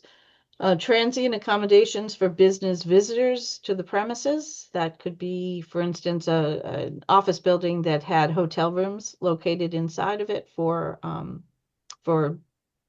visiting clients or trainees to an office facility. We have allowance for retail uses inside an office building, such as the cafeteria or snack bar, gift shop, etc. That's a pretty minor accessory use, and a parking garage is also a pretty minor accessory use. So those are all of the uses that are currently allowed. If there are any of them that you would prefer to eliminate, or if there are any of them that are here by special permit that you would prefer to make by right, or any by right that you would prefer to make special permit, just let staff know and we'll adjust the article accordingly. Thank you.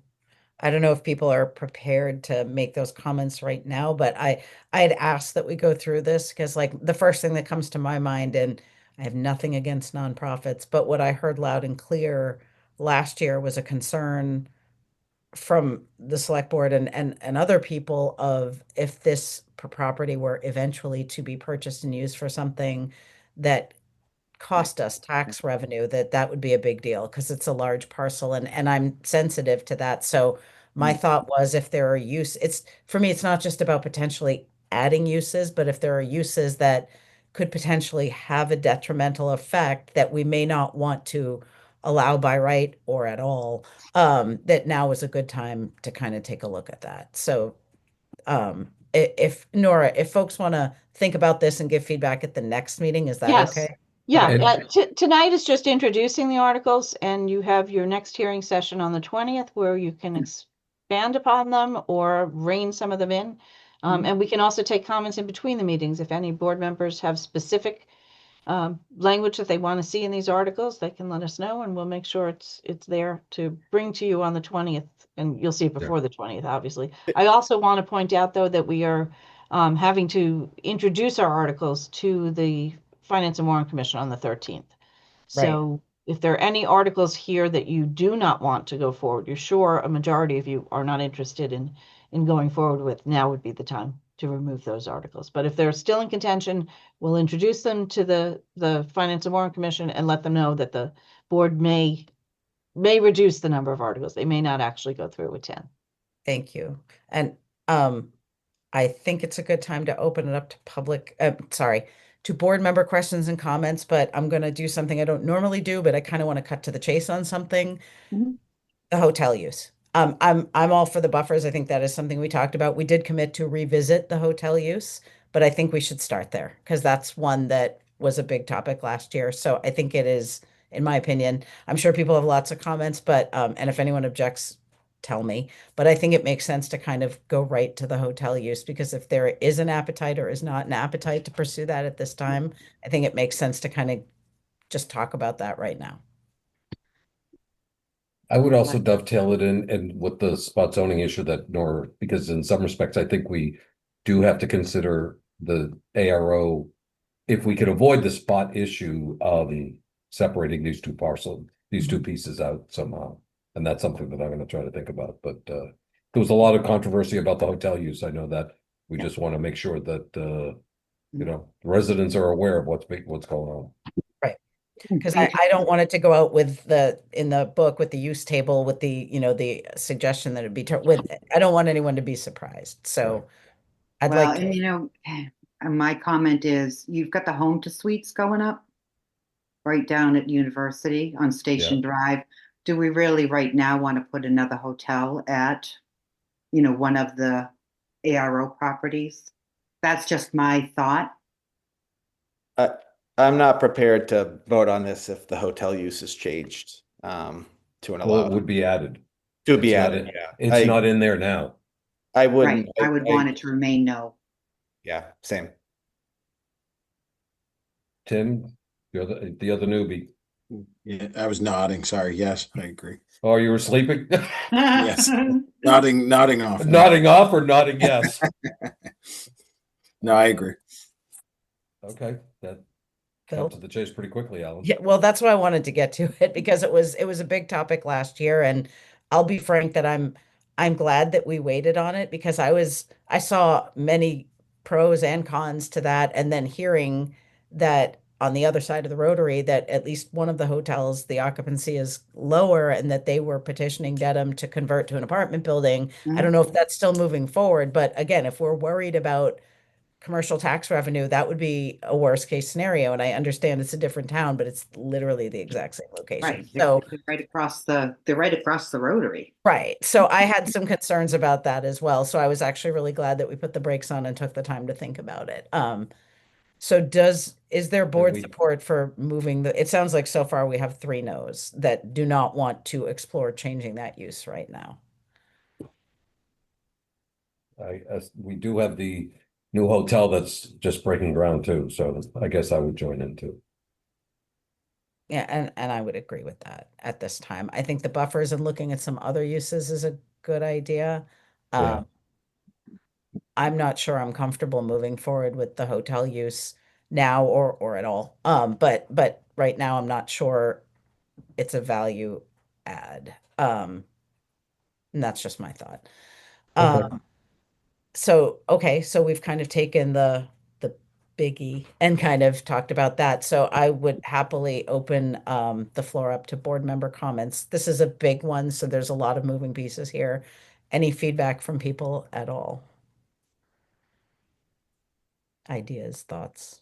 I just have a couple of questions because I guess I don't know whether, and this is just my thinking, whether highway business, industrial, and administrative research belong in the same type of, to me, they mean completely different things. Industrial, highway, ARO is a little calmer, cleaner, quieter.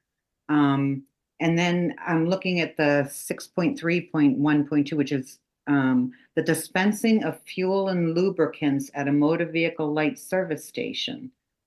That is included, and correct me if I'm wrong, Nora. Those would be permitted uses? No. No? Okay. No. So what I think what you're reading there, and I don't have that section of the bylaw open, but I believe you're reading screening requirements for those uses. The enclosure requirements for those uses, because when you read, the wording was very confusing.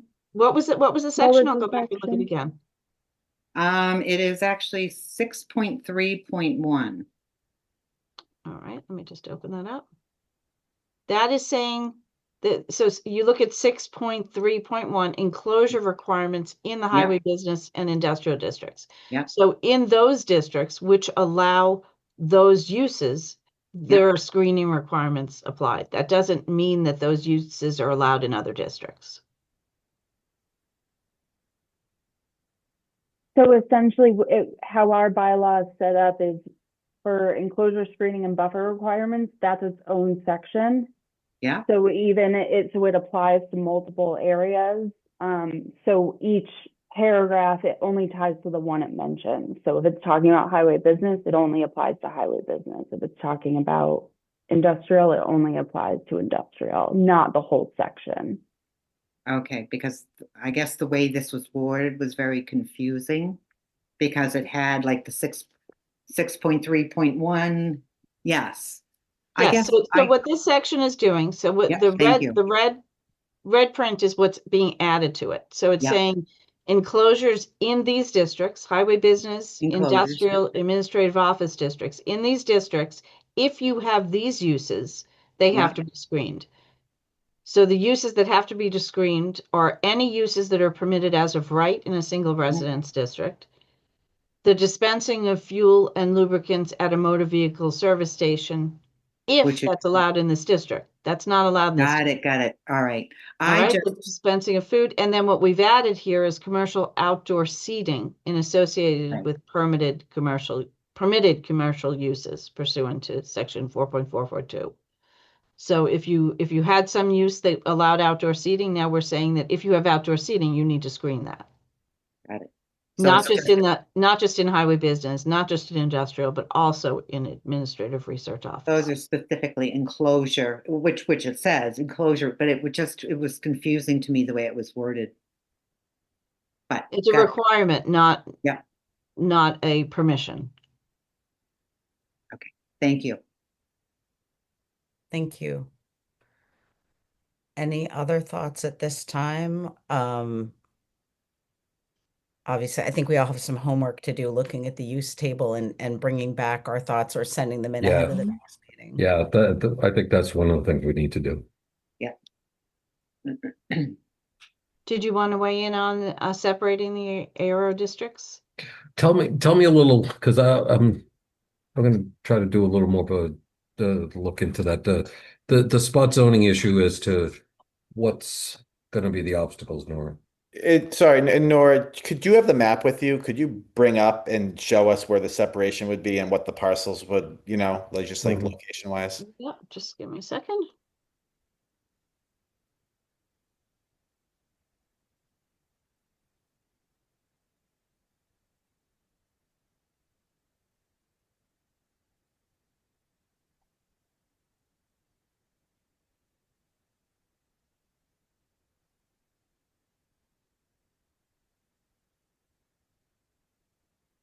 Okay, so here is our zoning map.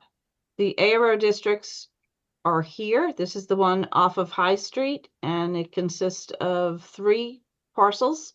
And this is the one off of East Street that consists of 1 single parcel.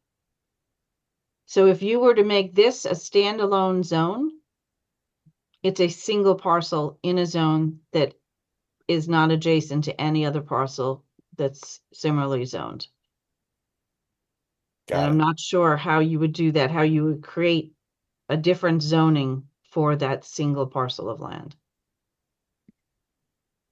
And why is that, Nora?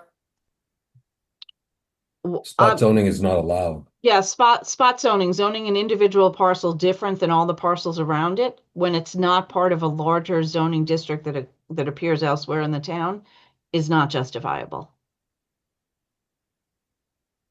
Okay. And all of the land next to that that section that was all residential, correct? Yes. Yeah. And then across from it This is is a all golf. residential. This is the golf course, which is also zoned residentially. This is all residential all along here. There's commercial zoning along Route 1 up here. And there's highway business district right here is Southwest Park. That's fairly close to it as the crow flies, but not close from a perspective of walking to the district or driving to the district. You'd have to go quite a ways out of your way, either getting on the highway or coming down and up East Street. This is a mix of residential and commercial across the highway, all commercial adjacent to the highway, residential behind it, and not part of Westwood. So you're saying that spot zoning would require that parcel be connected to another zone in Westwood and have the same zoning? Yes. Yeah. I believe it does. I mean, unless anyone's aware of a exception that could be called upon here. I'm not. I'm gonna look at it, but you're probably right, Norm. But if I can come up with something, I will. Otherwise, we're gonna. Now, one thing you could do if you're interested in having different requirements, you could keep the underlying zoning the same and put specific additional uses that you're interested in granting to one ARO district but not the other. You do that through an overlay district.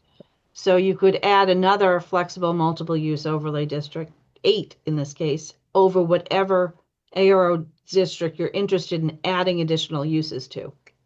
And So only by- apply that one. So You're if an able to do over, that. so if an overlay is only applicable to the Meditech property, that's not spot zoning? It's not, an overlay district appears to be exempt from spot zoning because they have the rights that are granted within the underlying zoning. Oh, that's interesting. I didn't know that. Okay. That's good to know. That might be something to explore. So that's a Okay. way for us to maybe achieve some of the things that we've talked about trying to achieve without physically decoupling the 2 zones. I underlying. believe it is. And you could expand the overlay district that's just on the other side of the highway. I think that's FMUOD 5 maybe? So the overlay could go on the other side of the highway, and that would actually completely avoid the spot zoning issue. It would. Yes, it would. So let me see if I can figure out There's which- some creative ways. There is. It is, that's 5. FMUOD 5. So if you wanted to look at that district, you could expand FMUOD 5 over over the East Street Meditech property. And if you were interested in adding additional uses that you were interested in there, but not in the other ARO zone. That's how you do it. Or you could overlay a new FMUOD zone over this ARO if that's the one that you're interested in changing the uses. I think I need to know more about what uses you're interested in, Right. and which district. Yeah, but mechanically that might work. I think that's probably a good idea. Okay. That sounds like a tool. Would it make sense to get an opinion from town council on that approach before we go Sure. too far down that rabbit hole, just in case, but that seems reasonable, and it gives us a way to potentially, if we decide a use is appropriate for one area, but not necessarily the other, it gives us a way to do that. I don't think I've looked at FMUOD 5 in years, so I don't even know what the allowed uses are in there. I will spend some time looking at that prior to our next meeting and send you any thoughts I have on that. But so our article, you also might want to look back to the article from last year, because that article was written as an either expand the FMUOD district over that right portion of the ARO, or change the zoning in that ARO. So we did briefly touch upon it, but settled on the reduced article. I remember FMUOD 5 if I remember some of the conversations, it was that had a lot of uses, and that was like why we didn't just say, sure, just do that, because there might have been some overlap with some already allowed uses in the ARO district, but it was more complicated or dense than just here's 5 uses that happen to be in that. Right. I mean, yes. Sorry, I saw your hand go up. Oh, so just so everyone knows, the additional uses in the FMUOD 5 are fast food and research and development. So it would be the full FMUOD list plus those 2 items for the 5. That makes sense for my indoor sports complex. They'll probably have some fast food inside there. But is that just the only 2 in addition to regular FMUOD, or in addition to what's already in the ARO? In addition to the FMUOD. So that's without doing the side-by-side comparison, but just quickly, yeah. So we probably still want to look at what's in the ARO, what's in the FMUOD total, and see if there's overlap or some uses that we do like for that area or not. But that's an interesting idea. Yeah, I put together a chart on that last year, so I'll find that and resurrect. Thank you. No, I'm assuming the Westwood parcel is to the right of the Hilton, because I know there's a residential area, like almost off of East Street that goes behind. What else is on that piece? I'm trying to picture it. Thank you. The hotel piece, is that what you're looking at? Yeah, beside the Hilton. So this is the Hilton right here. Yeah. In Dedham, and there's an office building attached to the Hilton that's in Westwood. Okay. And then on this parcel, which is to the right of it, on the other side of East Street, there's a storage facility. Yeah. Is that Westwood? That's Westwood. The storage facilities in Westwood, and then there's a small couple of small offices that are along East Street. And then there's Westwood Terrace is the main street that's in Westwood that has houses on one side. And then there are these odd lots that are back here, that these are all. What's on there? Anything? They're all houses. Oh, that's right. Yeah. Yep. Those are all houses. You can't get to them without going into Dedham. You have to go down Vincent Road, and then you come up the side streets and get to all of these houses, but they are in Westwood. Yeah, my son had a friend over there. And that further down is what? Further down, this is another Westwood storage. also, right? This one is this is the Shields MRI. Yep. And then one of these is a storage facility, and one of them is Cummins, I think is the name of it. It's an office building. I'm not sure which one is which. Let me see if I can tell by the assessors. This one is Cummins. This is the office building. And this one is extra space storage. Okay. I'm I'm curious from the other board members, do you guys have any preliminary thoughts on how you see differences between the two potential ARO plots or pieces? Or are you just still thinking about how they I'm could still differ? thinking, because Yeah. this parcel is what, three times it looks like. That Where is this the is empty 3 spot on that? parcels. So I can tell you that when the ARO district was initially created, it was created with both parcels having the same criteria that got them into this, and essentially it was access to the Mhm. highway, direct Yeah. access to the highway. Yeah. That's what made them suitable for research and development facilities. Yeah. Mhm.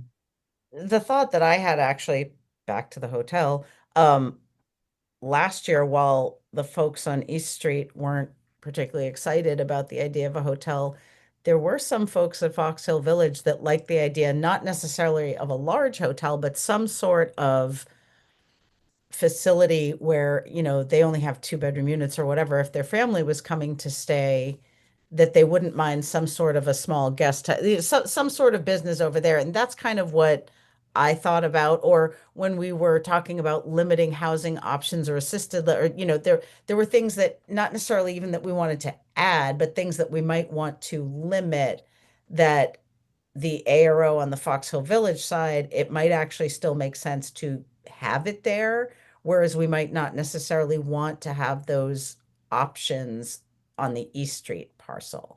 And that's kind of what, when I thought about, is there a way to decouple these? That was kind of what I was thinking, is that the one size fits all approach with uses that worked when these districts were created, as the town and our needs and our desires have evolved, may not apply across the boards anymore. But then I wasn't sure if there was an actual practical way to do that that was feasible. And it sounds like we do have some tools at our disposal, but yeah, I did hear from folks at Fox Hill Village that there were nobody really wanted a large hotel, but there were some folks who were interested in the idea of some sort of option. And I would want to check in with them again, because it was over a year ago that I last had that conversation. But if there is interest in certain things in one ARO district that maybe there is resistance to in the other, like the folks at the Fox Hill Village side may not want to have the possibility of a large rec center there. So maybe it makes sense to kind of find a way to localize that to the East Street parcel. And I'm not sure whether that's something that we should be going too deeply into, but those are the kind of things that came up in my head about, they might be uses that make sense to separate if there was a way to do that. Food for thought. Exactly.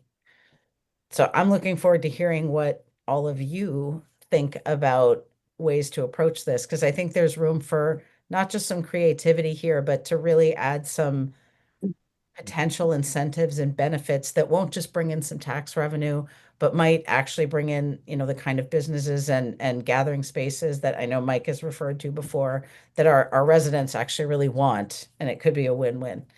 Amanda, yes.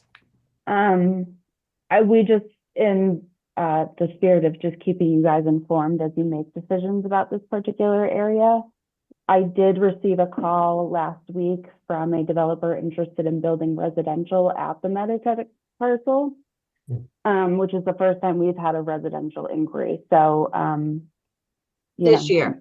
This year. First I was time going to this say, I year, thought this there were year. several last year, which was No. why- 2026? Yeah. You mean this year? Yeah. Ah, But as of today, the property is not actually available for purchase, right? We're not sure. We're wondering if this means that it's been listed or, but I haven't seen anything online. And this kind of happened last year. There were a bunch of calls we got about different things, and it wasn't officially listed, but it clearly was being talked about. So I don't know. Interesting. And it's zoned for residential up to 2 with a cap. Is that yeah. There's a cap, but it also is only senior residential and assisted living. So it's also not the type of housing that we're prioritizing at this point in time. when you say senior, is that like a senior community, like 50 plus? With So that, there or were- you're talking about there are three options for potential residential development. One is a residential retirement community, which is what Fox Hill Village is. That's usually a fairly large complex. And that's allowed by ZBA special permit right now in the ARO district. Then there's a possibility for a nursing or a convalescent home. It has to be on 10 acres or more, and it can have a maximum of 2 beds per acre. That's also allowed by ZBA special permit. And then you could have an assisted living residence is another option. And let me just see. I think last year they restricted that as well to on 10 acres or more with a maximum of 5 units per acre.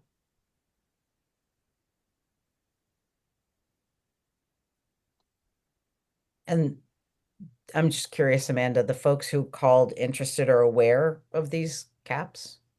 Yeah, I explained that, you know, it was a zoning change last year and that it is being considered this year, just in terms of how we can encourage commercial development. So it was very clearly communicated what the town's priorities are, but there is an allowed use. So if they were to come forward with an application, they would have every right to do that.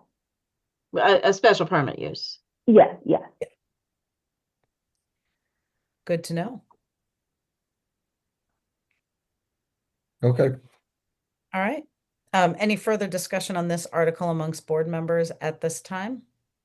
No, I think All right. get some food for thought.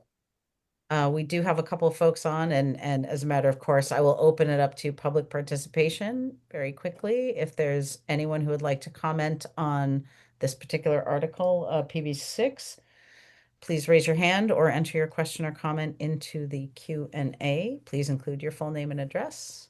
Mike Perkins, hi. You're still with us. Sorry, I hit the button trying to jump my screen around. Sorry. Oh, okay. So you don't actually have a comment. All right. Well, No, we've that was my given sign that I'm still awake. Yeah, sorry. That's great. No, that's fine. I was actually interested in what you had to share, but looks like we do not have any public comments. So let's move on to PB7. All right, PB7 and PB8 are related. PB7 is a proposed zoning bylaw amendment relative to short-term rental properties, and PB8 is a proposed general bylaw amendment relative to short-term rental properties. These articles, again, were started by Elijah, but he didn't finish them before he went out on paternity leave, so they both need some more work. The proposal here for the short-term rental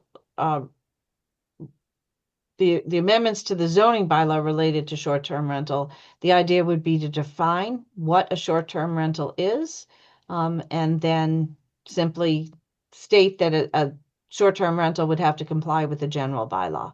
So it would be included in the use chart as a permitted use as long as it complies with the general bylaw. Then the general bylaw would have to be established to have restrictions or a registration process, some type of a procedure in place in the general bylaw to codify what restrictions you're putting on short-term rental, whether they would be a registration, how often that would need to be applied for, what inspections would go along with it, what changes would be necessary to the building to accommodate a short-term rental. Mike Perkins might want to weigh in on that.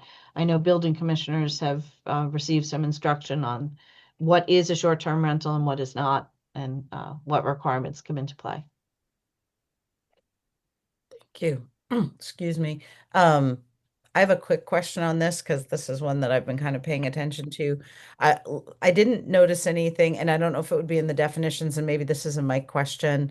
A lot of the towns that are kind of defining short-term rentals are adding anything that's rented for under 30 days. Is that something that we want to do, or is that something that we don't have to do, or? Well, you'd certainly have to define it, and that's the way it's commonly defined as a short-term rental is a rental of something for less than a month-to-month lease. Okay. So I think we've left that. I'm trying to see what we did here. I don't think it's defined yet, so we would have to do that. Amanda, yes. I would suggest Because some communities do use different numbers. I would suggest 27 days. And the reason for that is in Westwood, we have a lot of people that are tenancy at will. So they just rent month to month and don't have a lease agreement. And I think we just need to be prepared to differentiate the difference between short-term rental versus someone just in a month-to-month agreement. And the reason I'm suggesting 27 is that accounts for February. So I've seen communities who do 28 or less, you can do variations of it, but I would suggest 27. That makes good sense, because I think the goal isn't to affect a long-term tenant who happens to just go month to month. It was more, like a Verbo or an Airbnb type situation that I think was the goal of what residents were interested in having a bit more oversight on. So that I appreciate that suggestion. Board members, thoughts, comments?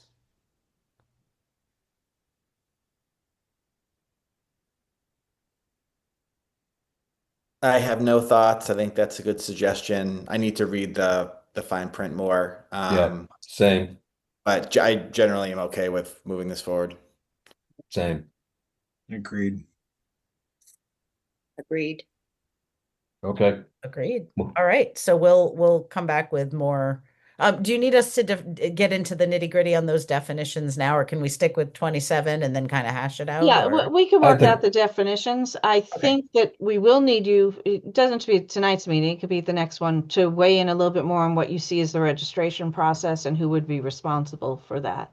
Okay, Yeah.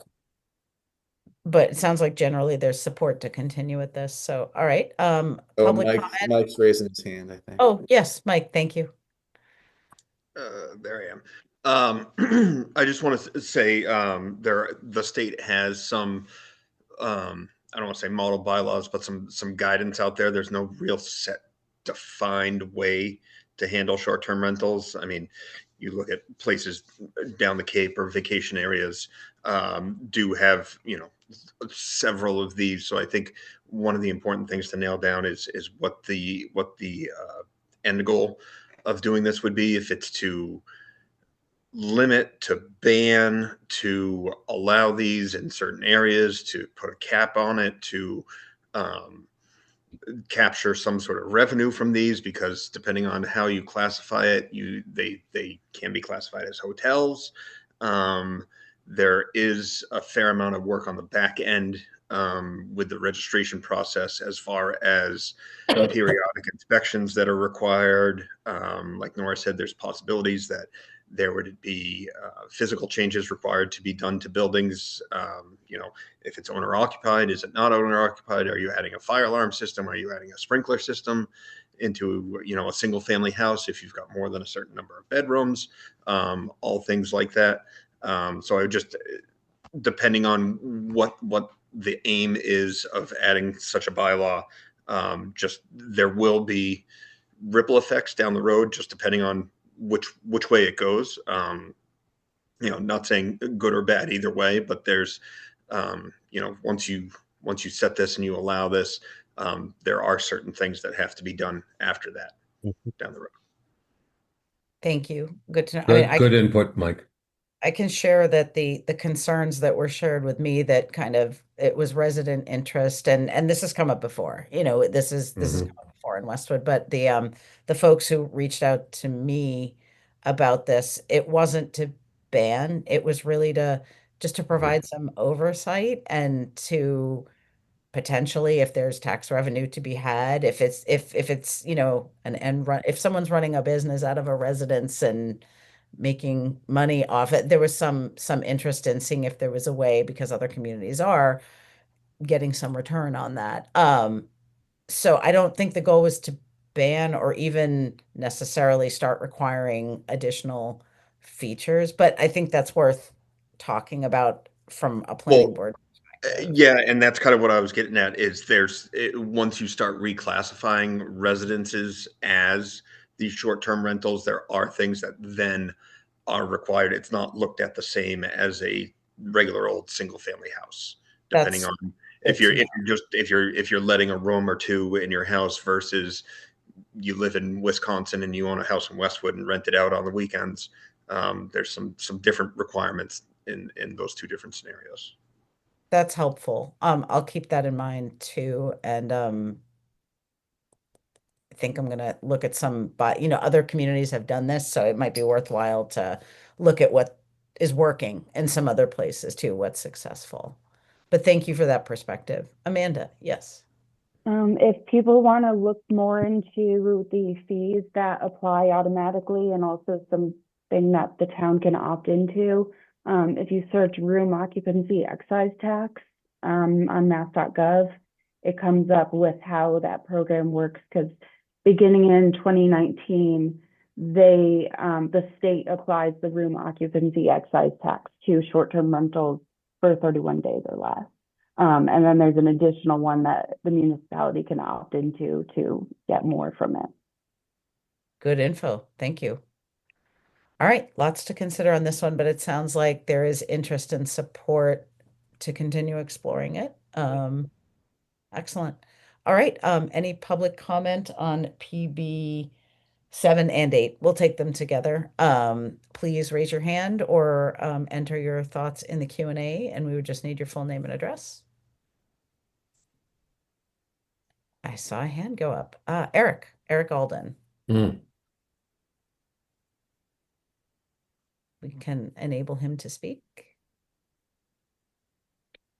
Eric gets the prize for long-term Right? Very patient. patient, waiting on PB8 5 hours later. 7 and 8. Hey, Welcome, yeah, Eric. Is no, it 5? It is almost 5. Almost 5. yeah, well done tonight, folks. Well done. Thank you. Thanks. I have some experience in this, mostly in Vermont. I've helped craft a few short-term regulations for a few towns up there. So what has been helpful for communities that aren't too familiar with this, there are several companies, regulating companies that will help you craft your regulations, and you can reach out to those companies, and they'll come on and they'll speak to you, publicly in a forum like this that will help you to craft and guide your way. But the biggest question I think was asked here tonight, and I think it was from Mike, was, what's the end game? What do you want out of this? Because it can be a very divisive topic. It's emotional for folks that are affected by it, as well as the folks that are in that business. So I suggest that you look into these companies. One of them is called GovOS, GOVOS. Deckard is another one. There's 2 or 3 big players in the field. And you could reach out to them. It doesn't cost anything. They'll be happy to help you understand how best to craft an ordinance, that works specifically for this community. Thank you. Thank you. Oh, could we just get your address? I'm sorry, Eric Alden, 120 Fisher Street. Thank you, Eric. And thank you Thanks, for the Eric. tip. That's Thank really you, Eric. helpful. Thank you Yep. very much. And Yep. thanks for sticking it out and hanging in. It's time to end it. Thank you. Thank you. Thanks. All right. So PB9. PB9. PB9's a pretty simple one. This is indoor Yay. commercial recreation, and this proposes one change, and it takes the 6 districts where indoor commercial recreation is currently allowed by ZBA special permit, and it changes it to planning board special permit. So the difference there is right now you'd have to, if you want to create a indoor commercial recreation facility, you would need to go to the ZBA for a special permit and to the planning board for site plan review. With this change, you would just have one stop to the planning board for a special permit, which included site plan review. Thank you. Any comments or thoughts from board members?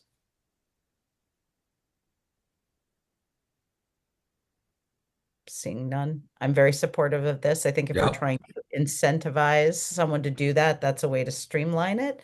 Very quickly, if there is any public comment on PB9, please raise your hand or share your Share your comments in the Q&A. Full name and address, please. Seeing none. PB10, Nora? PB10 is the one we eliminated. Oh, right. Sorry. 11. PB11. Move on to 11 is housekeeping. And I added 3 more to it today. So I don't think you need to go over this in detail, but it's just changing, fixing errors in the bylaw. So areas where there are misspellings or the wrong numbers are used. Here's an example where there was a 2 used where it should have been a 4. There are several like that. That's the most case. I don't think we need to waste time going through all the details, but they're almost the vast majority of them are numerical errors. So mostly Scrivener type level. Absolutely. So All right. one that came up today, there's it's coming up next. Let's see. There's a section of the zoning bylaw that Mike Perkins was going through, and the word "than" was used when it should have been the word "then." So really simple things. Yeah. Or just numbers that are just simply wrong. Here, this was a case where that's what it looked like. So there was just the 2 was missing, so I added it in. Perfect. All good. Yeah, these seem very straightforward. Colleagues, anything on your minds right now about these? None. Look good. All right. Good. And I'm sure there'll be more before the 20th. Every time we look at the bylaw, we find something somewhere. Just for procedurally and to be appropriate, any public comment on PB11, please raise your hand or enter your public comment in the Q&A. Eric being the only one and did not raise his hand. Exactly. So I feel comfortable saying there is no public comment on that. So I believe we need a motion to continue this here. I move to continue. Second. I think Nora's more gonna- detail. Oh, we're gonna do an actual motion. Oh, geez. Little more detail. Remember, for our public hearings for zoning articles, Yeah. be very, very specific. I move the planning board continue the public hearing for proposed zoning bylaws, zoning map, and/or general bylaw amendment articles for May 2026 annual town meeting to Tuesday, January 20, 2026 at 7 p.m. via Zoom, where Zoom link and associated call-in numbers will be provided on the town's calendar at the homepage at westwoodma.gov. I second. I have a motion and a second. Any further discussion? Seeing none, roll call. Maureen? Aye. Mike? Aye. Tim? Aye. Phil? Aye. Vote aye as well. Motion carries. That hearing is continued. Next agenda item is minutes. The minutes from the December 16th, 2025 meeting. Did everyone get a chance to review them? Amanda? I hate to say this, so I noticed this when I was about to post some recent minutes. The beginning still uses the old language about remote meetings, so we'll just have to update that with the new language, extending remote meetings through that was passed in 2025. Really? I It had see. the old? Okay. Mhm. Jess, what the heck are you Yeah. doing? I know. Jeez Louise. So shall I entertain a motion to Amend. Nora's got To it. approve with the amendment. Nora's got it. Oh my gosh, she does. I'll take a motion and then a second. I move the planning board approve the minutes for the meeting of December 16, 2025 as amended. Second. I have a motion and a second. Any further discussion on these minutes? Seeing none, I'll take roll call. Mike? Aye. Maureen? Aye. Phil? Aye. Tim? Aye. I vote aye as well. I'm going to suggest that we defer agency and committee updates unless anyone has anything incredibly pressing to share. Completely agree. Right. Miscellaneous updates. I will offer that to staff since that is really your agenda item as a chance to share. Is there anything you would like to bring up for miscellaneous? The only thing is I want to make sure everyone's aware there's going to be a special town meeting on February 2nd to address 4 non-binding articles regarding the lawsuit the town has filed against the Westwood Land Trust. And then that will be followed by the regular annual town meeting in May. So we'll have at least 2 town meetings and possibly 3 if we have a fall town meeting. So just We really keep in enjoy mind, town meetings. fill your You know what? calendars. We're just going to keep seeing each other until we're sick of each other. Exactly. Thank you for that reminder, which is a really nice segue into our final agenda item, which is upcoming meetings. We have board meetings coming up on January 20th, 2026, February 10th, 2026, and March And 10th, 2026. FinCom. And the upcoming Finance and Warrant Commission article sponsors meetings on January 13th, 2026 and January 27th, 2026. We also have FinCom public hearings February 24th and 25th if needed, 2026, March 24th, 25th if needed, 2026, an annual town meeting on May 4th, 2026. And as Nora noted, we have a special town meeting in February. That is all special town meeting February 2nd, February 2026. 2nd. If I could also just point out at the the high school. articles, the Finance and Warrant Commission article sponsor meetings. So the planning board chair and I are presenting to the FinCom on the 13th. We have not been asked to come on the 27th, so at least as of now, that's not really a date on our calendar, but the 13th is. The planning board members are not required to be there, but if you want to be there, Amanda is advertising it as a planning board meeting in case you want to attend. If we have a quorum, then Ellen will call the meeting to order. Otherwise, we'll just make our presentation. Nora, Perfect. would you like me there too? It's up to you if you want to attend or if you want to do it from the video. It's completely Okay. up to you. Thank you. I'll let you know. Okay. Same place as always, Nora? Library. It's at the library Yeah. community room at As always. 7 p.m. I 7 believe. p.m. 7 p.m. on the 13th, as Yes. always. Okay. Perfect. All right, very So if good. y'all want to join us in person, that's where we will be. That is the end of our agenda. Call it a and wrap. Yes, I would entertain a I move motion to adjourn. Thank you. Second. Second. I have a motion and a second. Any further Aye. discussion? Adjournment? Being none, roll call. Maureen, Aye. Mike, Aye. Tim, Aye. Phil, Aye. vote aye as well. Thank you all. Goodbye. Nice. Thank you. Good Night. night. Good night, everyone. Good Good night. night. Thank you.